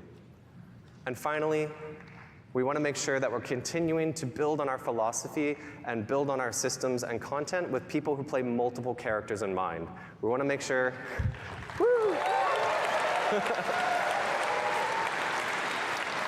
We want to make sure that we're building all of our systems to really respect the time of the player behind the keyboard and not focusing so much on the accomplishments of that individual character. That's pretty cool. So let's talk about delves. Delves are a new feature that will be integrated into the outdoor world experience, where the fantasy of these is actually that you'll be joining the Dragonscale expedition in their search for lost treasures all across Khazalgar. So delves are an evergreen feature that is really integrated into that outdoor world experience. We want delves to be a new pillar of endgame content for those outdoor world explorers. We really view this as something like when we added world quests back in Legion, where they are going to be really integrated and transformative into that outdoor world, especially that endgame loop. So one of the main reasons aren't these just like is that these will provide island scenario? Like I feel like they've done this so many times. And rewards to those outdoor world explorers. So that means things like rewards that you're used to, like mounts, achievements, titles. But we'll also be adding a outdoor row to the Great Vault with War Within.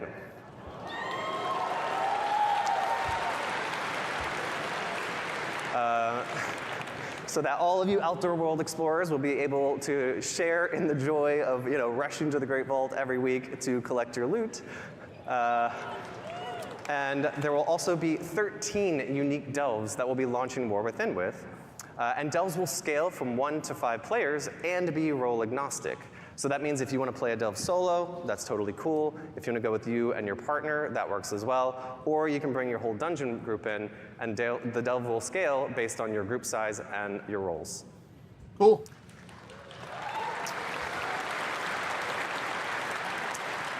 And I would be remiss if I didn't mention one of my favorite features of delves, which I think Maria alluded to earlier, which is that there will be an NPC companion joining you on all of your adventures. So for season 1, that'll be Bran Bronzebeard, as you can see. Huh. And Bran will be tagging along with you on all of your delve adventures, and will totally never, not even once, aggro a pack of monsters that you didn't want him to. And I don't have my fingers crossed behind my back right now. So Bran will have a customizable talents and mechanics and abilities. A lot of screamers at BlizzCon. Load out to suit your playstyle and needs. So maybe you need a little bit of extra healing. Well, you can load Bran out to provide that for you. And finally, you wouldn't be exploring with the Dragonscale expedition if at the end of every delve there wasn't this massive treasure trove that we need Bran to open for us, which hopefully brought a couple of keys to open some of the chests in there. But before Bran can open that vault for you, you'll need to maybe defeat a boss, maybe you'll solve a couple puzzles, something like that, and then Bran will be able to open that vault door for you. Is it trying to give players options that fit them for gearing up? True. Next up, let's talk about warbands. It's happening. This is the alt thing, right? Warbands are a system that we're introducing that will really be the representation of all of your characters across your Battle.net account. Warbands are an opportunity for us to create a platform where you can share your achievements, resources, and all that other good stuff across all of those characters. So the goal of this system is really to be that representation of the philosophy shift that I mentioned earlier about really respecting the time of the player behind the keyboards and not those individual characters. There's actually a ton of additions and modifications. We've talked about a few here. There's no like singular UI screen that says warbands. It's more of like all these modifications and updates and features are like kind of wearing a big coat that says warbands on the back of it. It's how I kind of keep it straight in my head. But just to talk about a couple of those cool features, we'll actually be revisiting the transmog rules of how you acquire those appearances in the War Within. So for all of you who have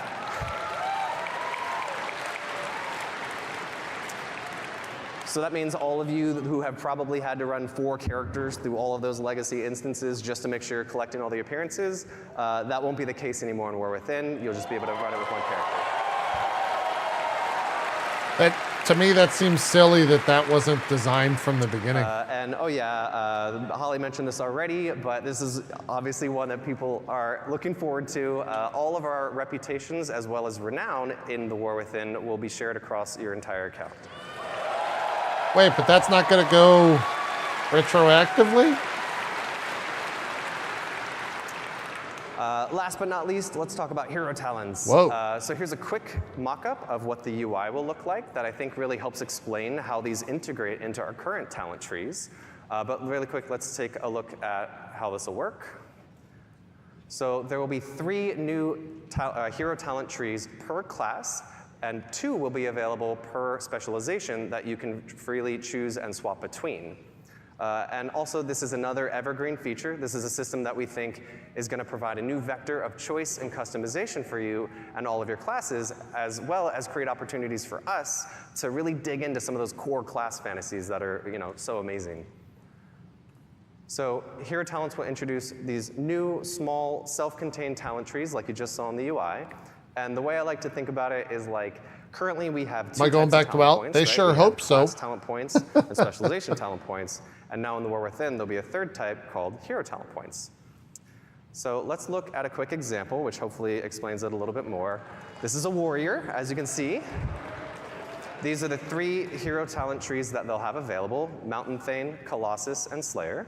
And as you can see in the top left, we have Protection, who will be able to choose between Mountain Thane and Colossus.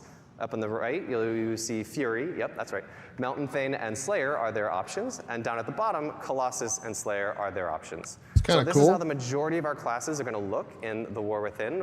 The exception, of course, being Druids and Demon Hunters, who are a bit special, so theirs will look a little different. So let's take a look at how you'll unlock the system, as well as how it'll feel playing through as you're leveling through the War Within.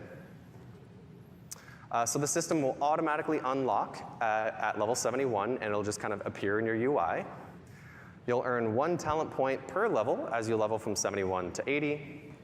And there are 10 talent points in total, with several choice nodes along the way. So I like to think of this as being similar to like the Legion artifact, where as you were leveling and progressing, you were making some choices along the way, but ultimately you're going to unlock the whole tree. And also, I want to be very clear here. These are extremely low friction to swap between those choice nodes, as well as to swap between the different hero talent trees.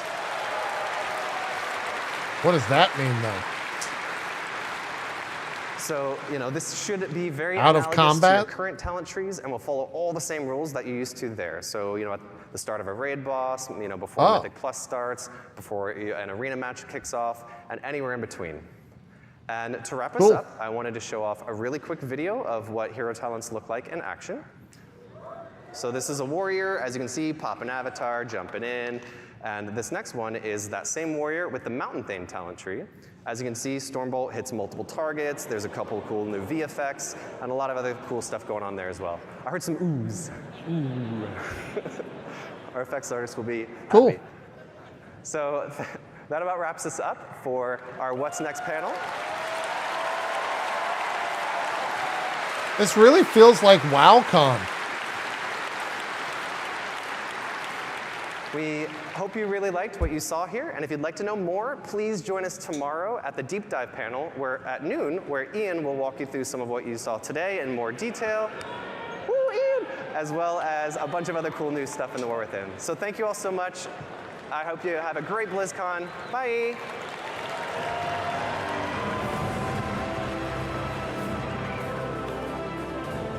That was a pretty good panel. I wouldn't really call that a panel. I'd call that like a presentation, but that was fine.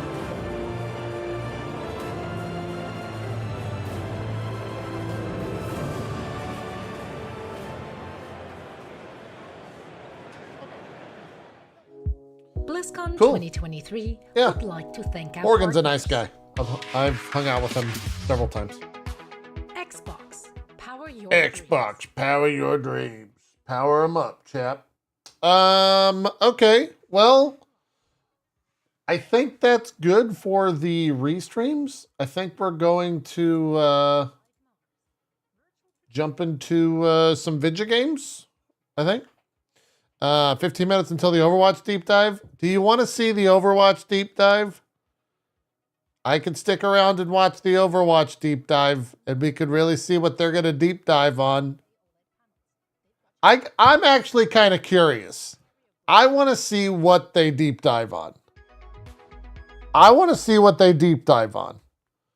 to go use the restroom real quick and get the dog a treat. Because he's been waiting. Good boy. Good boy. Good boy. Maybe even feed the animals. But I want to see what they got going on at Overwatch. So I'll be right back. Let me go use the restroom. I think if I played WoW again, I'd want to just play in like a giant streamer guild. I think that would be fun.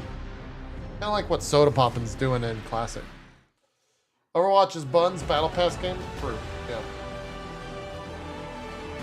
Alright, let's go. Come on, Ollie.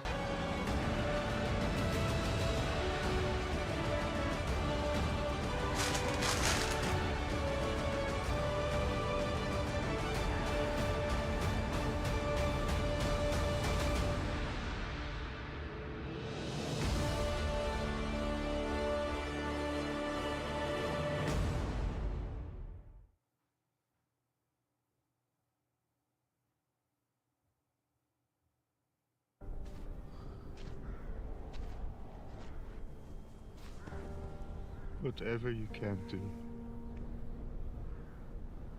we beg you. Will you save us?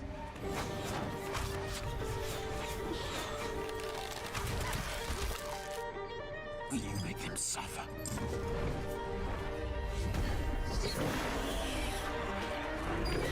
Can your shadow be our light?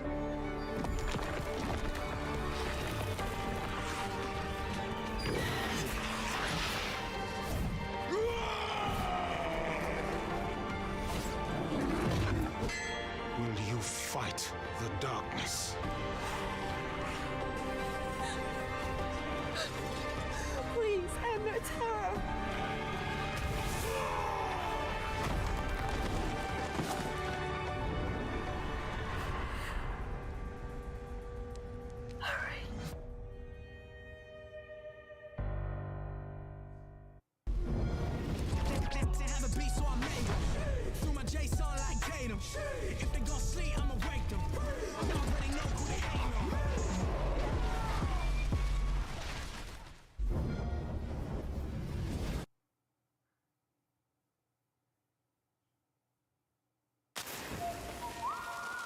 In the beginning, I was all alone, trying my best to do some good out there.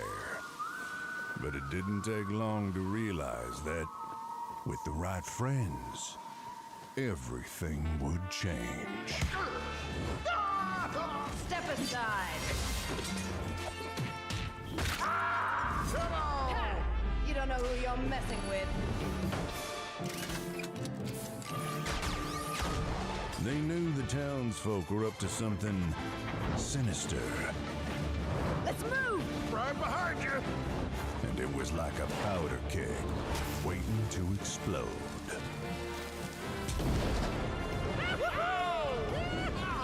We did it! No. Oh, nuts.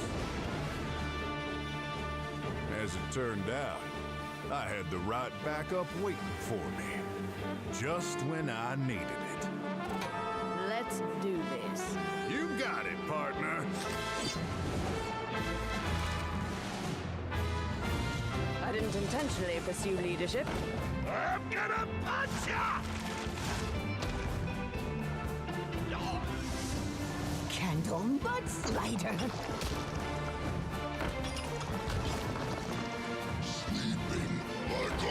Let's show these fine folks some Badland hospitality. Well, looking for a standoff? Careful, it's against me.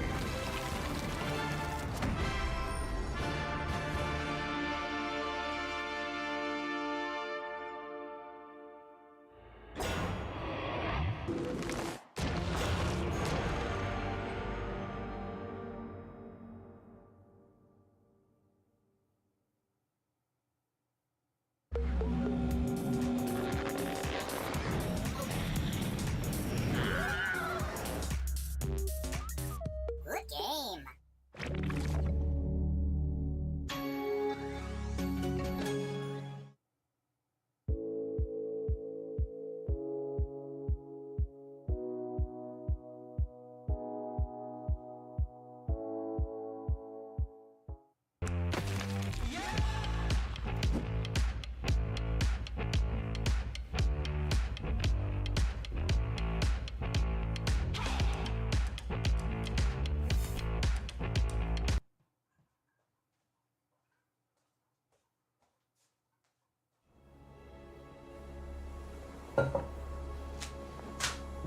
Uh-oh. It's time for the best fucking trailer.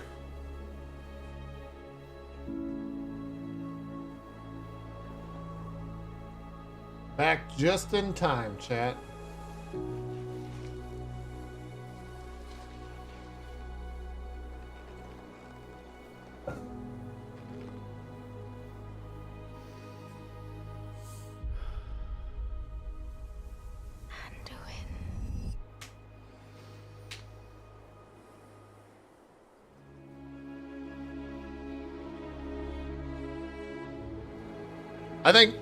I think this is up there with like the Arthas trailer.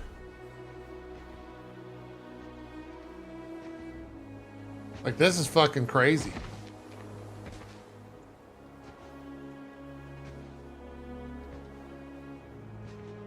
You're here to tell me we don't get to hide. Is that it? You needed time. We stayed away. But time by itself heals nothing.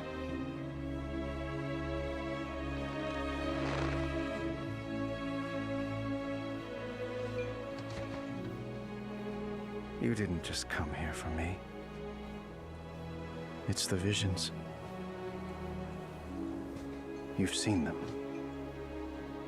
I suspect many have lately.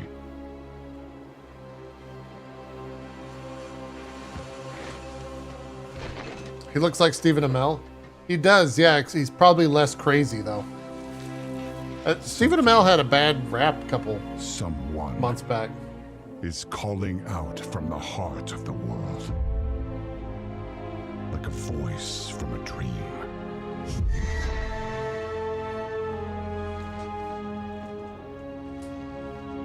Something dark. Is that Varian's kid? Yeah. Anduin. The world needs your light again. My son.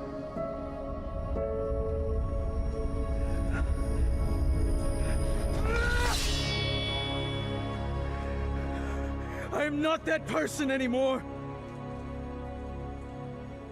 I have no light. Not after what I've seen. Not after what I've done.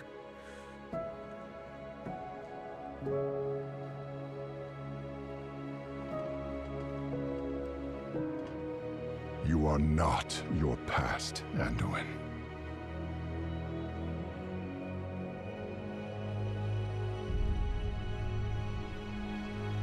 I trust you. Did he do anything super villainous under the jailer? I'm pretty sure the jailer made him just like kill people. Like kill his friends, fight his friends.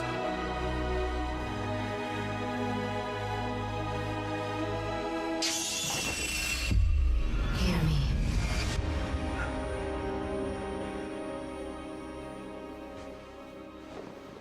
They're getting worse.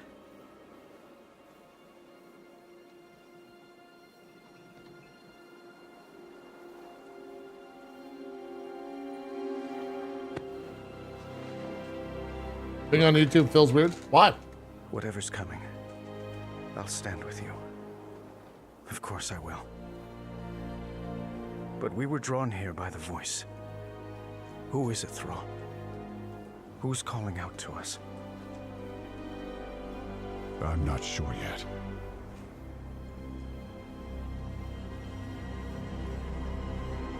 But that sword was aimed at someone. I fucking love the end of that scene. It's so good.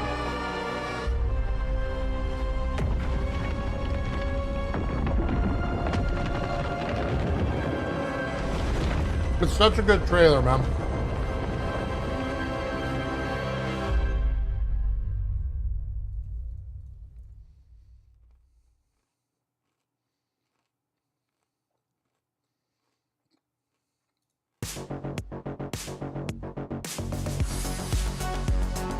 Hey, chat. I just got added to this list.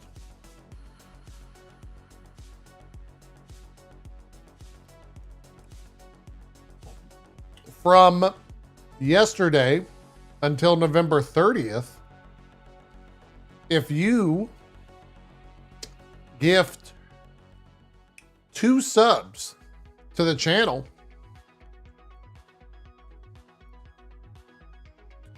you can get 60 days of the Mega Fan Premium membership at Crunchyroll.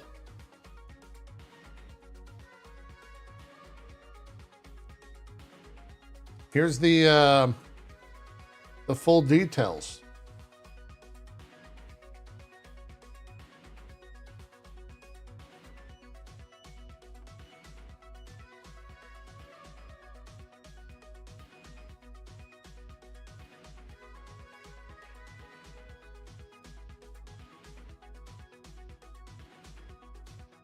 Oh, wait, hold on. Don't do it. Don't do it.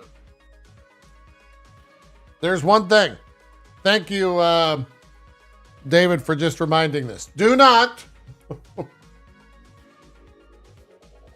gift the channel just yet. I have to be under Just Chatting Art and One Punch Man World categories. I think we're under special events right now.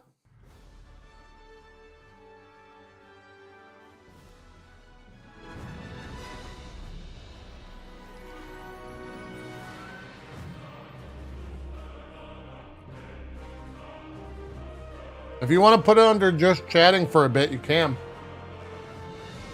I mean, that's what we're doing.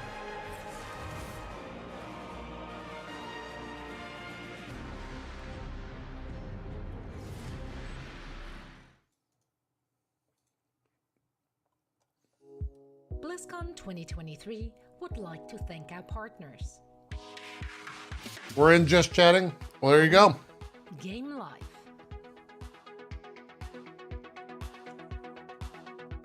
Xbox. Power your dreams.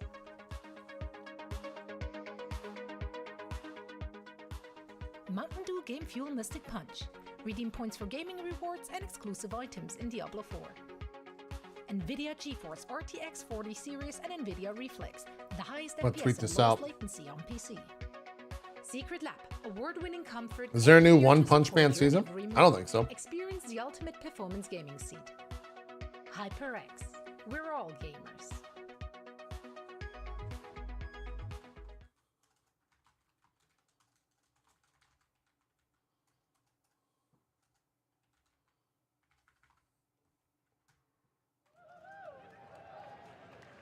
Here we go, chap.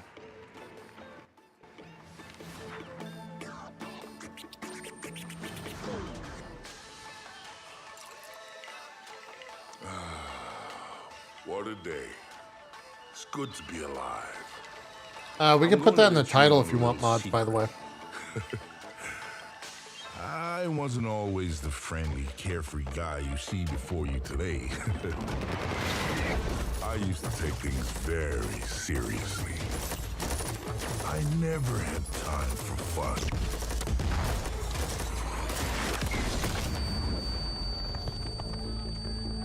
One day I realized... Thank you, SI Swam.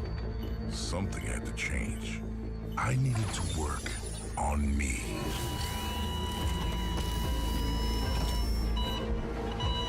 Oh, right, this guy's live right now, isn't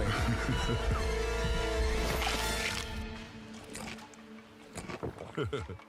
Now I've got a whole new outlook on life. I realized that it's okay to put myself first.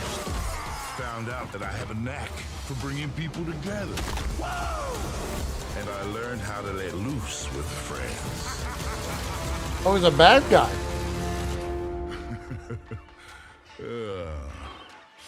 I work hard. And I play hard. So, I only have one question for you. Ready to have some fun?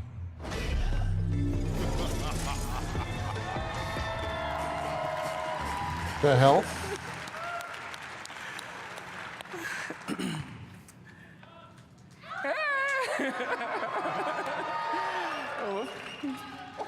What's up, everybody? Okay, sorry, I'm excited. It's great to be here. But, you know, working on our Overwatch hero takes a full team. And I'm thrilled to introduce some of the amazing people who help bring him to life. We have Kyunso, our narrative designer. Alec Dawson, our lead hero designer. Foster, senior test analyst. And the amazing Rakan, our senior character artist. Okay, so we probably talk about Mauga or any panel forever, but we only have like 45 minutes, so let's just jump right into it. 45 minutes? Let us know a little bit about Mauga's backstory. Of course. As Dion mentioned during the opening ceremony, people have been fans of Mauga or Manga for a very long time. We've released 6 heroes with Overwatch 2, and for most of them, if not all, people have been speculating if it was going to be Manga. But here's a very quick introduction of him for anyone who doesn't know who he is. He was originally introduced in 2019 in the second Overwatch short story, What You Left Behind, written by Alyssa Wong. It's a story that follows Baptiste, and Manga makes quite the appearance. Manga and Baptiste worked for Talon, and they were pretty close friends. No, this is main Baptiste stage. left, and Manga made an immediate impact. They are kind of like frenemies. Yeah. I mean, look at him. Look at that sly, self-satisfied grin. He's just the guy who wants to have fun. Woo! Yeah, that's right. But be careful. Behind his grin, there's always a threat. She And seems he uses very his like big, jockey personality go with the to hide like his cunning side. too chill. One of my favorite lines in that short story is when he just goes, You know what I'm saying? It gets real Shakespearean up in here. He's our first Samoan hero, and we worked really hard to get that right. Throughout his development, the team worked with 3 cultural consultants, and they also helped us refine the Samoa map. And beyond the cultural consultants, we also worked with the brilliant Samoan tattoo artist, C.E. Lufau, to get his tattoo just right, because they have such a huge cultural significance in Samoan culture. Is that It his foot represents or their his heritage, arm? Their past, present, and future. What the so we hell? knew we had to get this right. Yeah, it was interesting when we first started to dig into the tattoo. We had done some drawings where Omnics were tattooing on Mauga's back. And once we started to work with CE, he was like, a tattoo is something that a human transfers to a Samoan. It's a sacred experience, Right. yeah. And so he had given us his feedback that the depiction of a robot or something without a soul, basically transferring a tattoo, was not the right thing. And so this was what's so fun about meeting these different people, the different culture experts. They really worked hand in hand with the character artists and the narrative designers. And just, we had fun figuring this out. And Mauga's such a fun and unique hero. This includes his lore, the art, the design history, his abilities. As you all have either played him already on the show floor or at home, because you can play him right now, you should get True. You kind of get what you're actually experiencing with him. Oh, what's up, bud? So, Okay. to talk a little bit more about the abilities, Alex, you want to break it down what his gameplay is like? Yeah, let's talk about Mauga and sort of what he brings as a tank to Overwatch. His style gameplay, he can either charge in alone or he can go with his team, right? Because he's this big, high threat level who sustains through dealing damage. And that's how he's really Gift unlike a of lot of the other weed. tanks is, Nice. you know, he has this passive that actually keeps him up as he deals critical damage. So it's one of the things where he's constantly in the fight, he's brawling, he's destructive, because that's the way he is keeping himself alive and in the fight. Another thing he does is his guns are hit scan. You know, when developing Dark Mauga, Arrows, the can you team actually really put that wanted on to look a at a tank that could counter 10-minute our Echo and have an spammer ability when to we're actually in contest them while they're in the air from afar just chatting? or even up close. So when looking at Mauga, there was a few things the team really wanted to get right. And talking with Josh Snow, our lead balance designer and the point designer for Mauga, you know, he talks about the guns being core to this hero. Mauga is one of those kits, say like Widowmaker, where the gun comes first and then all the rest of the abilities follow. Along with his weapons though, we also wanted to make sure we could have abilities for a character of this size. Mauga is huge. He's huge in game, as you may have already seen. He's the biggest hero that we have in the game so far. So what do you have to do to compensate for that size? You know, he's a big target. And then finally, it was about getting this personality right. He's aggressive, he's destructive, he's in your face, but he's also smarter than he looks. And that really started with the character that narrative and art were telling. I think he's about 7 feet or Yeah, he's a big guy. The biggest character we made so far. And I mentioned earlier that his name, Mauga, means mountain in Samoan, so we had no choice but to make him big. And as you guys touched on it, he has this, I really like his play style. It's very, it feels brutal, but there's a lot of strategy behind the approach. And Overwatch heroes aren't just about their abilities. We take great pride in their personalities too. In the short story that you mentioned, published around summer 2019. And then we suddenly released Sigma later, if you guys remember. And actually Sigma was we envisioned him as Mauga at first. And as we started to play with these psychic abilities and the different powers that this character that would eventually become Sigma, but we intended it to be Mauga, it just didn't feel right. Are they going to spend 40 minutes on Mauga? You know, like Foster was there when we were trying out a bunch of abilities.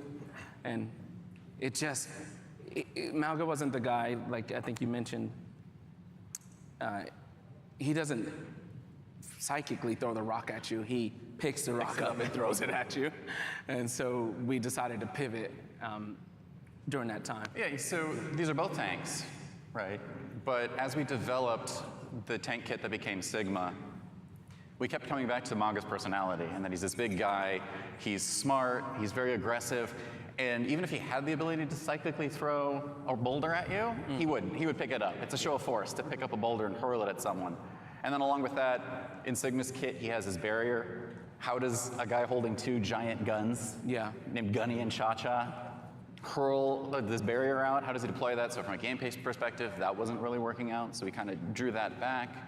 And we released Sigma. We pivoted to Sigma there. And then for Mauga, we just went back to the drawing board and thought more, how can we nail down this personality type? How do we make the hero he's supposed to be and not kind of force abilities on a personality that it doesn't really fit with? And so we developed that mentality, but that physicality, and that was in tandem with ability design and then also with art, where we looked at, okay, how do we represent this giant of a man? And it came down to giant guns. Yep. Yeah, it was really, you know, that part was subverting expectations and didn't necessarily make sense for Mauga in particular, right? But Rakan, I think the guns, you worked a ton on them. Do you want to go expand on that? Yeah, something that I really love about working on these heroes is how we almost challenge each other and push our different teams in new ways. Mauga is super fun, but that's only because the team making him that way. How his design has changed, his story has evolved, and seeing his abilities be refined, it's a full team effort to line these pieces up. Everyone is like pretty good at reading a prompter, but not seeming like reading a prompter. And then that guy got on stage. He's like, Alex, I am really glad to be here. Thank you for each one does something different, and they can also be fired together, inviting me to the panel. So let's watch the video to take a look at these in action real quick. So you have his incendiary chain gun, his left quick, that sets opponents on fire. It takes 10 hits to set the opponent on fire, so they'll be in a burning state, or they become vulnerable to his right click, his volatile chain gun.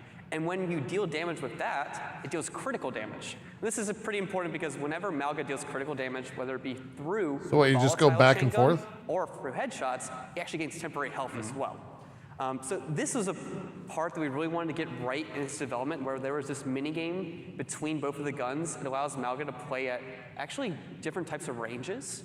Mauga can play really up close, rail on both guns at the same time, or he can be a little bit pokey sometimes. A little bit of left click, a little bit of right click, and get to that rhythm that can actually deal a lot of damage. And that on-fire ability, where he lights someone on fire, is actually really unique for our game because it also works in tandem with Ash's dynamite. If you light a target or a bunch of targets on fire with an Ash on your team, then he gets that crit damage across all of them as long as they're on fire. So there's a little more cohesion between hero selection now than there used to be. Yeah. And that's something new that we've done. This also, as you mentioned, works with his passive, his Berserker passive. He gains bonus health from all those. So if Ash lights up the entire team, you can go crazy getting your extra crits and your additional health and everything, and it's really amazing. Yeah, that's what Mauga's really using to keep himself alive in a fight. You know, he wants to make sure he gets that critical damage, set opponents on fire, and then right click to get the bonus health. Oh yeah. Yeah. So I got to work Fire with my passive team. was kind of a really interesting development. What, did I issue miss we had to anything work around. huge? Starting fire From these when I was a panels, kid not was really, just a no. really cool idea. The opening It had a ceremony lot of was, challenges visually to the I game, wouldn't so say huge, but they do have some cool there's a lot of stuff, people on I guess. fire now in the game, and with so Specifically many for visual WoW. elements, it would be asking Matt? even more people's systems, the game engine, to possibly two different heroes are setting people on fire. These two different visual, we need to figure out how to kind of separate the two so that you knew who was doing what. This also complicates things for players that may also be colorblind from distinguishing what types of fire damage would be a little bit more trickier and could lessen their experience. By combining all this together, we put our heads together and we came up with a really fun pairing mechanic that isn't overpowered but could be really fun to play with. It's like a nice bonus. Yeah. And if you're all wondering where the silly, silly names of Cha-Cha and Gunny came from. I am wondering. It actually came from just joking around in team chat. I think we were all agreeing that Mauga is the type of guy to give his guns pet names. One of the top contenders was Lefty and Righty, but Alec here didn't really like that. So it sounds really stupid, I know, but we just took the first 3 letters from chain gun, and made it Cha-Cha. Okay. And Gunny, because duh, it's a gun. And the team really liked it. Okay. And Rakan here just threw the ball out of the park, and he actually implemented the names into the guns' designs themselves. So speaking about Lefty and Righty, I mean Cha-Cha and Gunny, being that he has 2 weapons and they deliver different types of damage, it was really interesting challenge to get that look just right. If you look at the earlier concept, This is a little you'll see bit different of a different from the one that we vibe. have now. Well, the concept looked great. Once we put that in the game, it just didn't look right from the first-person angle. So then we had to go back for the concept, rework them. And fun fact about these guns. They are the biggest guns in the game, but they are also the biggest guns in the game. So, for Mauga.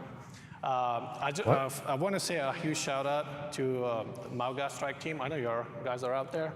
And especially Jeff Mianowski for the awesome work that he did on the character. Yep. And also for the tech team, especially John Curran, who did an incredible job with adding new technology to Mauga, which I'm going to say some big words now, so focus with me. Mauga has the first fully automatic muscle system in his body. We've never done that before. What was so that? He's moving his arm. You see the bicep. I mean, don't look, zoom in here, right here. See how the bicep? All of that, Mauga got it automatic. So again, our tech team is just doing incredible All right, this guy's work. good. He should go And if off you look at off this the cuff slide, more. It all started as a joke. I was these guns, I bet they're bigger than Tracer, right? And then I just put this scene quickly together. I'm like, yep, they are definitely bigger than Tracer. So technically, Mauga's running around holding 2 Tracers like that. That's why they're orange, right? Yeah, exactly. This is our new scale. How many tracers is it? You know?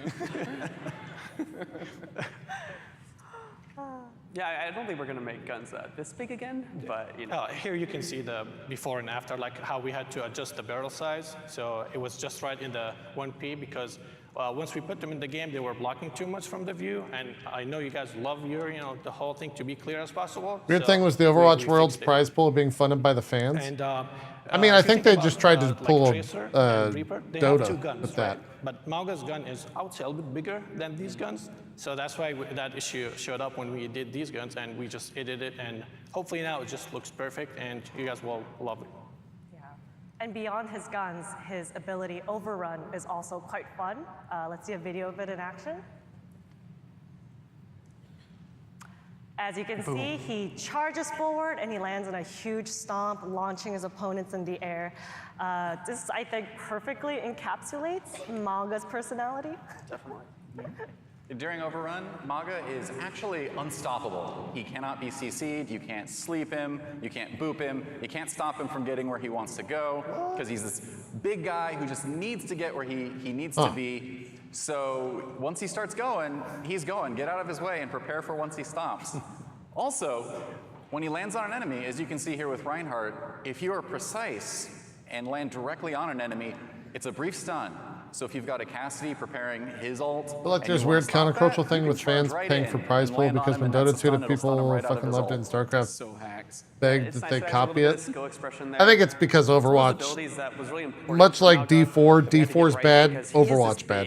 Big body, so if he's charging at you, it's really easy to CC him in that way. So adding Unstoppable here allows Mauga to get where he wants to go, get in the fight, rail down on both chain guns, like hold both those buttons down and deal a lot of damage. But this ability in particular went through quite a bit of iterations. There was one version where Mauga would run up and launch the enemy behind him. I think a lot of the kit at the time was Mauga was an anti-air tank overall. So he was dealing critical damage to any enemy in the air. So you would throw them behind you, you'd turn around, you'd actually use Sigma's Rock as a combo back then. So yeah, this ability in particular, a bunch of iterations, and I really like this version that we ended up with. It is something that is forceful, allows Mauga to get in, and the stomp at the end was something that came in rather late in development, but it was just icing on the cake to an already great ability. Right. Is that also, my if you're cat curious about just avoiding it, meowing, compared to or Reinhardt's charge, this can is that make like the a hairpin kid turn in screaming Circuit in the Royale, background? so good luck avoiding it by going around a corner real quick. Poor Reinhardt. Cardiac Overdrive.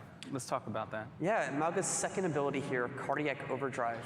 When thinking about Mauga's It's defensive cat baby? capabilities, Ah. he wanted to match his personality and playstyle. Makes sense. He's destructive. He likes to get in. He likes to deal a bunch of damage. Look at the scoreboards later on today during your Mauga games. There's going to be a lot of damage from Mauga in particular.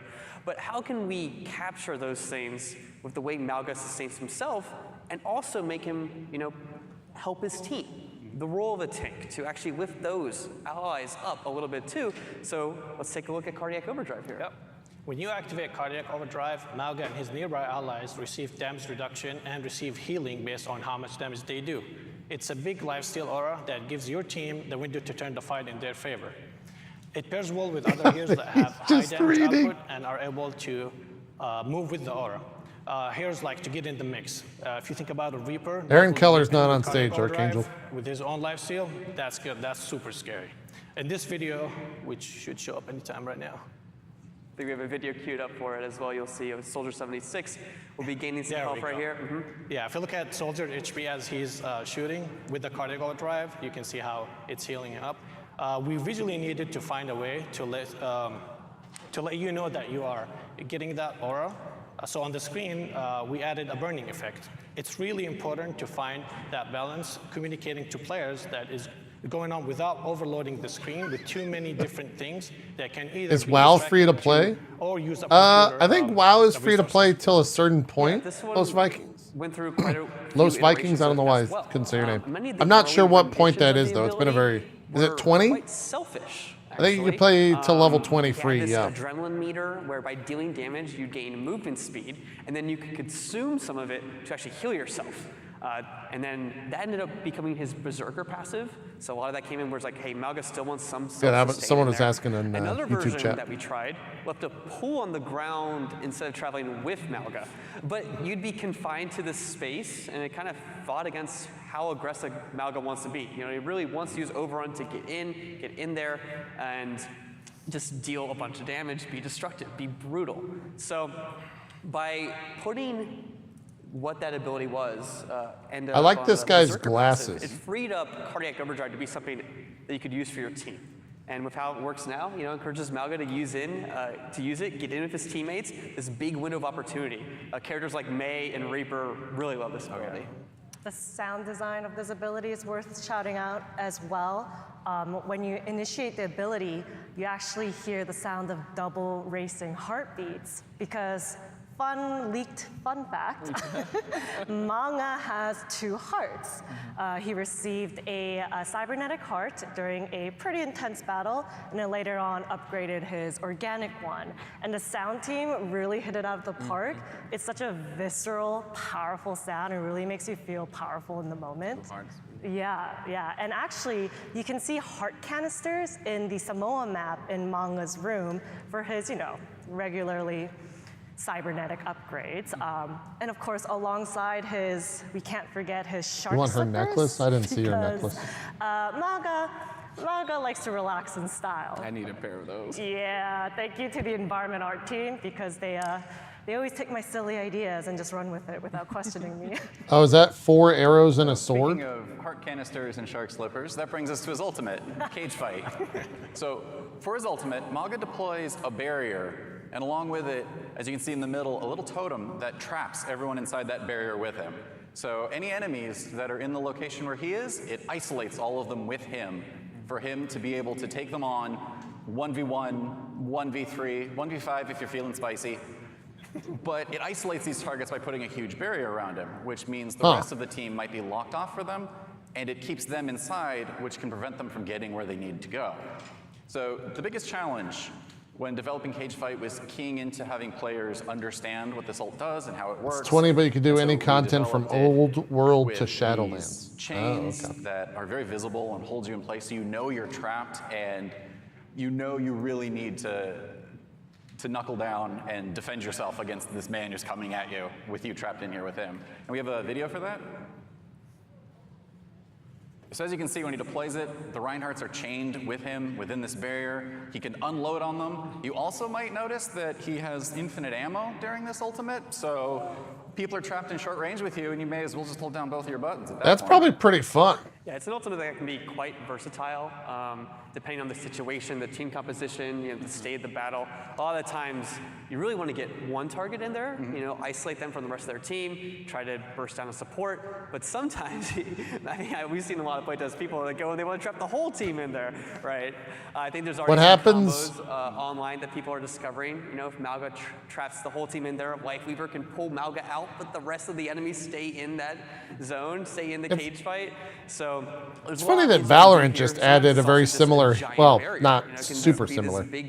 Similar in the fact that you can quite big, takes up a lot of space. And recently someone said Mauga is starting a fight he has no intention of losing. Lock people and away big part from of that is knowing when team, and where but yeah. to start that fight.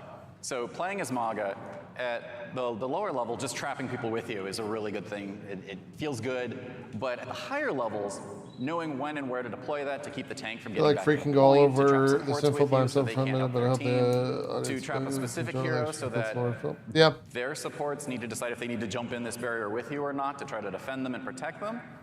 you wind up with a lot of these cases where based on your comp and their comp, you can make some really interesting, fun decisions about how you should use this ult. Yeah, and this was an ability that we actually tried previously as well. There's a bunch of iterations for other heroes at one point, right? Yes, this was actually originally D.Va ult. Way back when we were developing D.Va. Questionable version as well. Yeah. Oh no, the D.Va version was actually a giant sphere that shot lasers at everybody inside of it. And we didn't go with that. It didn't feel good for that hero. But we never throw anything away, so we worked on it. There's been a few different iterations over the years. That seems wild. We really nailed what we want. Yeah, one of the most difficult things to get right, I think recently we tried this for Junker Queen as well at one point. One of the most difficult things to get right was the shape language of, hey, or the communication going on here where you're in a barrier, but then you're also stuck there. So we tried some things where it was a physical wall, actually, instead of a barrier to sort of communicate that. But then the chains came in, and that was really the difference. And I think the strike team and everyone working on Mauga knocked out of the park to finally get that one right. Surprisingly, this is the one time that solo ulting someone is not overly frowned upon. Wait, he's not saying you should do it, though. Yeah, and for those of you playing him, keep an ear out, because if you trap only one enemy, there might be a fun little Easter egg voice line. Pretty cool. Yeah, and before we finish up here, I do want to talk a little bit about, Mauga and where he fits in the game. It's so funny to me that, like... Mauga, we envision him as being in a lot of different I don't know. Similar, a lot of different rush comps. Similar Overwatch to is a weird game, man. If you think about heroes that are going to That's all enable I'm gonna him, say. Think about heroes like Lucio that can really get him into a fight fairly quickly, or even someone who can sustain him. Mauga's this big body. He needs a lot of healing, right? So maybe someone like Lifeweaver can help him out and actually keep Mauga alive in that fight. And then tanks going against him. He is a tank that relies on dealing damage to keep himself alive. So if you think of who can prevent that, tanks like D.Va, tanks like Sigma are definitely ones that have a good chance against countering Mauga. That's awesome. Well, as you guys can see, the team really put a lot of love and care into these heroes, but Mauga feels extra special. We really went that extra mile to make sure he was just right. But before we leave, I wanted to talk with the guys just really quickly. What has it been like working on? What has meant to you working on Mauga? Oh, yeah. Well, it's just been we just spent 40 minutes to work on one of the most anticipated heroes of Overwatch 2. The narrative foundation was so strong. It was just so much fun and a privilege to just build upon that. And I think we all sort of remarked on this when we were talking with all of the Samoan cultural consultants. We all, they were all just so joyful. They had this joie de vivre, and we were all really inspired by that. So I think you could really see it in the hero. He's just a big guy. He wants to have fun, and we really wanted to instill love of that life. culture Gotcha. into the hero itself. Awesome. Alex, he's finally out. Yeah, I'm very excited. People are playing Mauga right now. That's incredible. But I think one of the biggest things taken away from Mauga's development is seeing how the team took the time to get Mauga right. At one time we talked about Mauga with Sigma. We also switched Mauga for Matra to have more time on Mauga in particular. And it was just the team taking the time to make sure that this hero in particular came out in the best iteration possible. So shout out to Josh No and the rest of the Mauga Strike team for what we're going to release in Season 8. Cool. And Foster? Applause. Season 8. Josh No. So, thank you.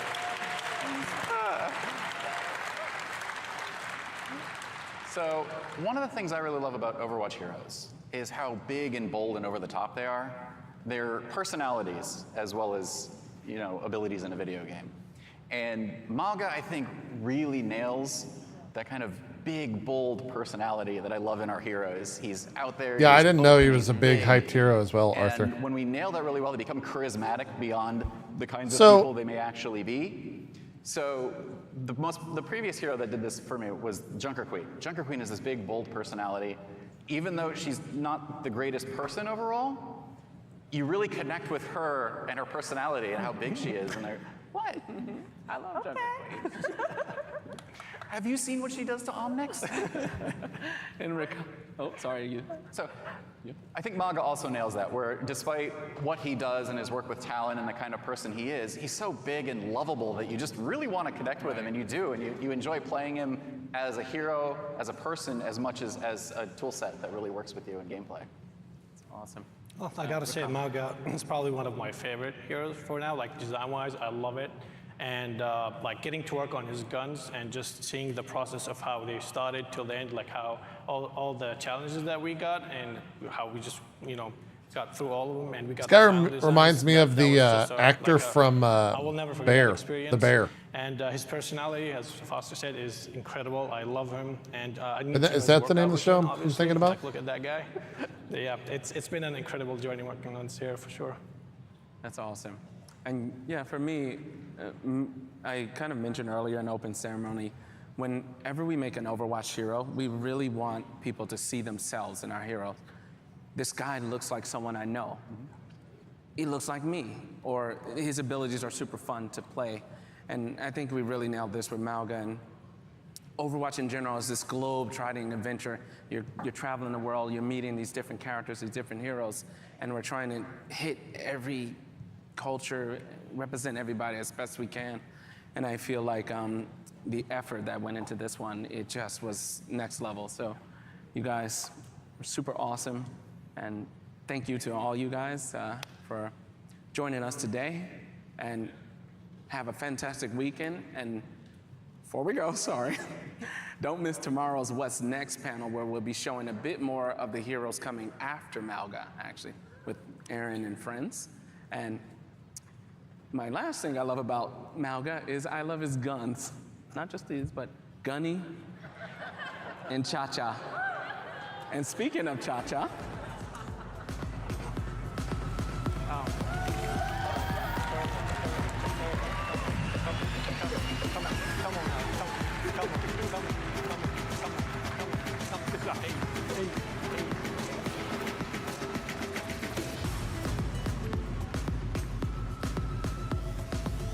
What?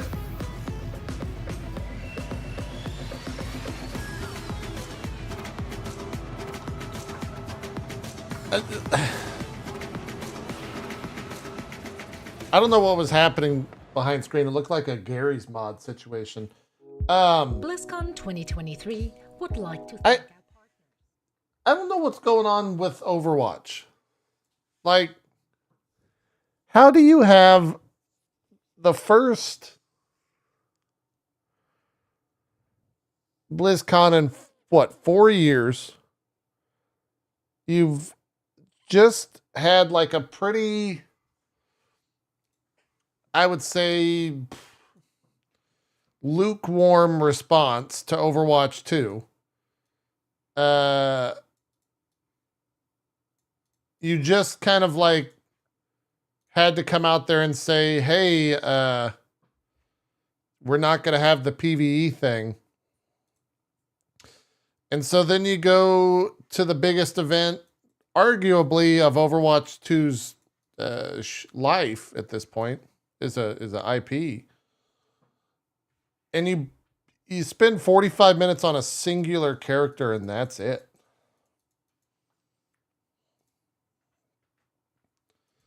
I just don't.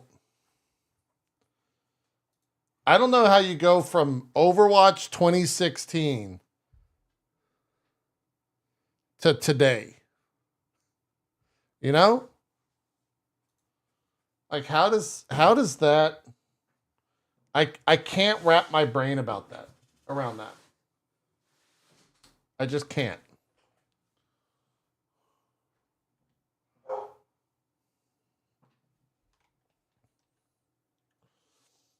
Truly, it reminds me of the fall of Roman Empire. It's always about the Roman Empire. It really, truly is. Absolutely. All right, I'm going to go use the restroom, and while we do a little bit of gaming. This is your last call if you're watching on Twitch. If you want to give 2 subs to get 60 days of the old Crunchyroll, you can start watching One Piece or whatever else they have on there. You can find more details on Gift-A-Weeb, sorry. Yeah. Anyways, I'll be right back. Okay. Alan Wake 2 right after this.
All right.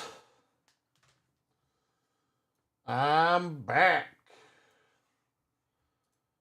It's time to play a little video game, chat. By the name of Alan Wake 2. Time to get spooky. I had to go turn in all of the Ollie, hello. I had to go turn on all the lights in the house. You know? Ollie, what the heck are you doing, dude? What is this doing? What? Why is this scene not changing? That was weird. Alan Wake 2 Electric Boogaloo chat.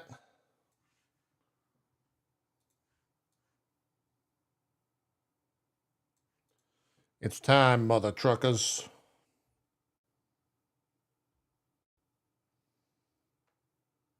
All right. Are we finishing tonight? Am I close to finishing? I didn't think I was close to finishing.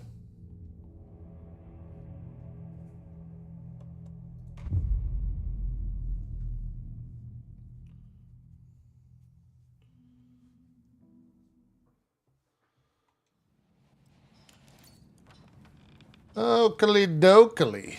Did I pet this deer? I did pet that deer. How many deer am I missing now?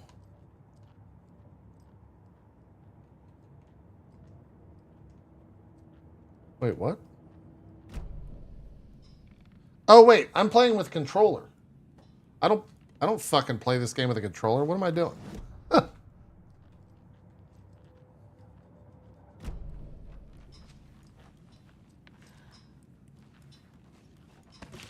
Okay, so what is the goal? Find Tor. Let's move some stuff out of my inventory.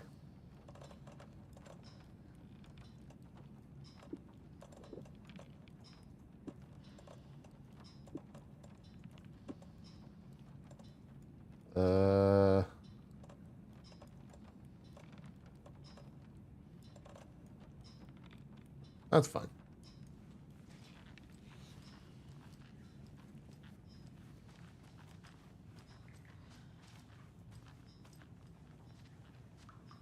I don't know where to go.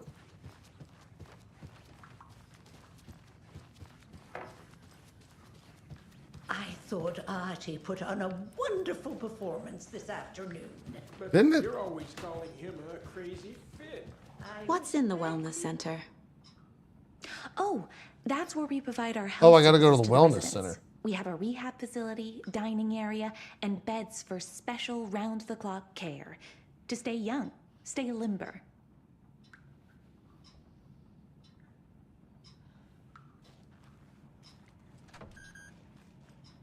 Do I need a key to go to the Today.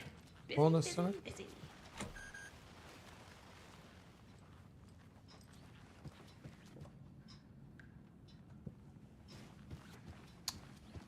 Did I skip Tor's room?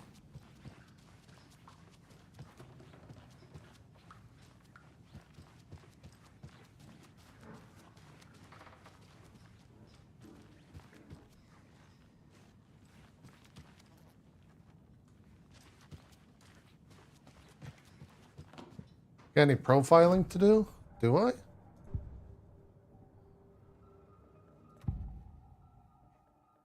Negative.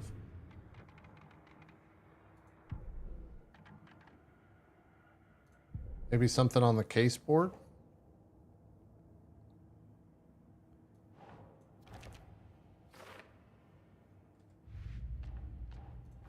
Just plug all this stuff in. I need to get the clicker to wake and close this damn case before my family gets dragged any further into it. Oh, Dan's Gaming will be on Drop Frames with us, by the way, Sunday.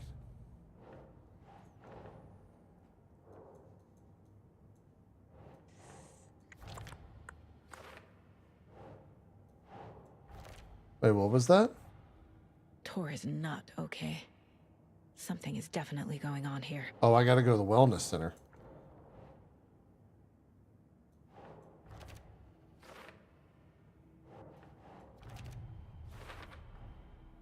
The clicker makes Wake's writing change reality. Can I trust him with that much power?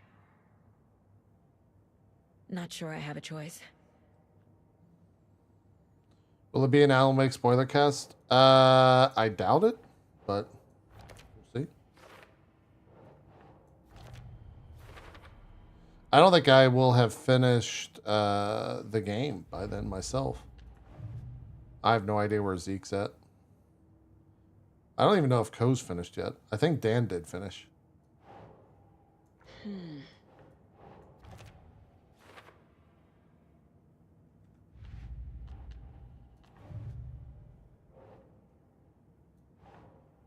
Nah.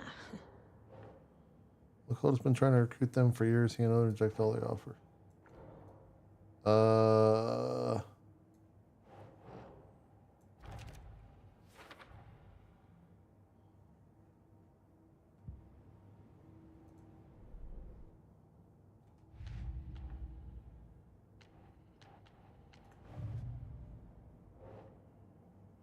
can't do that.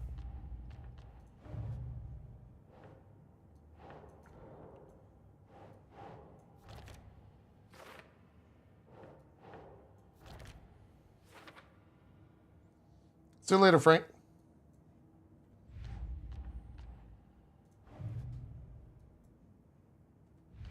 Wait, what? Oh, the lunch boxes.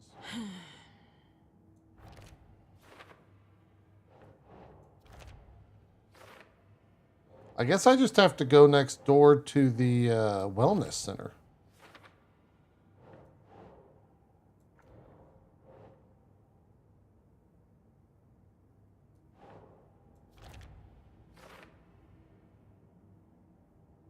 Yeah, Rose is making them. We went into Rose's room.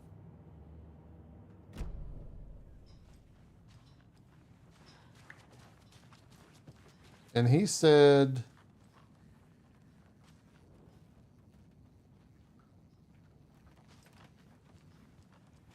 Can't even talk to him. I guess I'm going to go out the front door.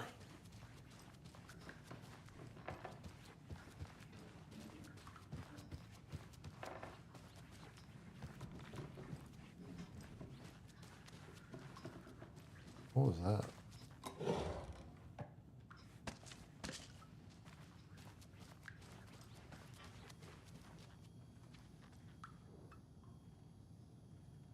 Is the game darker?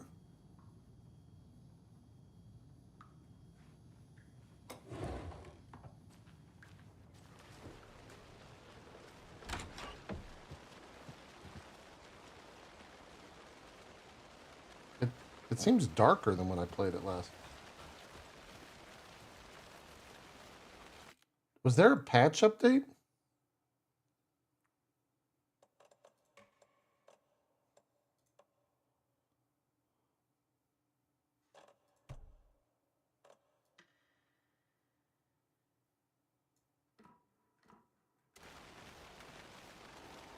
That looks much better.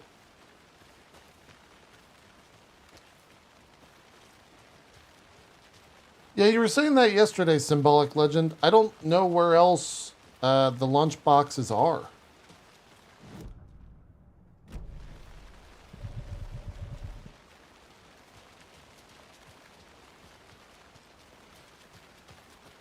Unless there's some over here.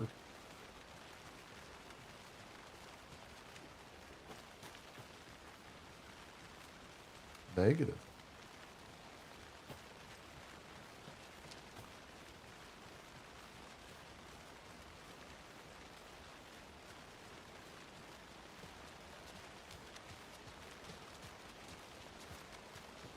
Like, I'm pretty sure I have all the lunch boxes that I can. I'm upset that you told me that, because now I'm gonna fucking wonder.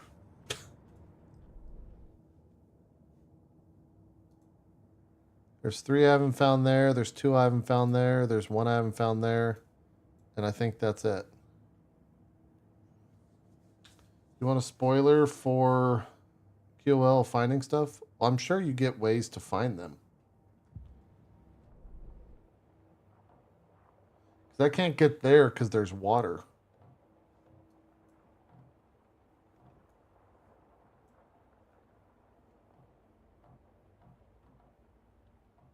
And I don't have any bolt cutters.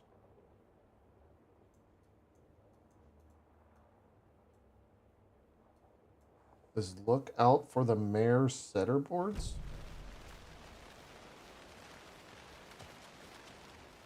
Vote Mayor Setter to sit in office. What?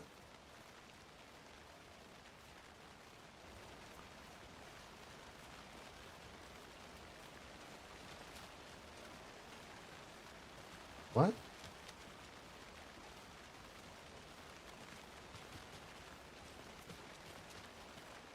I feel like two people have just dropped by the channel and they're both working for the devil and all they're doing is like, don't miss the strongest item in the game. And then they just like dissipate into the smoke and we never hear from again. And they and we never know what they meant. They show up again. The dog will fart twice tonight. What? Thanks for like pausing the playthrough, I guess.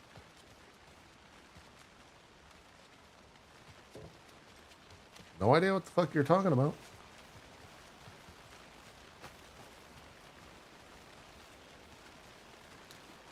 Yeah, it's like Skeletor moments, but they don't make any sense.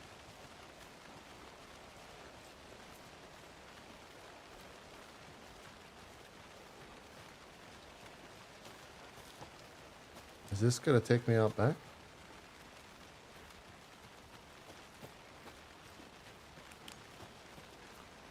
I need something to cut this. We need fucking bolt cutters.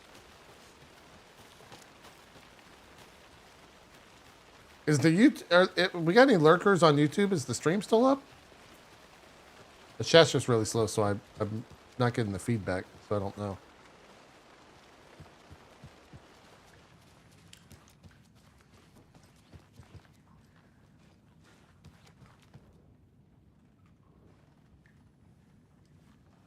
Oh, Twitch has this. Hey, there we go. Thank you, Leo.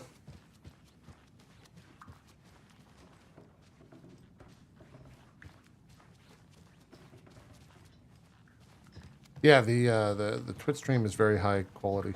I mean, the YouTube stream is very high quality.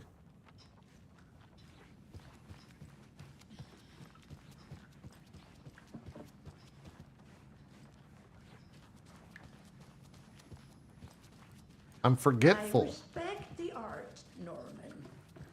I know that Rose was upstairs and scared the shit out of us with a jump scare.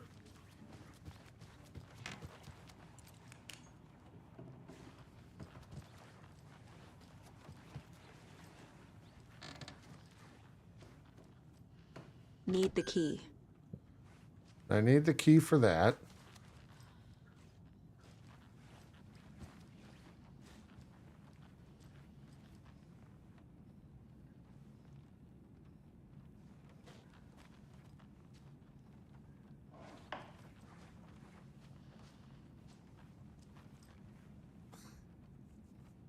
Pat? Are you okay, Pat?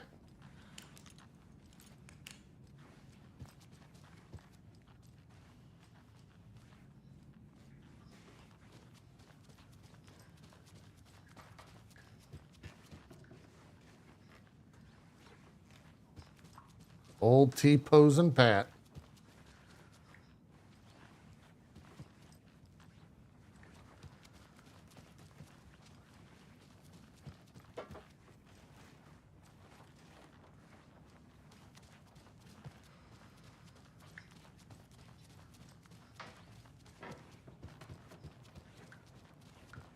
And Ati got upset because I tried that door.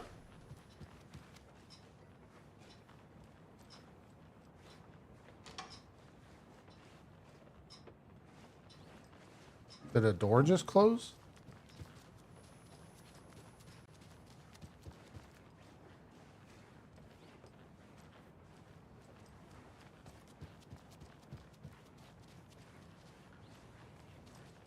Need to find the key.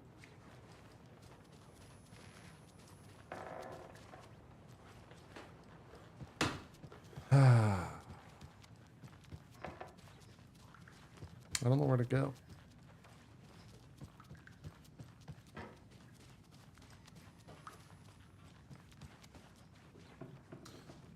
I need to find a key card, I think, but...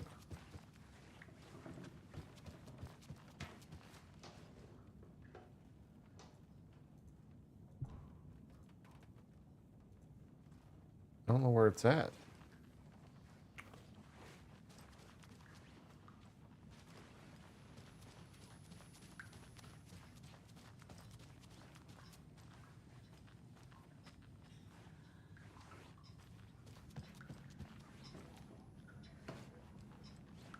Excited to see me go through this part and wrap it up. Wow.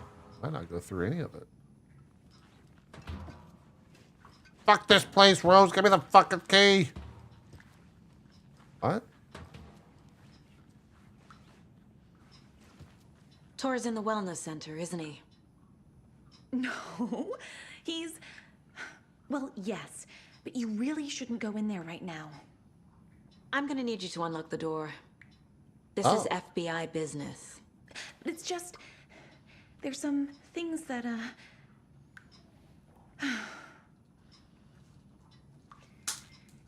Yes, okay.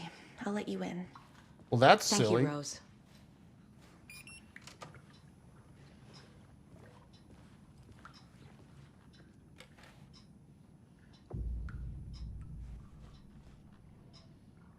Why do I feel like this is just gonna be jump scare central? Watch out for puddles. You can hurt yourself in the dark. Right. Thanks. That lady is a walking red flag. What?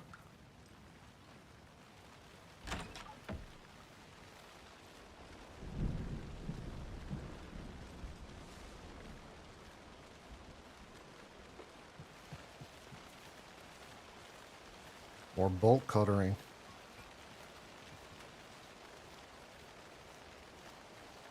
I don't want to go into the wellness center, chat. It's going to be spooky. It's going to jump scare me like right now. Ah!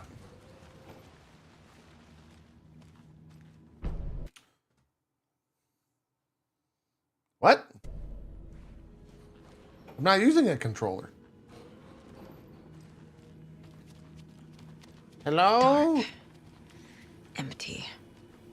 Be ready, Saga.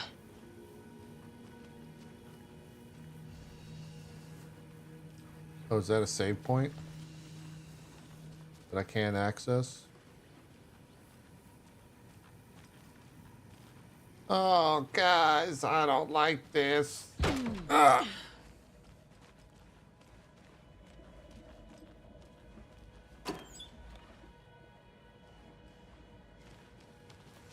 Ah, fuck me. Here we go.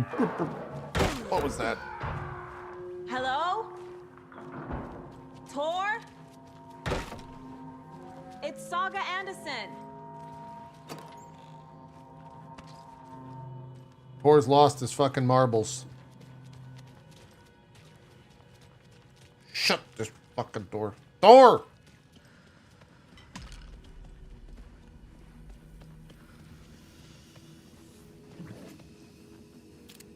Well, that's fucked up.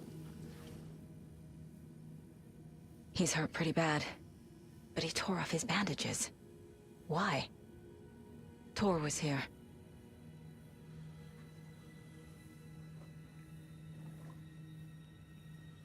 Oh boy. Let's go to this. Kept getting jump scared. Oh yeah. Yeah. Alan Wake will do his own jump scares. Odin said Tor needs help. But from what? Is he turning into a Taken?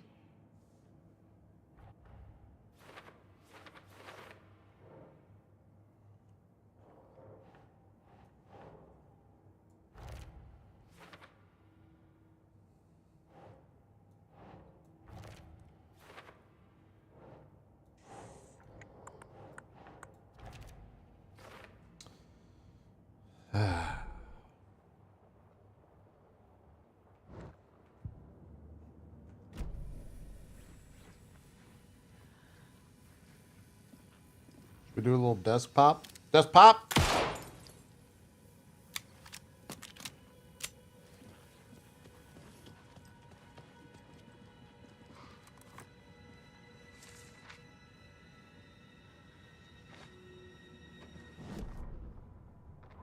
Tor Anderson had lightning in his veins.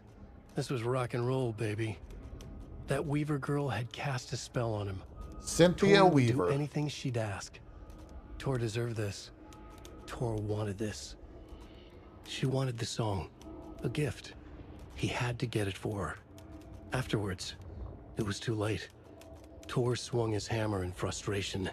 The spark was gone. Black liquid clogged his mind. A bad trip. Tor fought it. He was strong.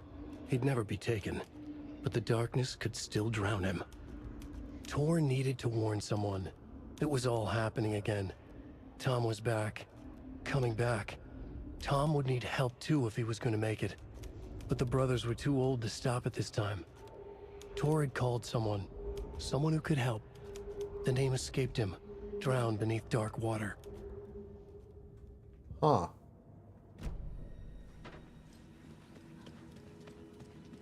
Duck pop. I don't like that noise. Open Must sesame. be locked from the other side. God damn it. Yo, I know they're gonna do some jump scare bullshit to me here, and I'm not fucking liking it. Oh.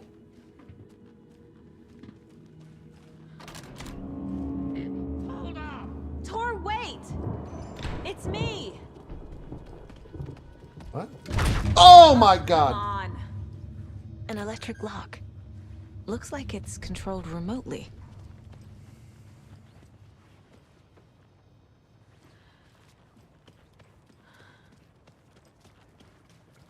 Fucking game, man.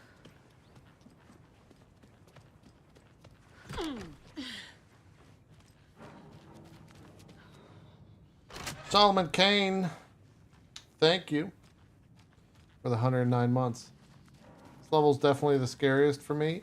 I'm kind of getting that too. I'm not liking it that much, if I'm honest.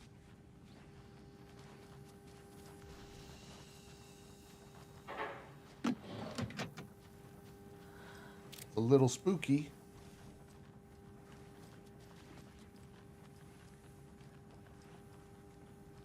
What is this?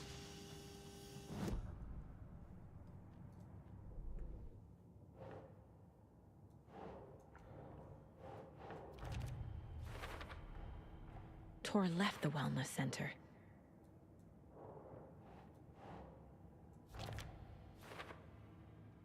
Oh, cool shades.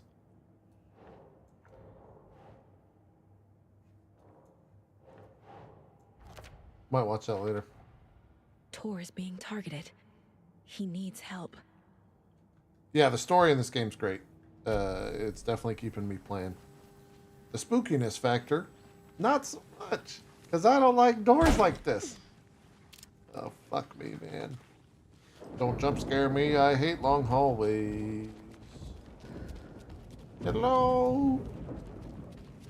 This door needs a knob.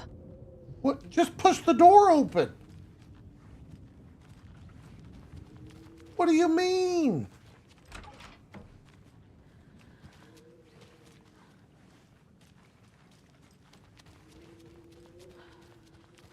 A security computer.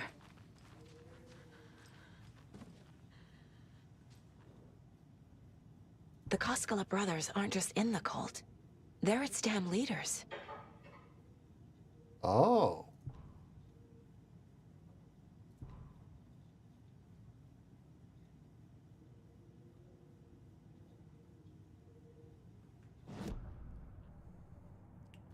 Well, that's new information.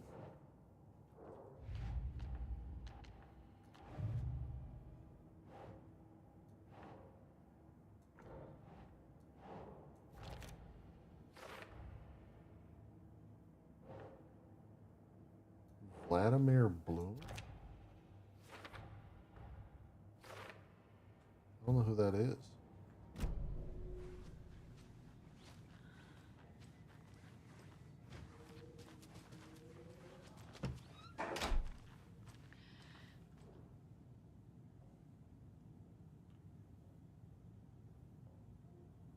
Why do they care about the moon cycles?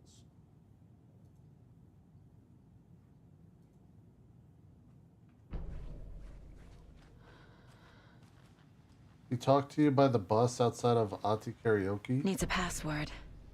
And a warrant, technically. But hey, desperate times.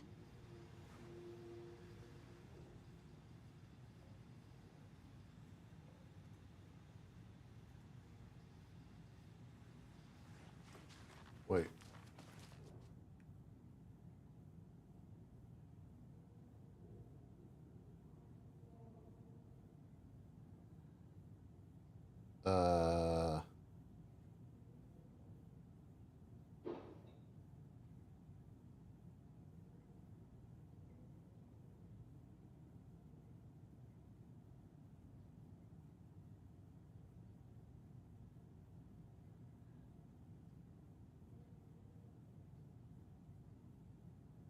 No, I didn't, Coder.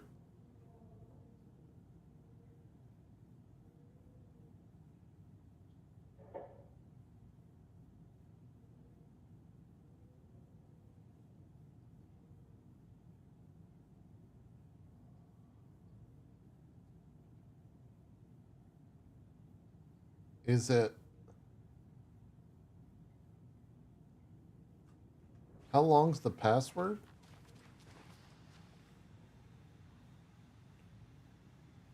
Hold on, chat.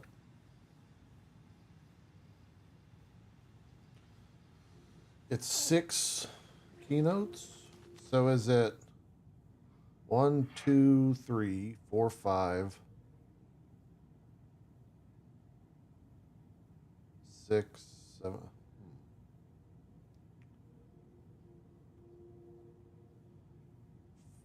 Four. What the fuck? I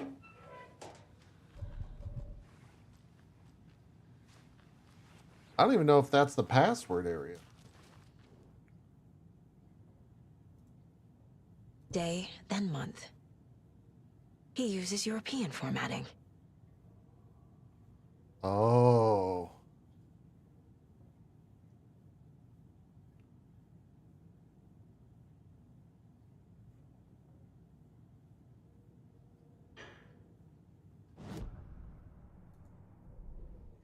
Maybe this will spell it out for me.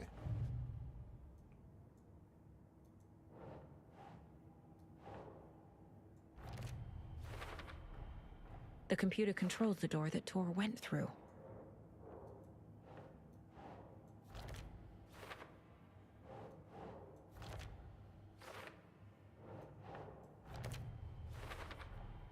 I have what I need to figure out the password.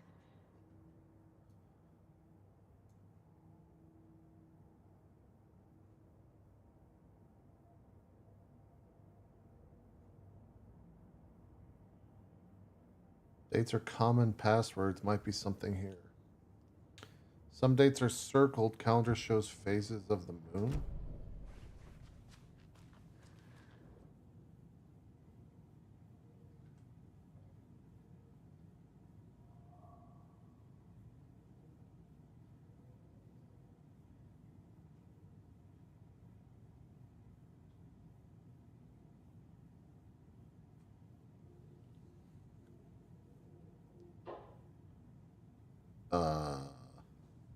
What the fuck is this? This puzzle's got me stumped.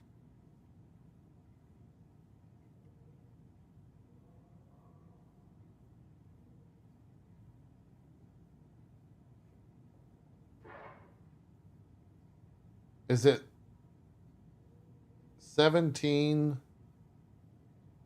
7?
141516? I don't know.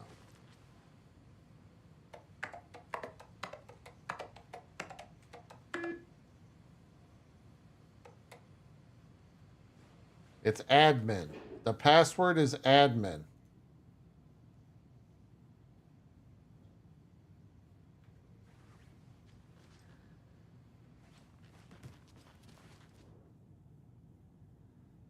This is making me feel really stupid. It's got to be something about the circled letters and the new moons.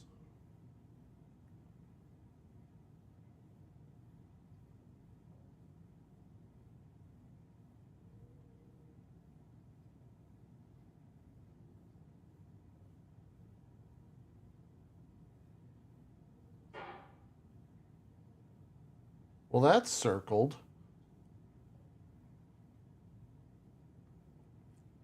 That's the only one that's circled, though.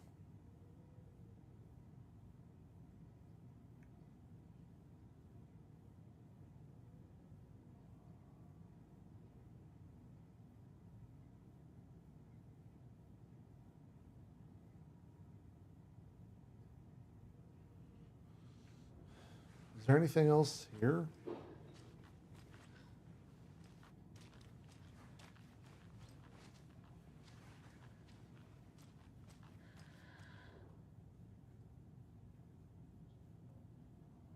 Bad day, this stupid house. When something always breaks, I fix always.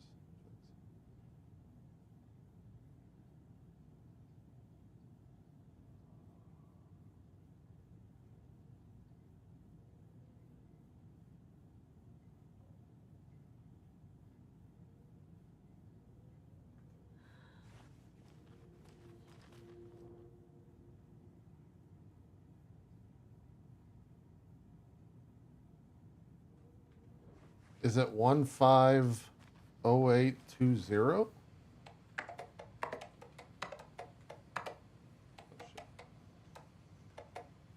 Wait, what? Oh.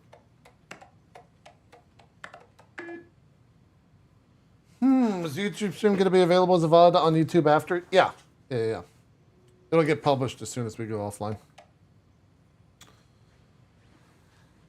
Yeah, it's 6 digits.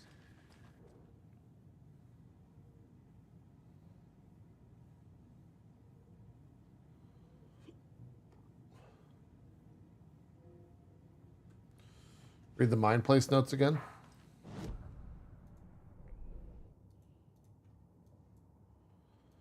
Bloom is looking forward to something in August. Letter stating initiation is the day after the new moon. Some dates are circled. So August, the day after the new moon.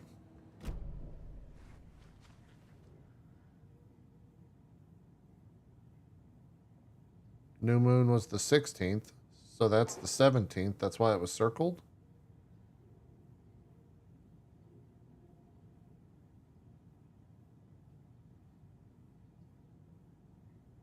That doesn't tell me anything, though.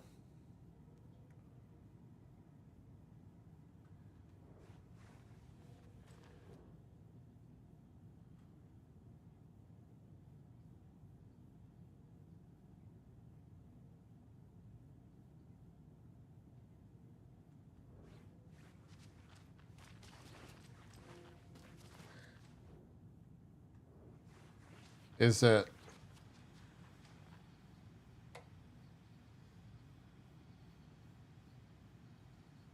oh 08 17 whoops 23?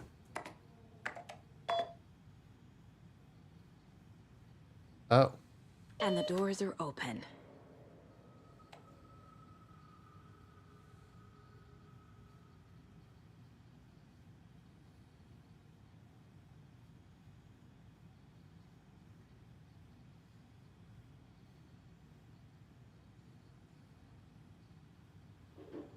I meet you at the greet inside a bright glassy cage where flowers bloom. Why'd you take the doorknob to my personal room? I'm sick of old people tricks. Bring it back so I can get my rifle. I'm supposed to go on a deer hunt tomorrow.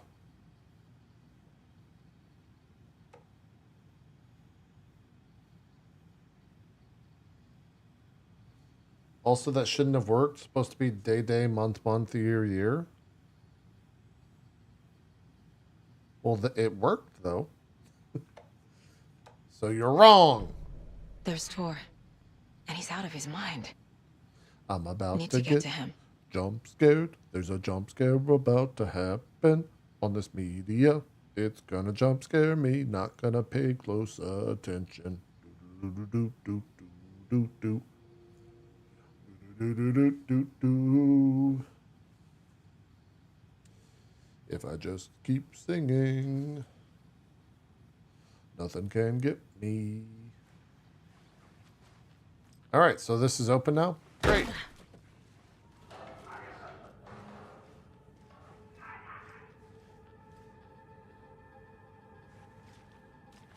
Hello?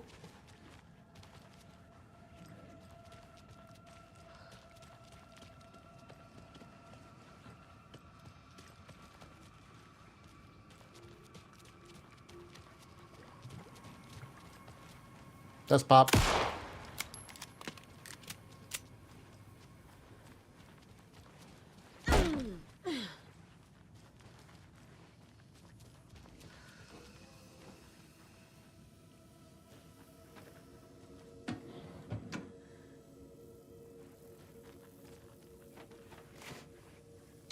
Ah, the doorknob. Why are you spinning?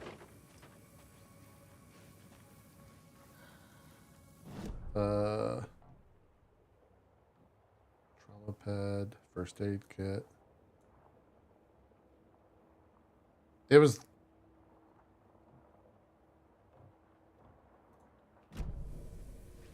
Don't jump scare. Just pop.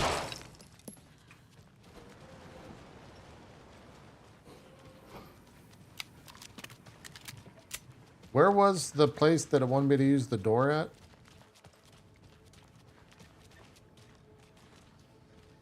I forget. Is it right here?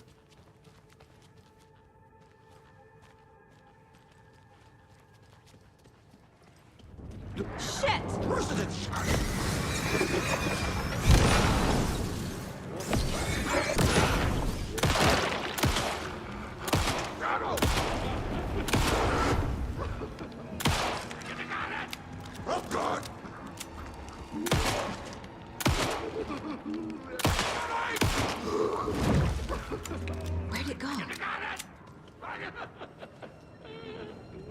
it go?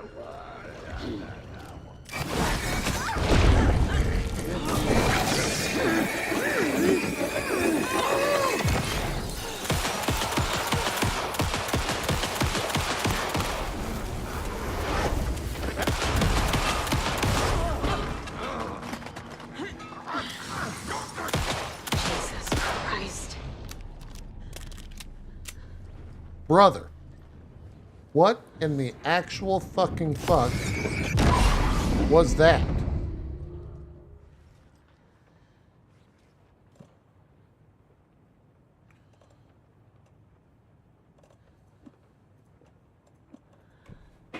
Did not like that. It's cool if I pause and leave stream or resume the VOD from where you were. Yeah.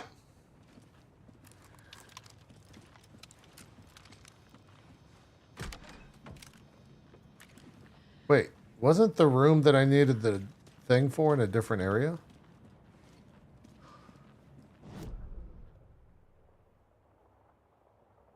I think that means I haven't been in those rooms yet.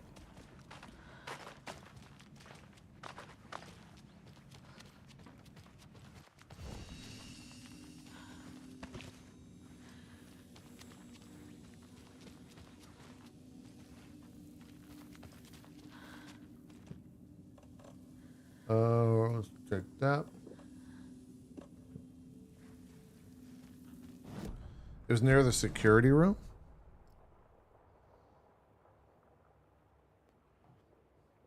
Right there.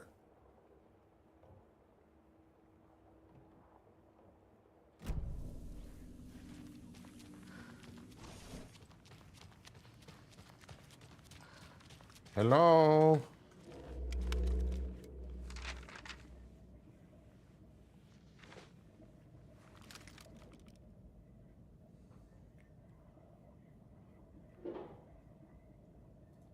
Jesus.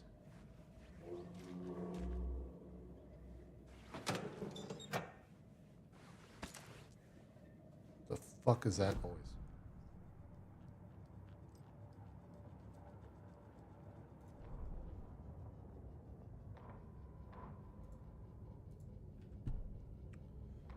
Wait, what?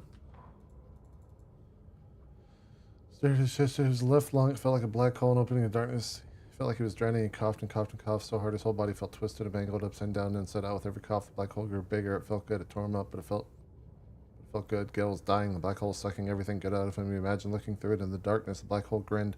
Gale couldn't escape its gravity. He worshipped it. Gale sacrificed to it and blood. Oh, okay.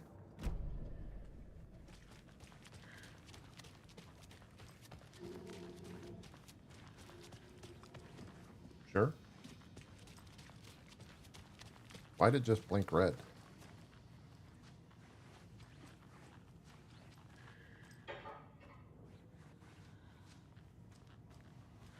The fuck was that?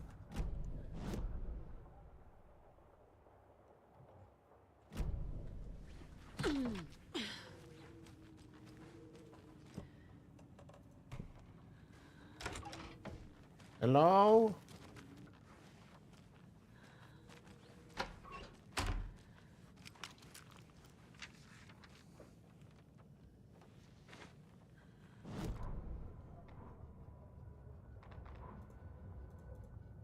So I have to use a controller to do this?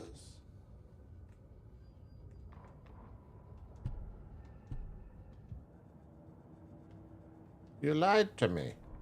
Why did you lie to me? Huh. Ilmo was nervous. His palms were clammy. He lowered his phone. Mulligan isn't picking up. Jacko shook his head, pointing out his own. Same with Thornton. Emil didn't like it. No one was answering the phone at the workshop in the watery either. Something was up. It had to be the rider. Had to be. The Cuskula brothers were crouching in the bushes across the Ilderwood Palace Lodge. Its light shining in the night. They couldn't wait any longer. The brothers knew Saga was in watery visiting her trailer.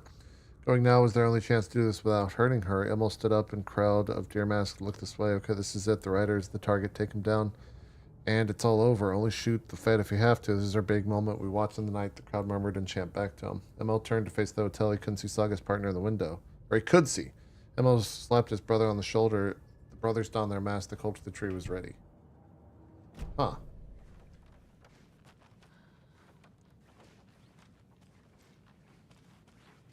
Hi there, little friend. Okay.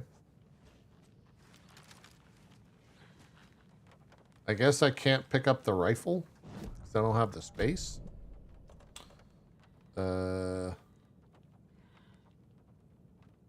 Is the how many across is the rifle?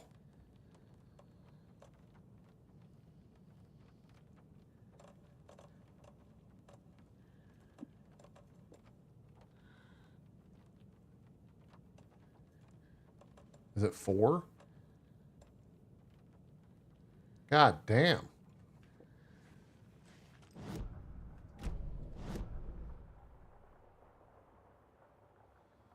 So I gotta go boom, boom. Fuck, okay.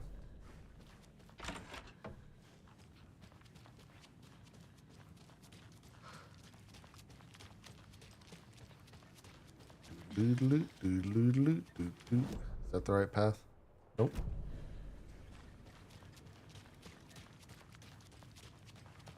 How many guns do you need to kill shadows? All of them. Every single last fucking one.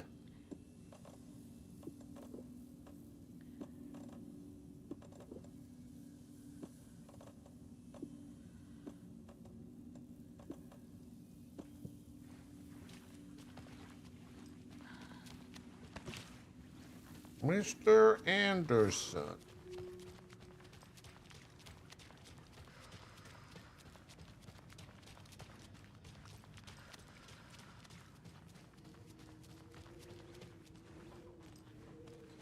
Some fucked up shit's probably going to spawn the second that I grab this. Oh, I need to turn that off.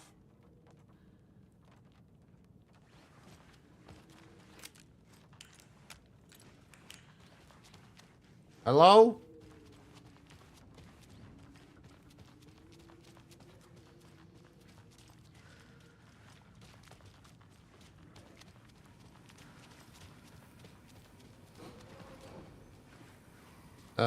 Okay, where do I need to go? The dining hall. Oh, right, because that's where he ran off to.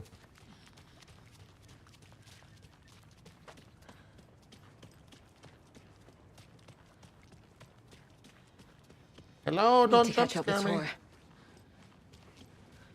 Oh boy.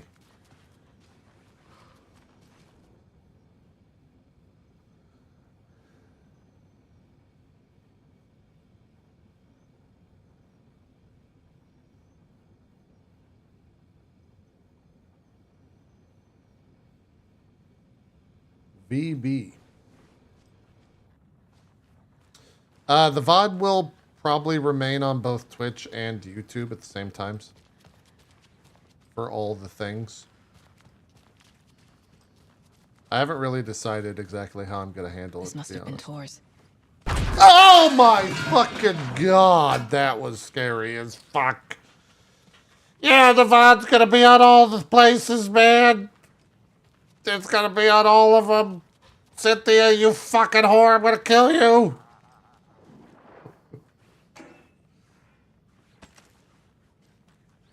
God damn it, Cynthia, I'm going to shoot your fucking...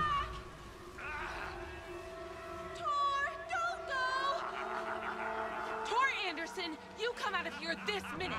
That water is bad for you. Tor, wait!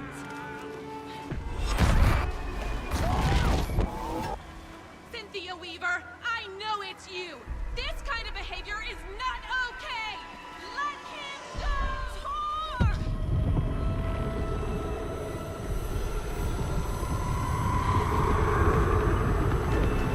Is Cynthia going to take over Rose? Damn.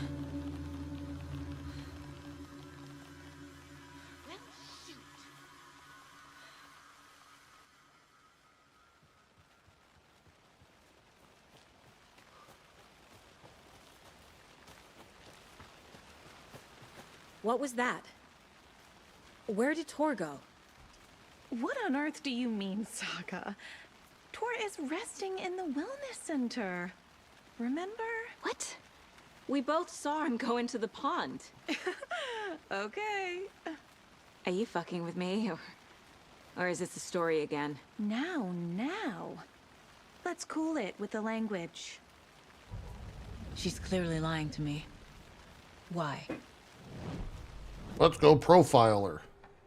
Rose watched Tor go into the pond. Why is she lying to me? The secret mission for Alan's #1 fan. The hero will say Wake has returned. We're all characters in his story. Gee whiz. I'm not his fucking character. But I can use that phrase to make Rose stop lying to me. Wake has returned.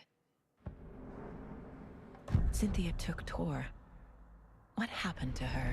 When the darkness touches your head, your bookshelf gets shuffled. I put her lamp in the shoebox. What do you call a lamp lady without her lamp? Is Rose talking about Cynthia or herself? Or both?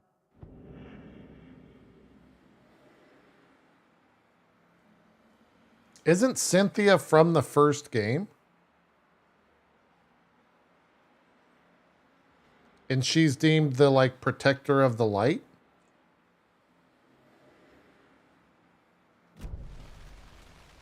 Rose. Wake has returned. Oh my God. You're the hero! You're here to save Alan! I feel so silly for trying to keep you out of the wellness center. I locked Tor and Gale in there after they lost it, and I didn't want you getting hurt. Before I forget, here's the page Wake told me to give you. Oh, and you'll need my keys to get around. What the fuck? Saga jabbed the selector on the jukebox, the missing record in its place. Saga couldn't have found it without Odin's help. A light bloomed in through the garden window. The horror story beat me to Tor. I have to rescue him. The key to this overlap is an old Gods of Asgard record.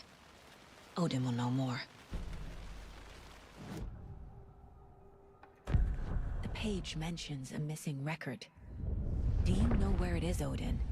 Driven by passion, raging like a storm. Your grandfather made the song to apologize to your mother, Freya, and to you. Tor's like a storm.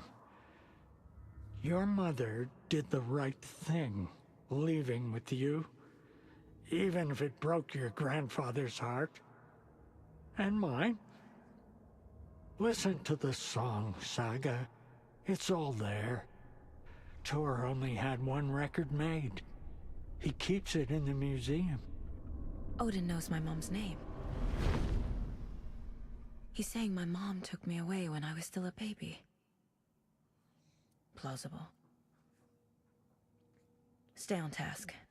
The record is in the museum. Okay.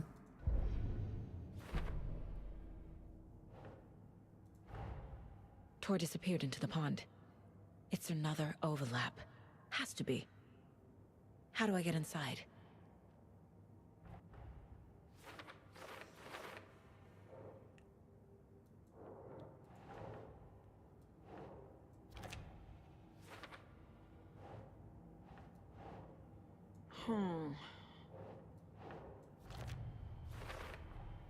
The page says the record will open the overlap.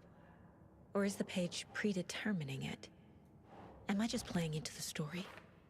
Probably. Saga jabbed the selector on the jukebox, the missing record in its place. Saga couldn't have found it without Odin's help. Standing there, Saga felt exposed, expecting the shadows to come alive. The needle crackled on the vinyl. The song swelled. Odin had said it was written for her and her mother. Her grandfather's apology. The lamentation of an old man. His heart was broken, sinking into darkness. Odin had said that the song would be a way to know Tor, a way to find him. A light bloomed in through the garden window. That's where Tor had vanished into the pond. Saga knew what she had to do.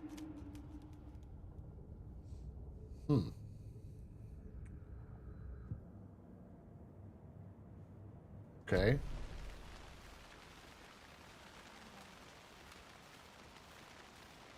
What?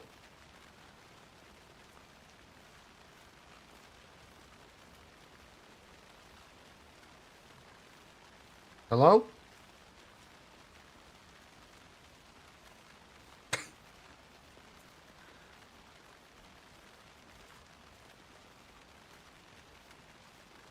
I think the game crashed.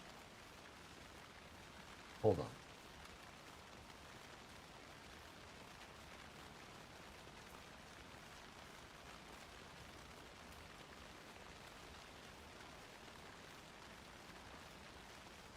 It's not broken. It long loaded for me here too. Somebody just sit here and wait.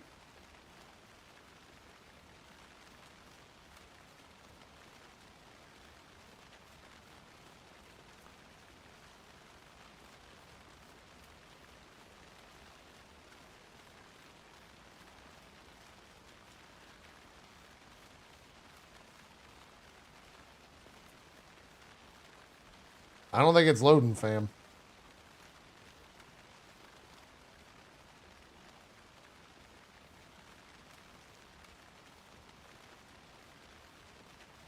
No, I can't do anything. It says the game's just like not. I mean, it's... I'm just going to close up.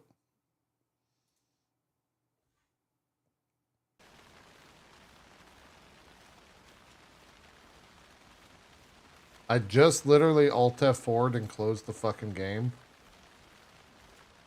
And it didn't give a shit.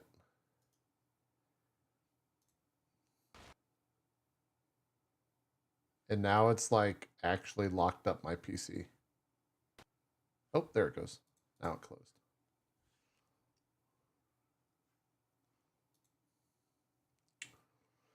I hope it didn't lose any progress.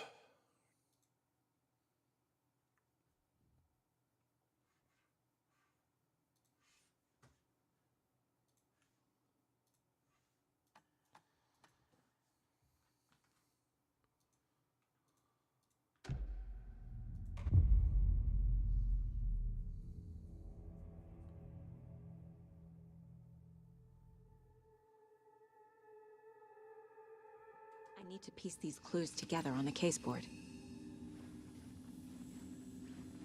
Wait, what?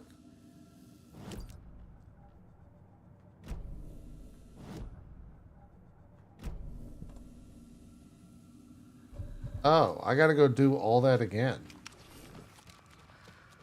That's fucking annoying.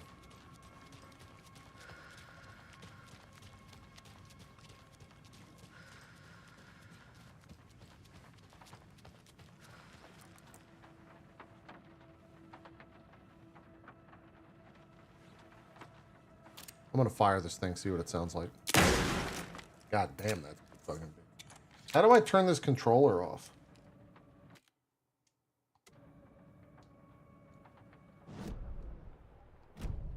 I don't know how to turn a controller off once it's connected to a PC. So I was gonna put that over there.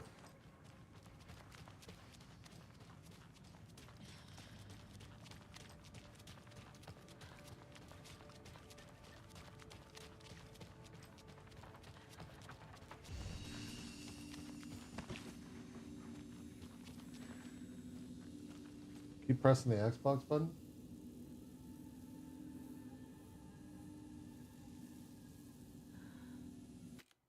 Oh. Sick. All right, let's go get jump scared again. Everyone loves to get jump scared when we walk through this door. Need to catch up with Tor.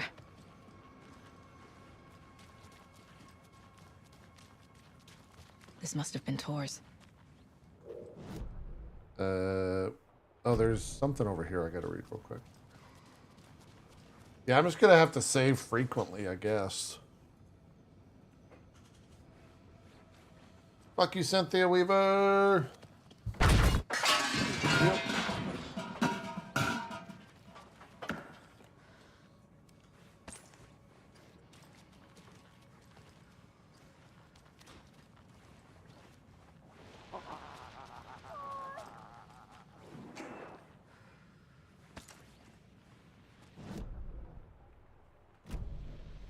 Oh boy, let's go get jump scared again.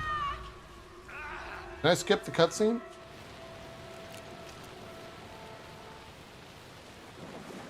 Is that a save point up There's there? an overlap here. Did Cynthia pull Tor in?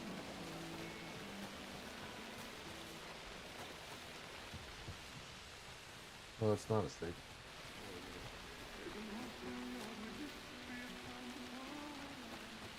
What was that? Where did Tor go?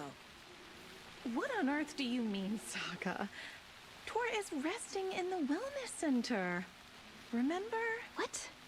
We both saw him go into the pond. Okay. Are you fucking with me? Or is this the story again? Now. Let's cool it with the language.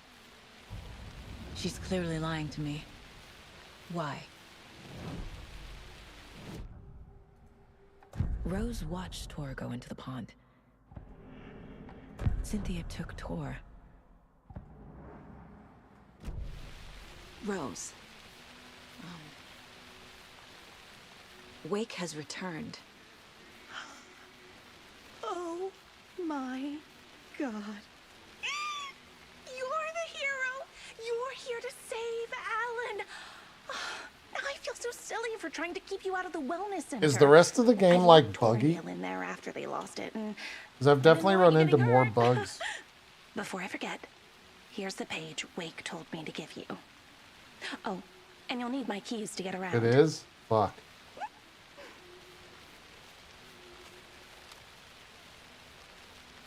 Saga jabbed the selector on the jukebox, the missing record in its place. Saga couldn't have found it without Odin's help. A light bloomed in through the garden window. The horror story beat me to Tor. I have to rescue him. The key to this overlap is an old Gods of Asgard record. Odin will know more.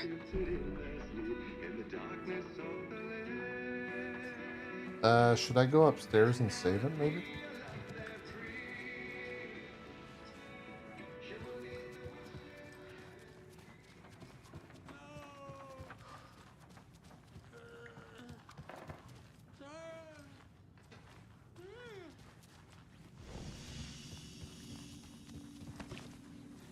Something's happening to Thor.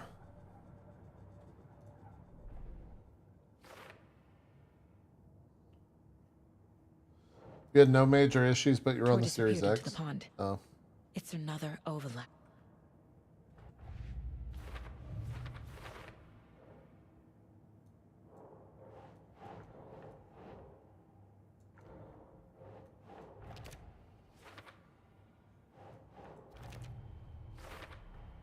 The page says the record will open the overlap. Or is the page predetermining it? Am I just playing into the story? I was actually pretty impressed with how this game looked on the consoles.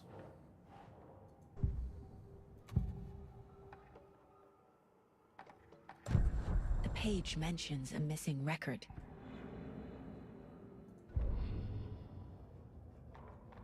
Saga jabbed the selector on the jukebox, the missing record.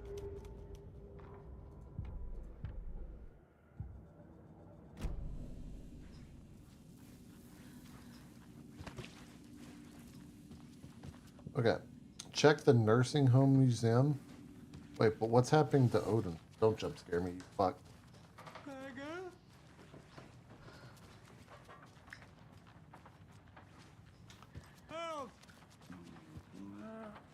What?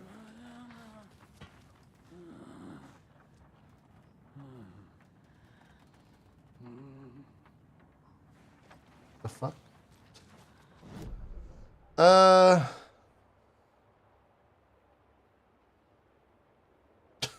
What a weird message. Okay, what is the thing? What is it saying to do? Check the nursing homes museum for the record. Where is that?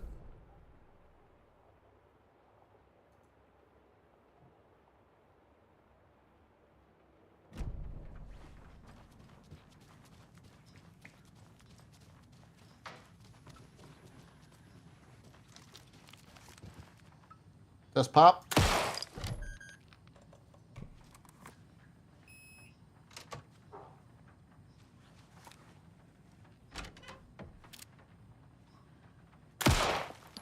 Oh my god, all the fucking ravens, bro.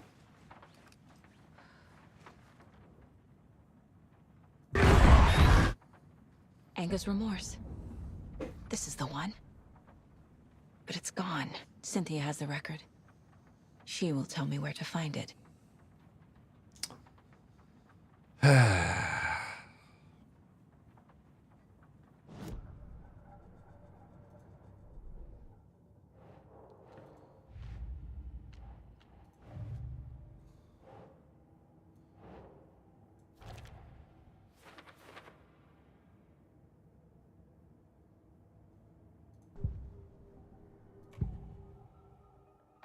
Anga's remorse is missing. Who took it? Our shame becomes the pale horse. Oh, Tor, bro. Tor's love for you is in that song. That's why Cynthia wants it, to ruin him. She made Tor lust after her. We fought one scratching hag years ago. Now he's fallen for another, and we might lose him for good. One less Anderson. That isn't going to happen. The hell's a scratching hag? Cynthia has Tor in the overlap. Anga's remorse is the key to get there. I need to make Cynthia reveal its location.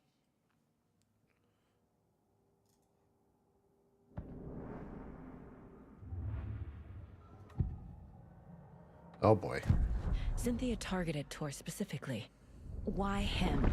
Deal with the nasty Anderson fellow. His heart was broken. Cancelled. Leaks started appearing. It was too late. Shut her out of her own case.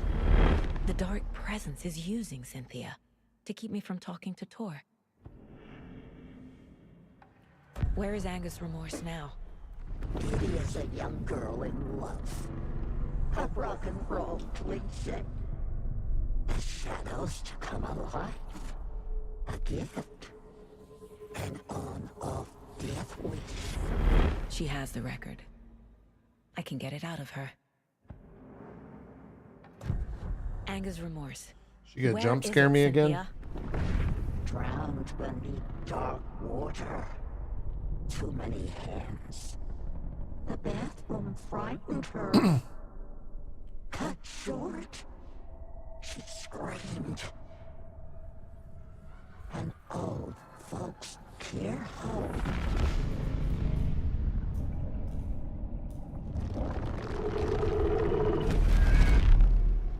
What The the Angus fuck? Remorse record is in Cynthia's room. In her bathtub. Great.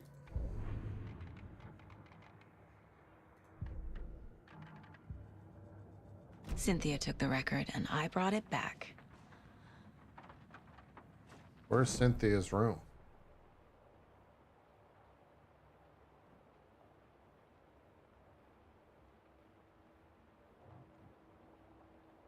Oh, we can go talk to Ahti.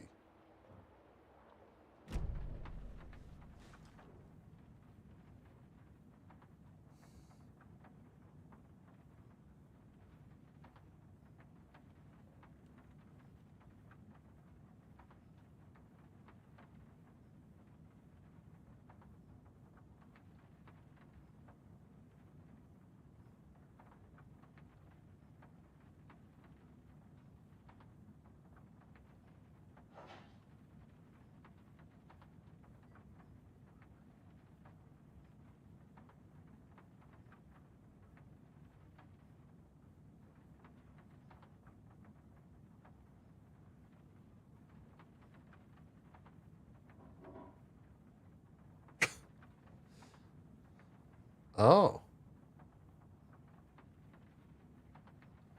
Balder. Oh, it's the three brothers. Huh.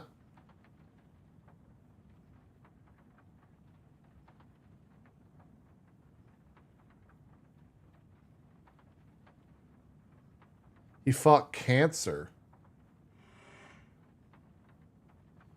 Interesting.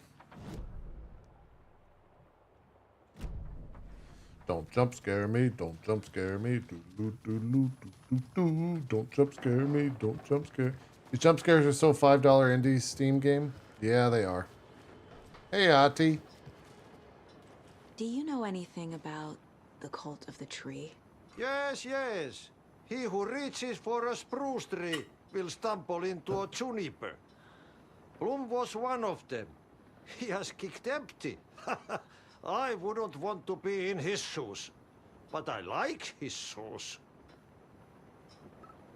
How did you know Blum was part of the cult? Oh, Fox never runs out of tricks. He's a crazy man, and he will show his ways. Bloom like to talk.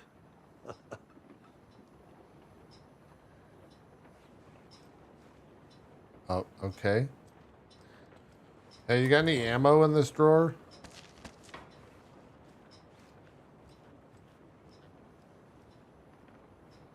Wait, why doesn't your clock work?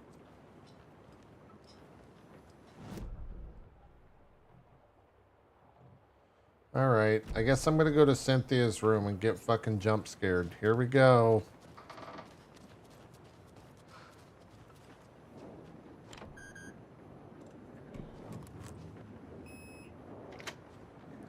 Wait, who is Gale?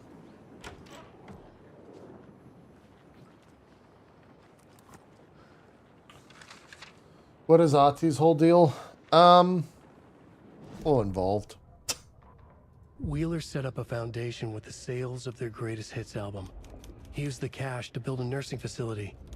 The old men deserved it. An old manor in Bright Falls. Wheeler hired a contractor to have it refitted as an old folks' care home. At this point, Wheeler felt good about himself. He had a heart of gold. No need to feel guilty. Wheeler left the work to the contractor and returned to New York City. He had done his part. It was time to turn over a new leaf. The contractors figured out Wheeler was gone for good. They took the money and ran. When the fall rains came, the leaks started appearing. It's messed up.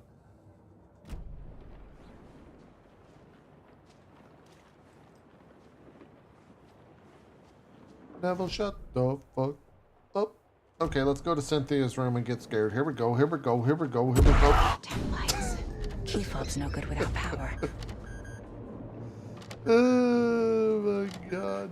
Wait, what? No use crying in the dark place. What has been has gone. But trouble doesn't look like this. You can go to the basement and check the generator. But look out. You can never know in which tree the devil sits. The basement. Thanks. Ati, that doesn't make any fucking sense. Okay, we're not doing this. You're not gonna break another fucking Ethernet cable, Ollie. Stop chasing the fucking cat.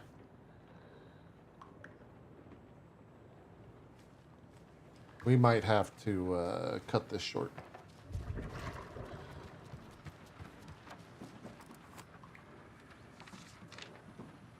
The pets plus this are gonna give me a fucking panic attack. Odin Anderson stirred in his bed, his vision hazy, smudged. He felt weighted down by an ocean of dark water. Through the haze, he made out Saga. Odin felt useless. He wished he could tell Saga how his silly faces made her smile when she was young. Too young to remember. Odin used to joke that Tor was her grandfather, but he was the Allfather. He smiled at the memory. Odin was the kinder of the Anderson brothers. Tor lacked patience, more volatile. The brothers fought a lot, but they were inseparable. Now Tor was missing, dragged into darkness. Odin could feel it. Time was running out for both of them. Wait a minute. It just dawned on me. Odin and Tor aren't brothers. Why are they brothers in this? Don't jump scare me, don't jump scare me, don't.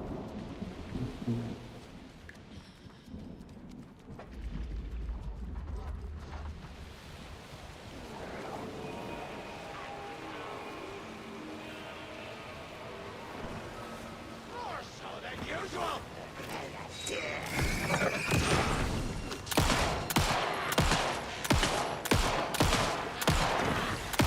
You know what?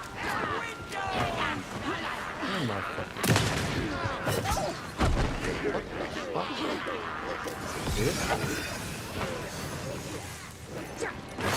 What?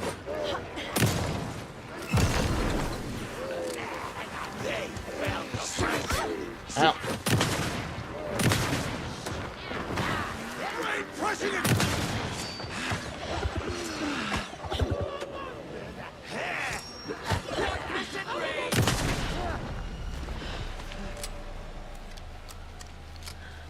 Is that it? God damn.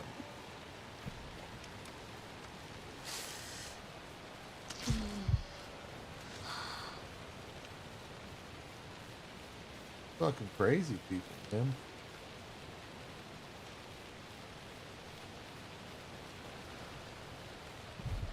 Go to the nursing home's basement? Oh.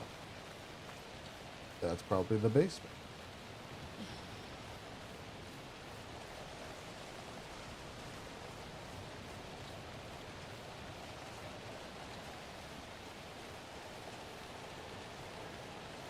Surely nothing happens in the basement that's fucked up. Right, chat? Oh, hold on. I need to quick plot this.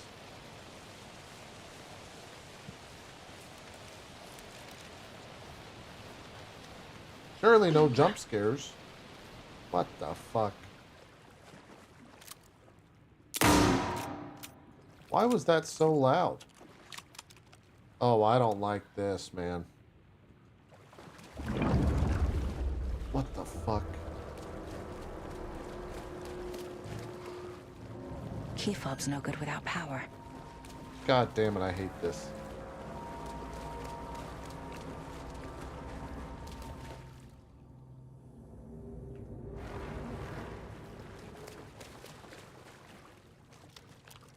Why more fuses?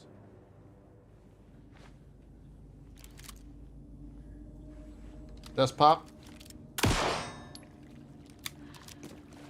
Don't jump scare me.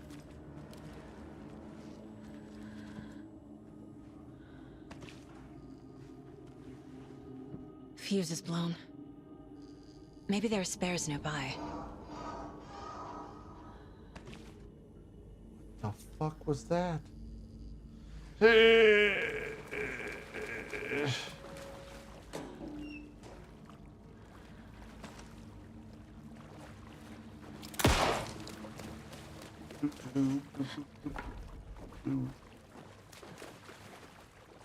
doesn't budge. What the fuck? Why'd we go back?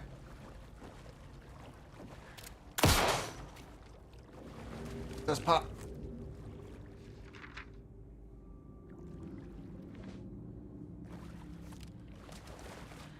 Oh my god.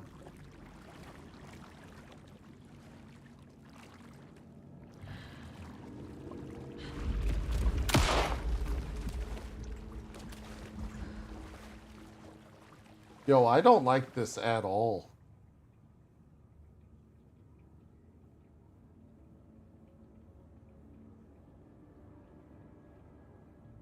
Baba Jakala?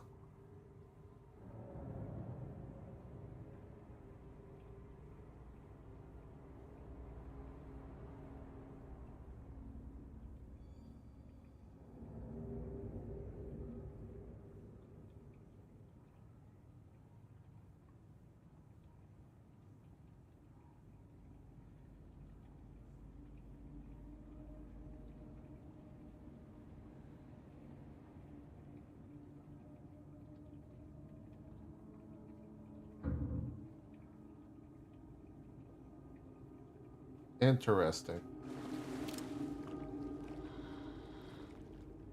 Let's take a look at the map. Oh yeah, we gotta go to the laundry room.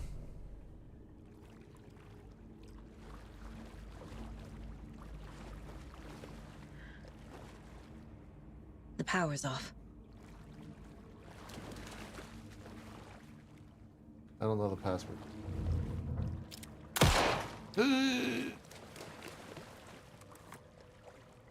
Cynthia Weaver had always kept her lantern close. Someone in the bathroom with her. In the dark. Dark water pressed itself into her. She screamed. Cool.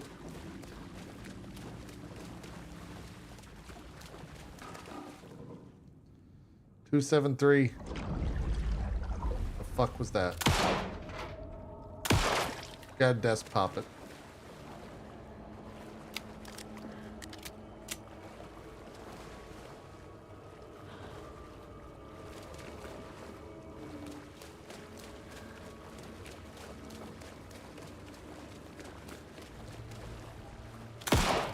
Gotta keep desk popping, chat.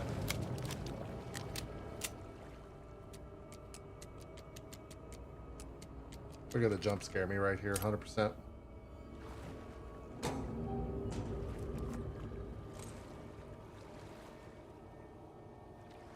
A fuse. Could come in handy. How's it going, chat? You guys doing okay? You're waiting for it to get scary? Motherfucker, what are you talking about? It's fucking terrifying.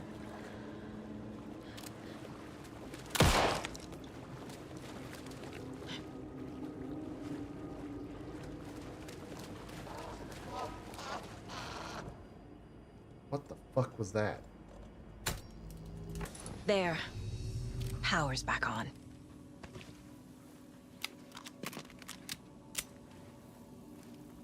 Jump scares don't work on you? Lazy? I guess because you're not playing. I would say watching, they wouldn't work on me either, but playing is another story. Playing fucking sucks.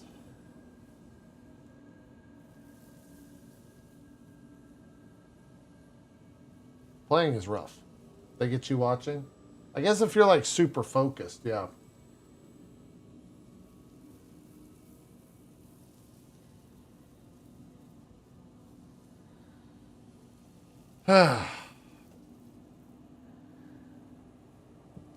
How do I get out of here?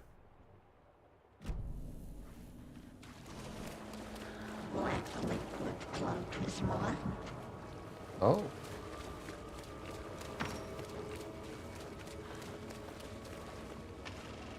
Is this something they watch on movie night? That looks just like Casey. What the hell is going on?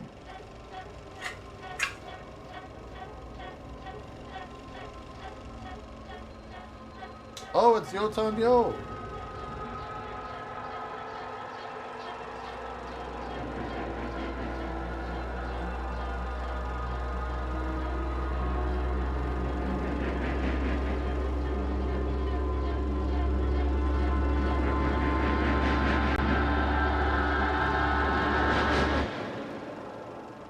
What the fuck?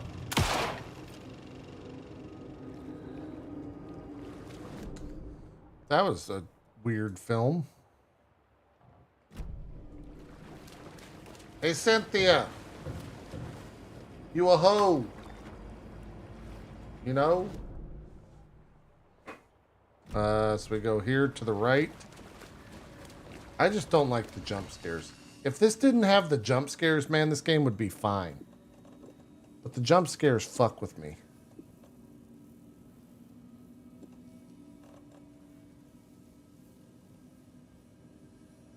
They're fucked up, yo.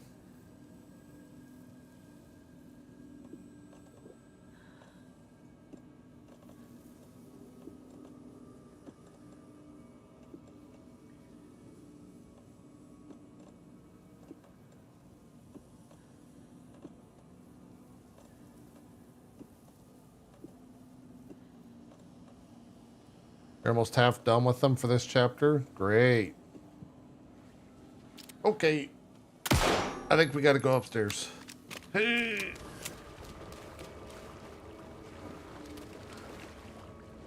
What is this? Oh, yeah. Shit.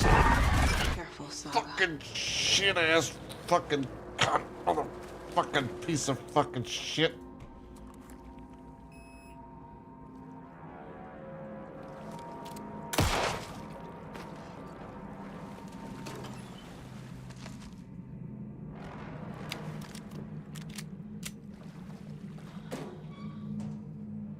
He was dead already?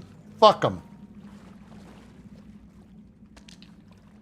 He gets all the shots. Stop jump scaring me, you hoe. Fuck you, Cynthia.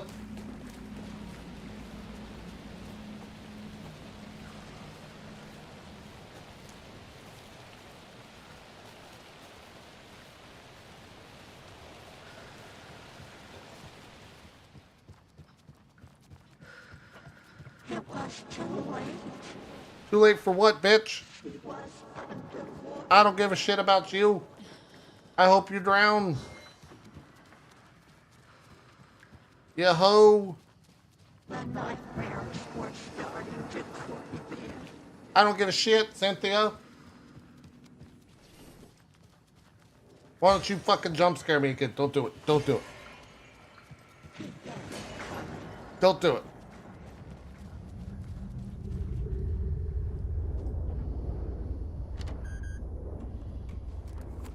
By the way, May's the one. No, I know that.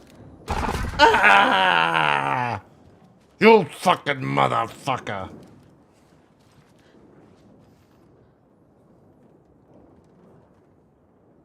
I feel like I'm missing some context here. I'm guessing the woman in this photograph was not Cynthia's favorite. A lantern. Yeah, she's Was from the Cynthia first using one. it for protection?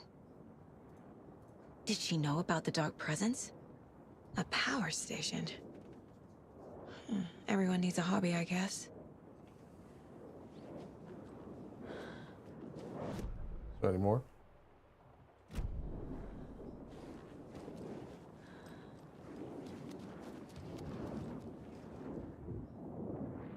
The Dark Presence uses people's memories, their fears to corrupt them.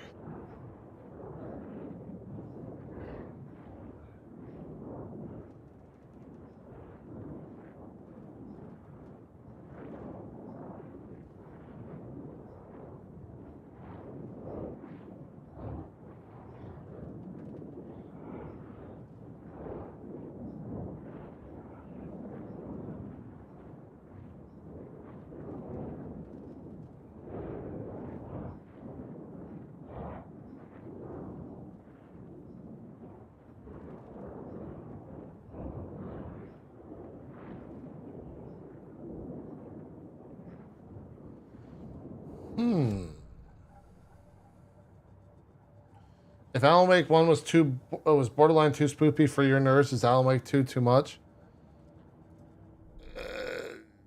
Alan Wake 2, I think, is a completely another level, to be honest.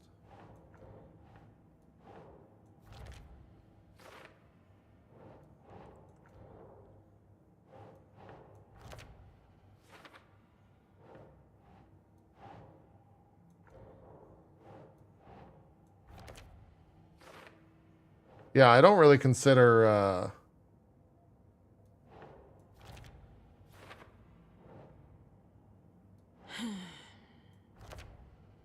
the first one to be that scary, to be honest. That has come from someone that hates scary games. A bathtub, a pond, a lake.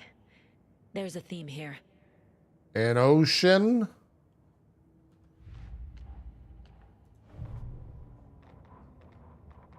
Wheeler used to be the agent of a manic depressive celebrity writer, Alan Wake. Wake had various addictions on his back. An on-off death wish. Wheeler had seen a thing or two. Wheeler paid a lot of money for a good shrink. Got himself convinced that all the nightmares he'd seen leading up to Wake drowning himself were just his imagination. PTSD. Now he had pills to keep the shadows from his sleep. But the Andersons were something else. The nightmares were starting to creep in again. Or maybe it was the drugs in the air. Wheeler hoped it was the drugs. The Andersons were so old. Vampires. After every gig and the party that followed, took them weeks to bounce back. And they never did completely. Each time Wheeler expected them to croak. Cynthia Weaver hated being old. She'd been a doer, a fighter. Now the bathroom frightened her, afraid she'd break her hip, like Norman. Cynthia had always kept her lantern close, to hold the darkness at bay. "Oh dear, my lantern. I think I've lost it," Cynthia said.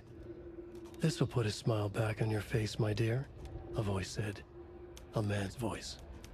Someone in the bathroom with her, in the dark. The light bulb had blown. She meant to replace it days ago. How could she forget? She had slipped getting out of the tub. She lay in the tub now. She lifted her hand. It looked wrong.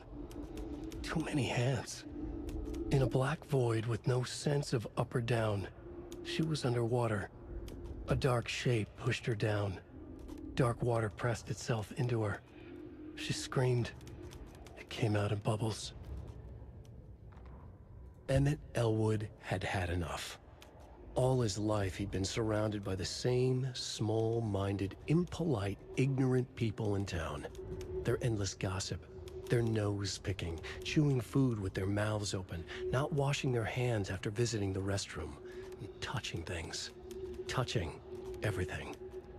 The world was going to hell. He'd watched day after day how all the nice things in life in Bright Falls were spoiled and ruined forever. There would be a just and terrible reckoning. Emmett had imagined many times how he'd make them pay. He had lovingly tended his anger, made it grow hotter. It was out in the open now. Ugly and slobbering, they reached at him with their unwashed hands. He'd beat them down, beat them until they no longer moved. And then he'd wash his hands with a strong antibacterial disinfectant.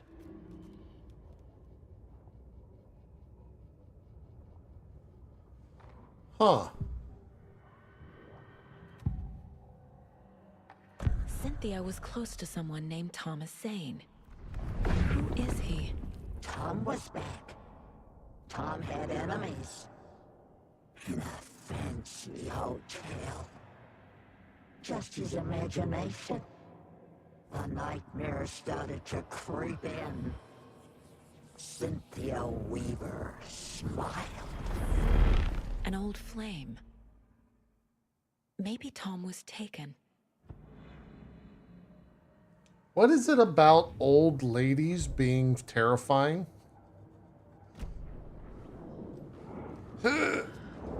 Compared to old dudes just being like, eh, it's just a big old fat deal dude. with the nasty Anderson fellow, Tor, always poking people with his hammer. You know? He had it coming.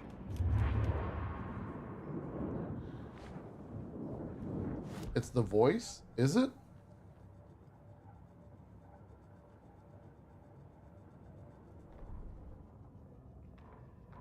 Cynthia Weaver smiled.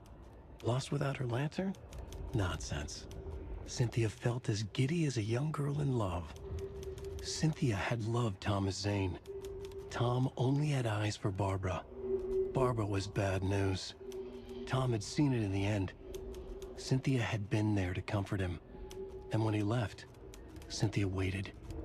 Years of waiting. Now Tom had come back to her. They'd be together now. See the world. She'd always dreamed of seeing New York. They were there now in a fancy hotel. She drew a bath. She would become like Barbara. No, better. She sank into dark water. Into Tom. Tom had enemies plotting against him. Cynthia would deal with the nasty Anderson fellow, Tor, always poking people with his hammer. He had it coming. Anything for Tom. So, I'm confused. I don't necessarily think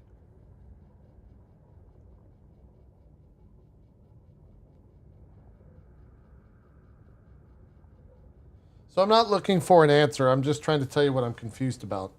If these are pages from the manuscript, but are Tom and Alan the same person?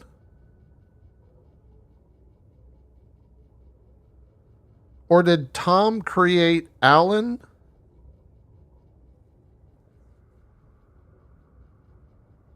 And Alan also has the power via the same power that Tom has?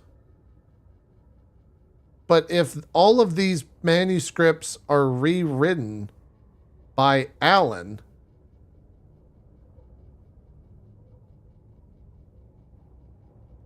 I don't know. Anyways, let's get jump scared.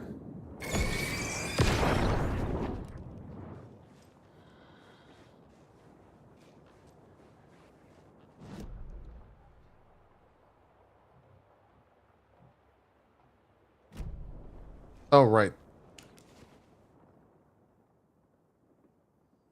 Anga's Remorse by Old Gods of Asgard. I need to play it in the jukebox. Stereo? Fucking piece of shit. Oh, you fucking son of a bitch. Tor's a romantic, huh?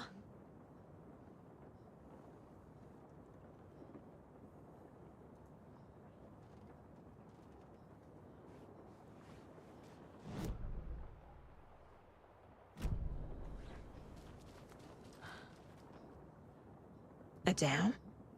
Was Cynthia into civil engineering?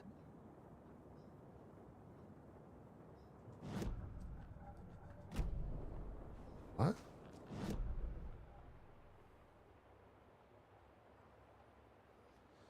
Okay, let's go downstairs and save it. You know what's coming, but it still works? Yeah, man, it's aggressive. It's a lot. It's probably gonna happen in about 2 seconds. It's still a lot. It's still gonna happen. Doesn't mean it's not scary.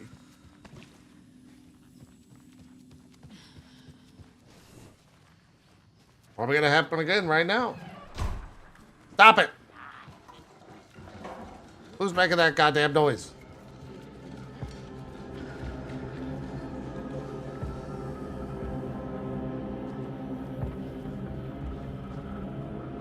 What? Fearful whispers. What?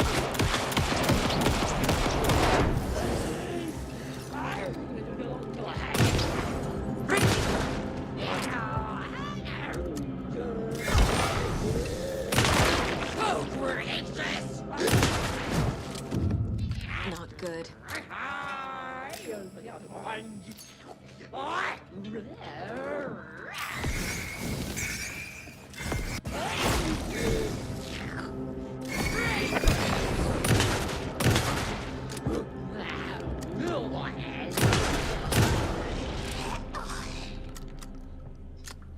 What the fuck is that? We gotta play us a song, buddy. Don't jump scare me.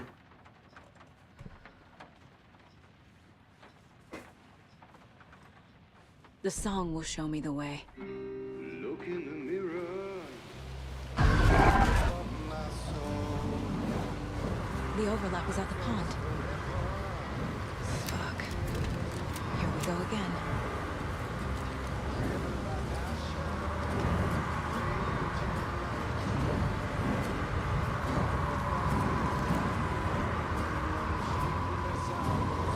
Fuck it.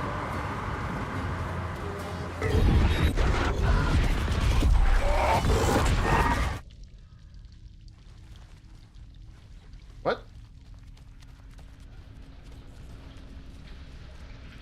Gone too soon.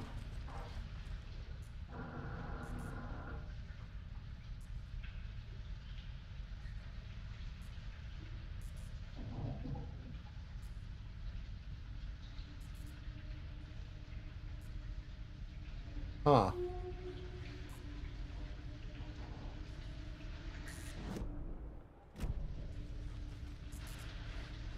All right, come on, let's get the jump scares over with.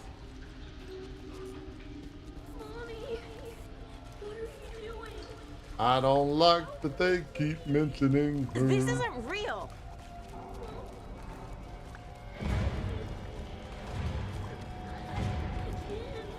Fuck this place. Yeah, fuck this Am place. I going in circles?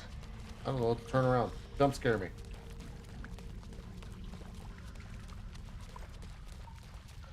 Whoa.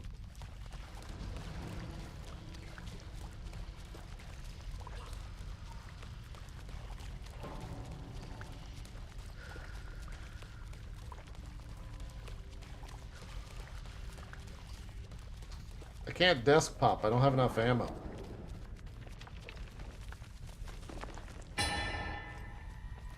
What?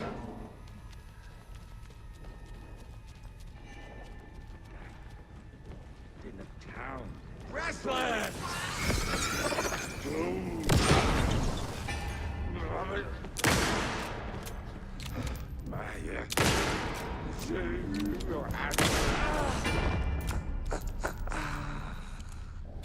The hell was that? No power. Can't use the switch. Can't loot that. Hold on. Excuse me. Who the fuck's banging? Stop banging. I said stop it. I need to get the power on to use the switch. Jump scare. It's gonna happen. They're probably gonna do it when you have to focus here.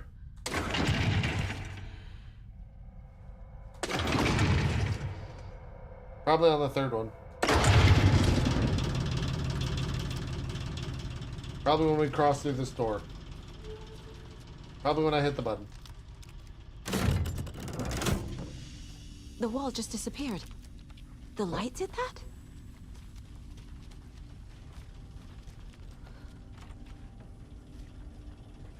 What part is JP on for Alan?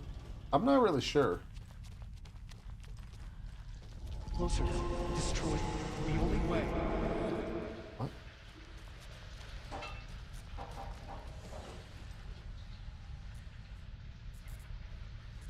I think I'm on 8. God damn it.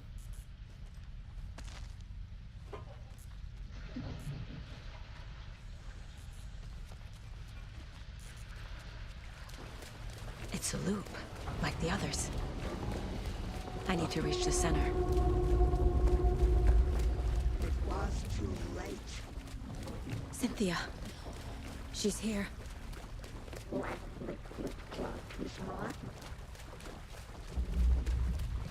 Have we done Sing? Oh yeah. Oh, I didn't go for farther enough. Have you done the hotel? Yeah. I think this is the parallel to the hotel. Because at the end of the hotel, there's like water or whatever.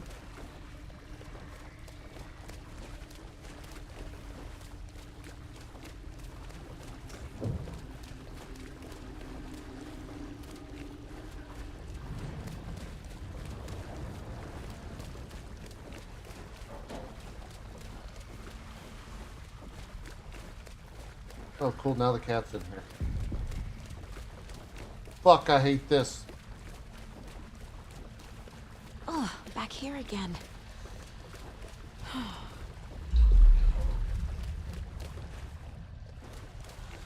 I don't know where I'm going.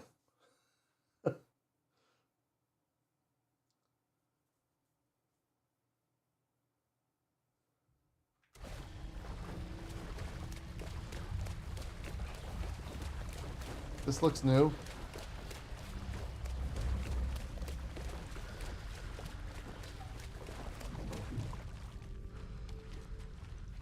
Probably a taken in here. Locked. The key has to be nearby.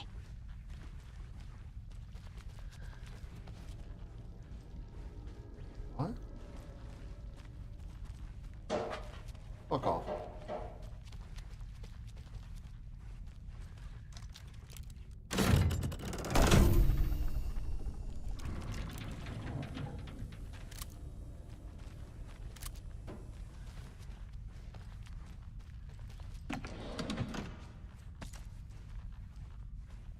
Those bolt cutters? Where?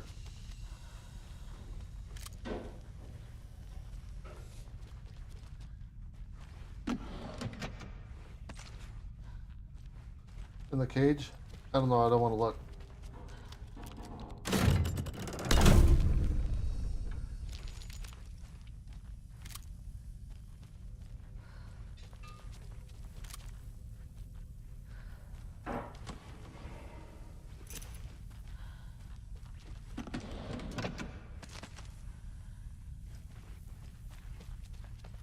Don't do it.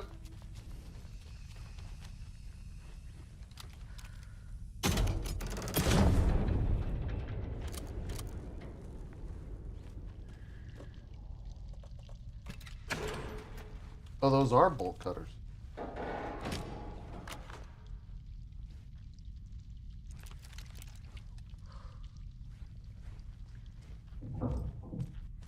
But wait, now where do I go? All right, let me take a breather here because I've got all the animals crowding the fucking shit around me, jump scaring me by pricking me with their fucking whiskers. Anxiety is at an all-time high. The cat's acting like he hasn't been fed. Whew. Let's just chill.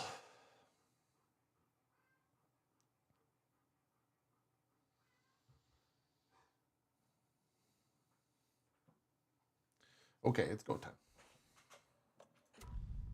Where are we going? Don't have a clue.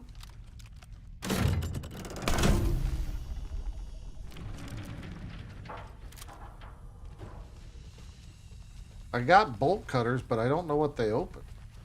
Ollie, stop. Please, guys, come on, man. You're fucking killing me. You're killing me. You hear me? Oh, fucking Christ.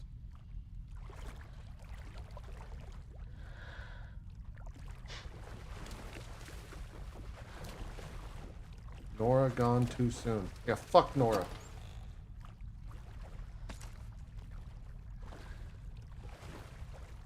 How about that?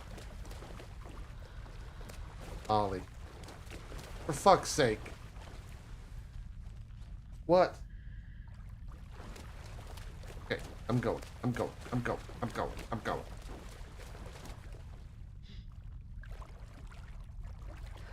Why is there water dripping?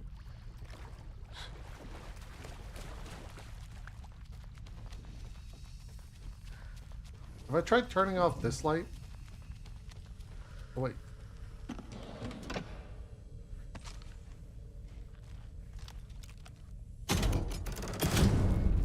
Ah.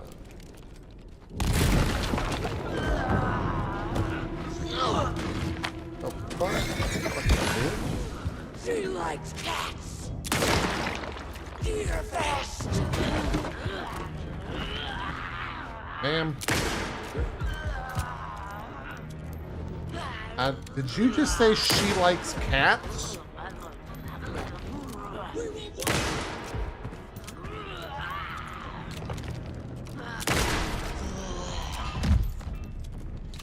What the fuck? She likes cats. What the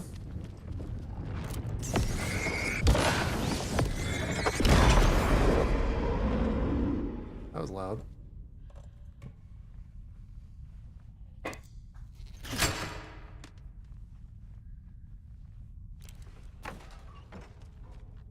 I don't want to go in there just yet.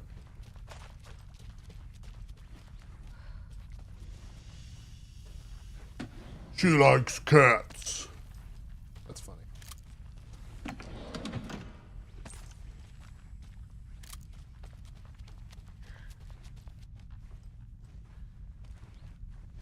What's the point of this room?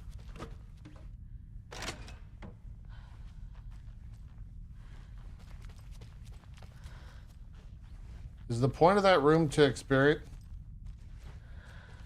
it with the lights off?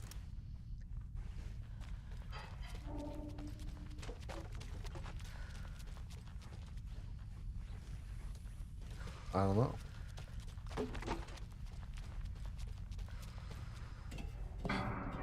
Jump scare.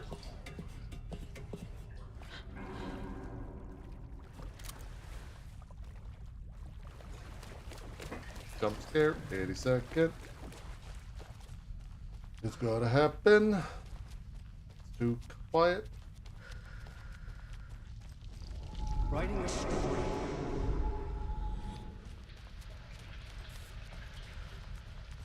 Rip Nora gone too soon. Oh, the water's getting crazy. Gotta go deeper.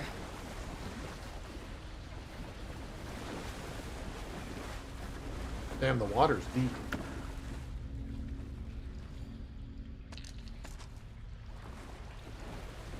Oh shit, we got a lot of ammo.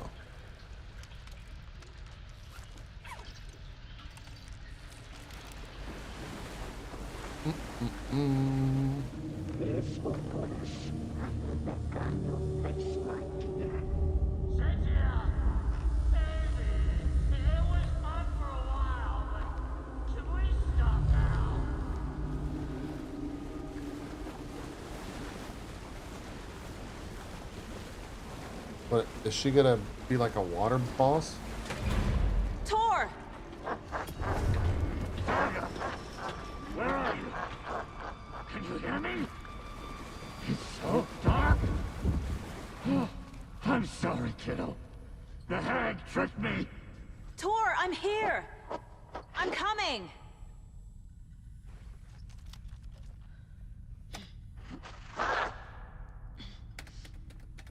Oh, we're not there.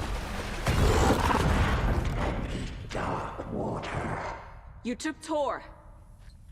I'm here to take him back. I need to get the lights on to reach him. Saga. So damn dark down here. I'm underwater. She's trapped me at the bottom. What, is she in the water? Make it.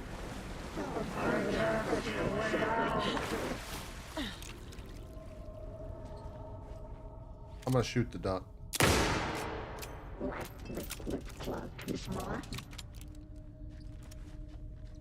I don't know what's happening. I think she's in the water. I can't stay in the water. She's in the water.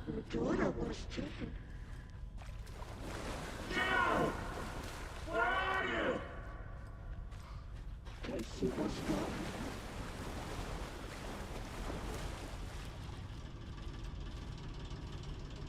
Saga was trapped in a forest story. The fuck?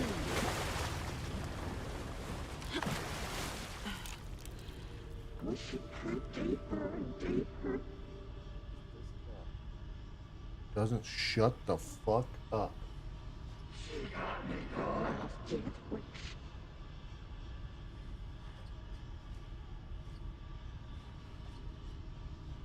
Saga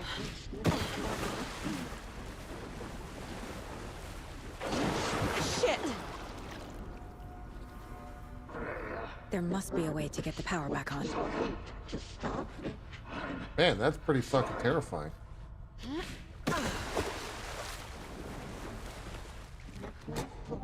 No sense of up or down.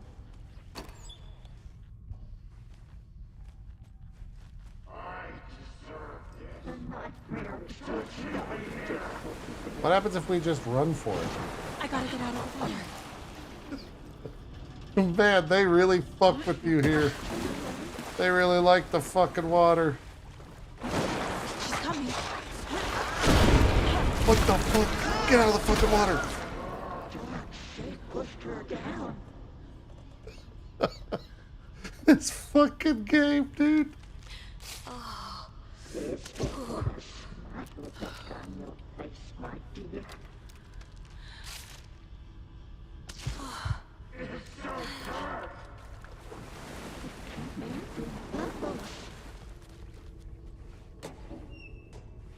Give me that fucking rifle. I gotta get out of the water. She's under the water. Yeah. I get that. I know where she's at. Oh, I'm not stopping. Oh!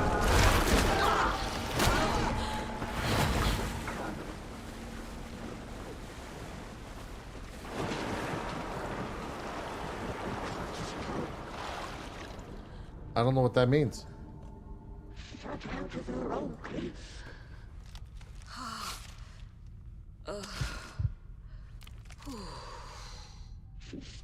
Into dark water. Can I?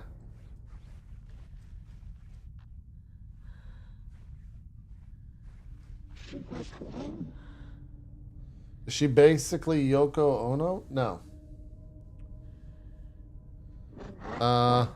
Can I climb onto that? Oh, I can't. Into darkness. Wait, what? Cynthia Weaver smiled.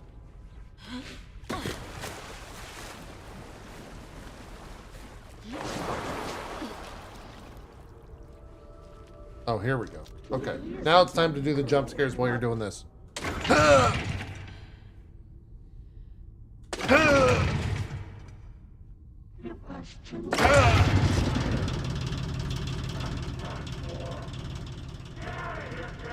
I'm not leaving you here, Tor. Hold on!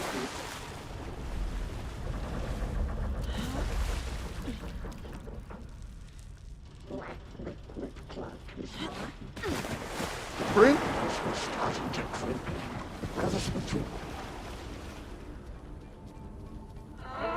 Wait, chat. Isn't the rubber ducky a It's cold. a thing of power? Dark. I can't see a goddamn thing. Tell Odin. I'm sorry I fucked everything up. You can apologize to him yourself. I'm getting you the hell out of here.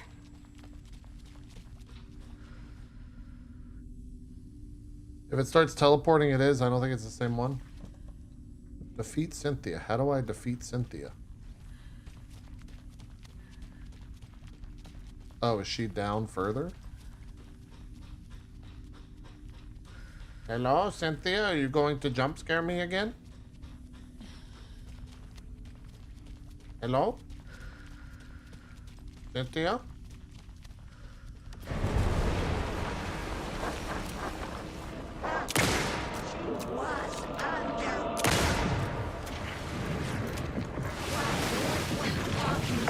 What?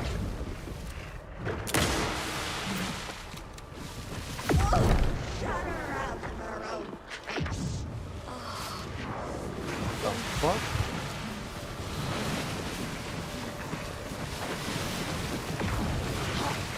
What do I do?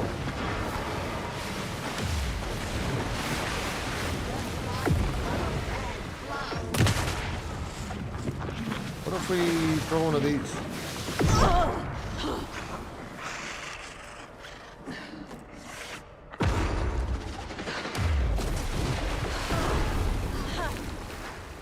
What the fuck?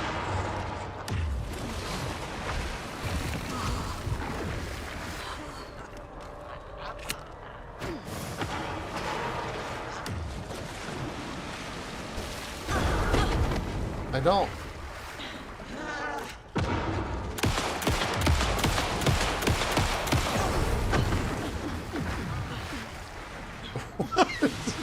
What is going on? What's happening?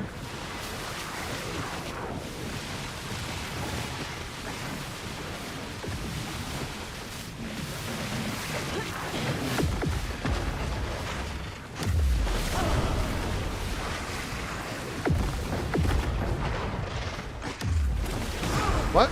I can't. Okay, what the fuck is going on? I can't change any of my weapons.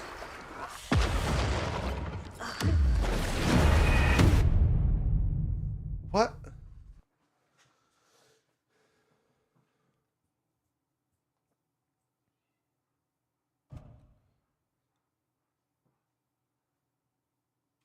It's cold. Dark. I can't see a goddamn thing. Tell Odin. I'm sorry I fucked everything up. You can apologize to him yourself. I'm getting you the hell out of here.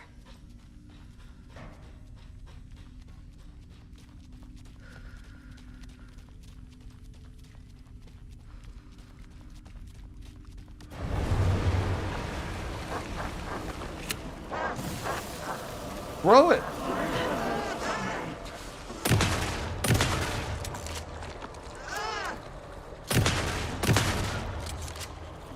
Saga was for a story.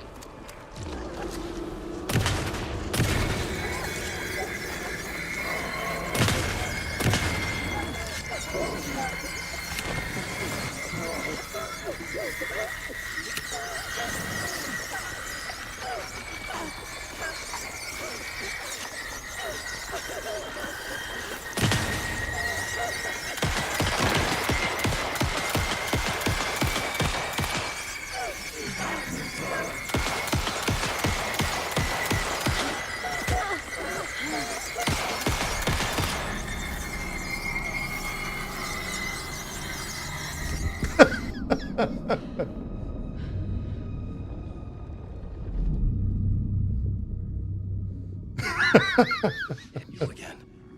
The FBI. Saga Anderson. I'm closer now. I can feel it. You helped me get closer to escaping. Wake? Where are you? Is this coming from the dark place when you were still trapped? I have the clicker. I'm glad you're enjoying it, Drilllock. We've got the clicker. You can help. I must find it. I already have it. I can get it to you. have to understand. Did you write Logan into the story? Lad's in danger. I need to get back. I'm writing a story. It's the only way. Then change the story. If this is the past, if this is you still in the dark place, then you can do that, right? You cannot write her in. She's my daughter, goddammit!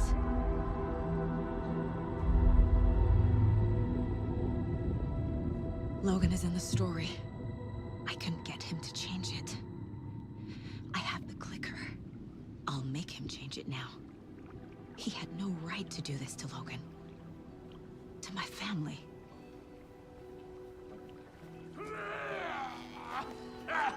Tor! Oh, fucking hell. Are you okay? You took your sweet time to come save your grandpa, huh? Nice attitude. A family trait? You're right. Sorry. Thanks for helping out an old bastard like me. That's my job. Now, I've got some questions for you. Of course you do, sweetie pie. And I got answers. Good. Fuck, that chapter was terrifying. That was definitely the scariest chapter so far.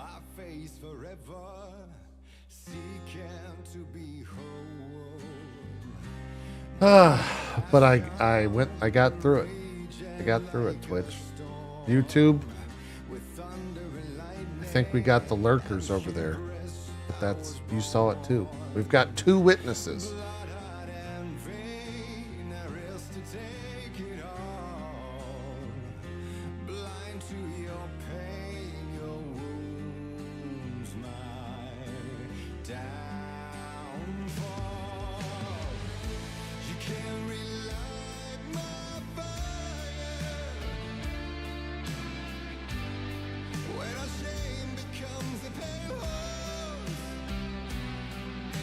This is some like classic 70s, early 80s rock.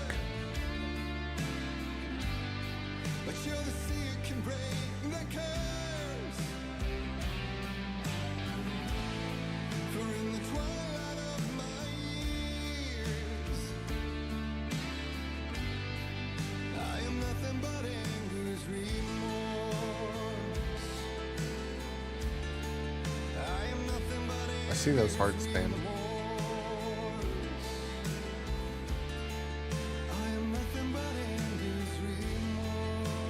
Huh, okay.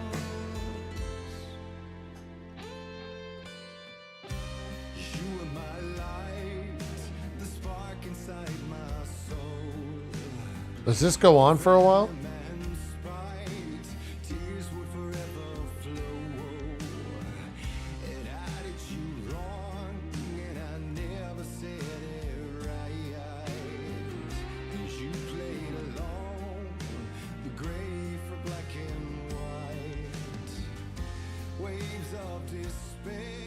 Oh, it's a full song?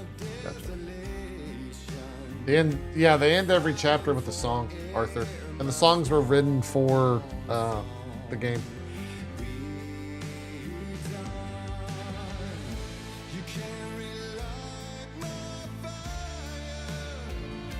Alright, I'm gonna skip.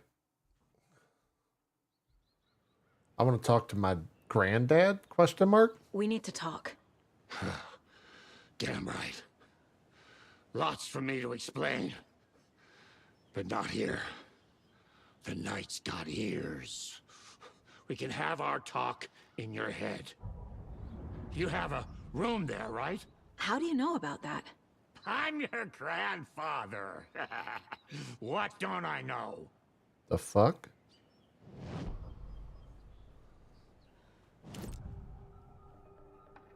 You know about my mind place? How is that possible? We all have the power. Find the truth. Damn right I do. Odin already told you you're a seer. You can gaze into their heads, see the truth. See past the lies. Past this bullshit horror story. Us Andersons aren't bound by it. You can fight it. Don't be the story. Make the story. It's true. I am a seer. I have a power. My mind place is more than I thought it was. This isn't my intuition. I'm seeing their thoughts. Is this why I know the truth about Logan? While everyone else forgot? Huh. You said you were my grandfather. If that's true, why wasn't I told about you? You were part of our fucked up family way before this horror story. I was a shitty fucking dad to Freya. Your mom didn't deserve that. Not one bit. Things were said and done. Not a day goes by I haven't regretted it. But that fucking father of yours didn't make things any easier. I know Freya is gone. So I need to apologize to you. I am sorry, Saga. I can see he's sorry. Mom said she didn't want anything to do with my grandfather. And that my father died before I could remember. It all matches. Tor and Odin are part of my family. You said you were a shitty father to my mom. This is so interesting.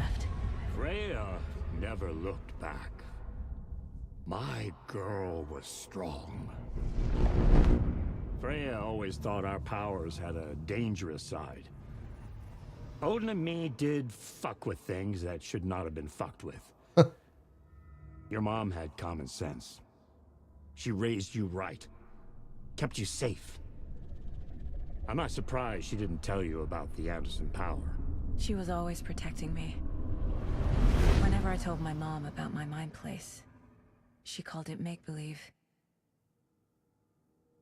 I wish she'd been more honest with me. At least towards the end. I don't know how... Mom wouldn't talk about my father.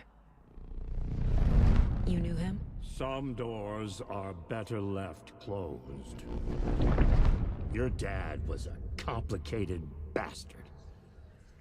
Always thinking too many steps ahead. That's not how we work.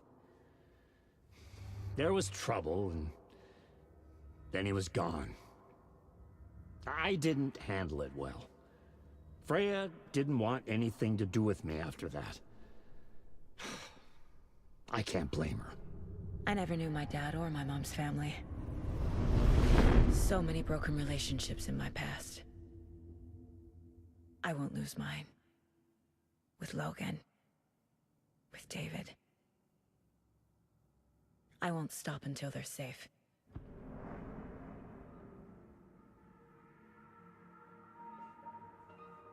I have the clicker. Can I use it to save my daughter? An amp?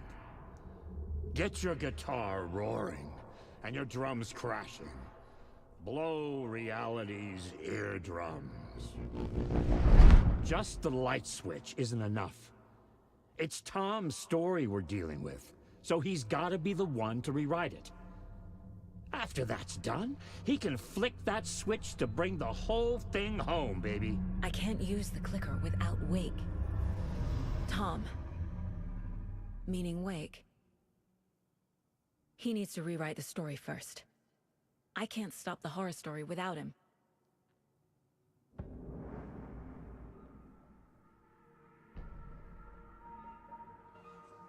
Let me ask you this. Do they explain how this game... Do they explain everything in this game by the end of it? Like, the game makes perfect sense? Or is it just more questions? They don't? God damn it. Thanks for telling me this, Tor. I need to go find Wake to stop this. The old gods of Asgard will be ready to help. Me and my bro will bring the rock when you need it. Remember, your daughter is alive. Just kept from you by this bullshit horror story. I needed to hear that. Thanks, Grandpa. Don't worry about me, kiddo. I'll drag my sorry ass over to Odin. But Odin's not your Two brother. shots of the Andersons' finest will fix us both up. See you soon, Saga. The FBC is holding Wake at the sheriff's station. I need to make Agent Estevez understand.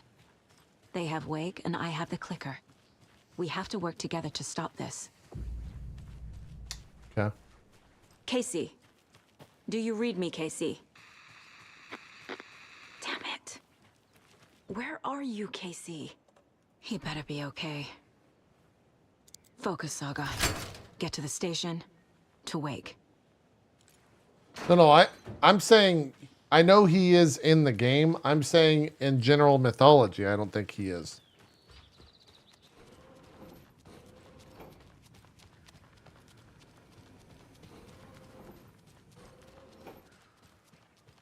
But maybe I'm wrong.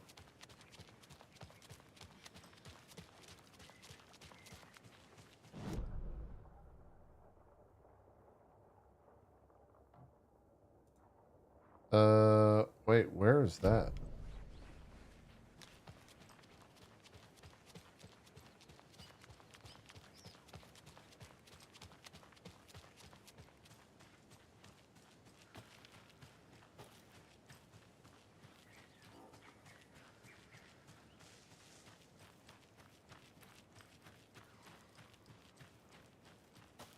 Oh, it's right there.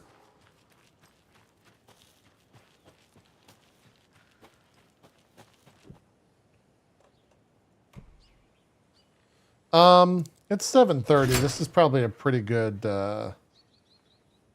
stopping point.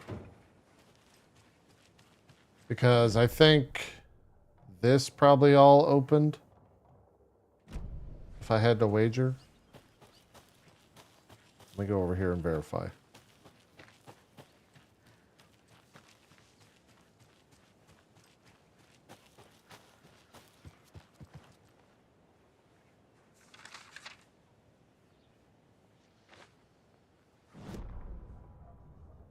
When Cynthia Weaver was downstairs at breakfast, Rose snuck into her room.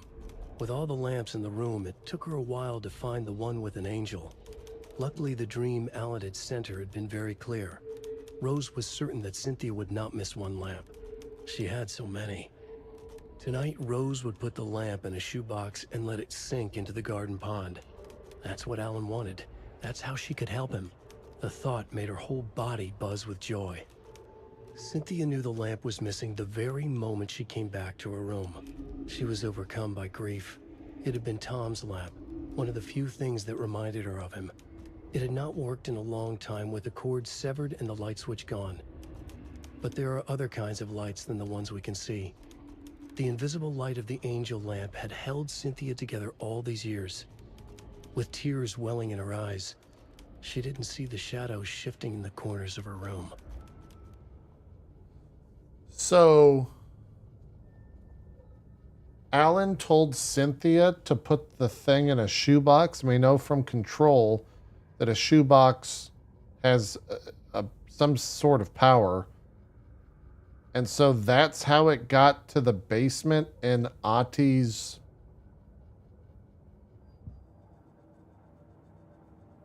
in the dark place and found its way to Ati, I guess.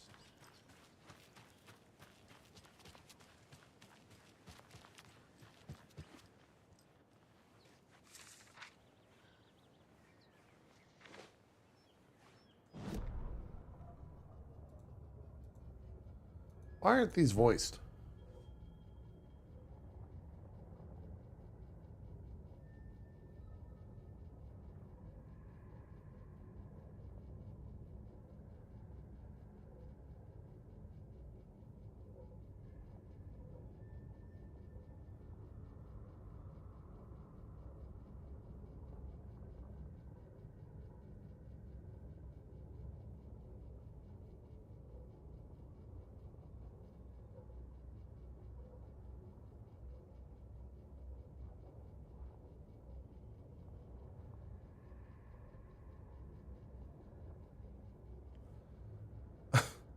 Okay. So the thing stole its eye, or stole Odin's eye.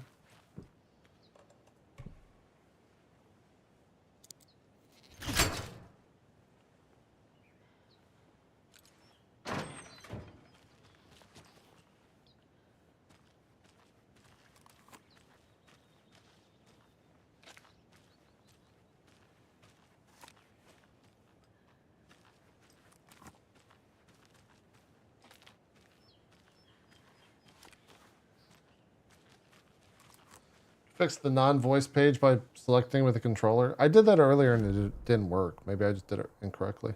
Okay, we'll get all these tomorrow. I don't want to do this now. Let's go inside and save it.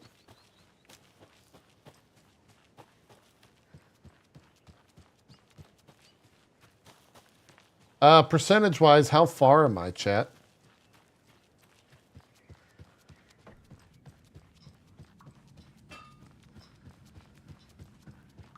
Oops.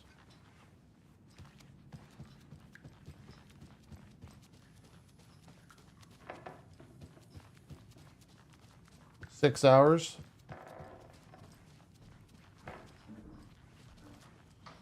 You haven't done? No. I'm parallel with Wake now. Because the last thing I did with Wake was the hotel.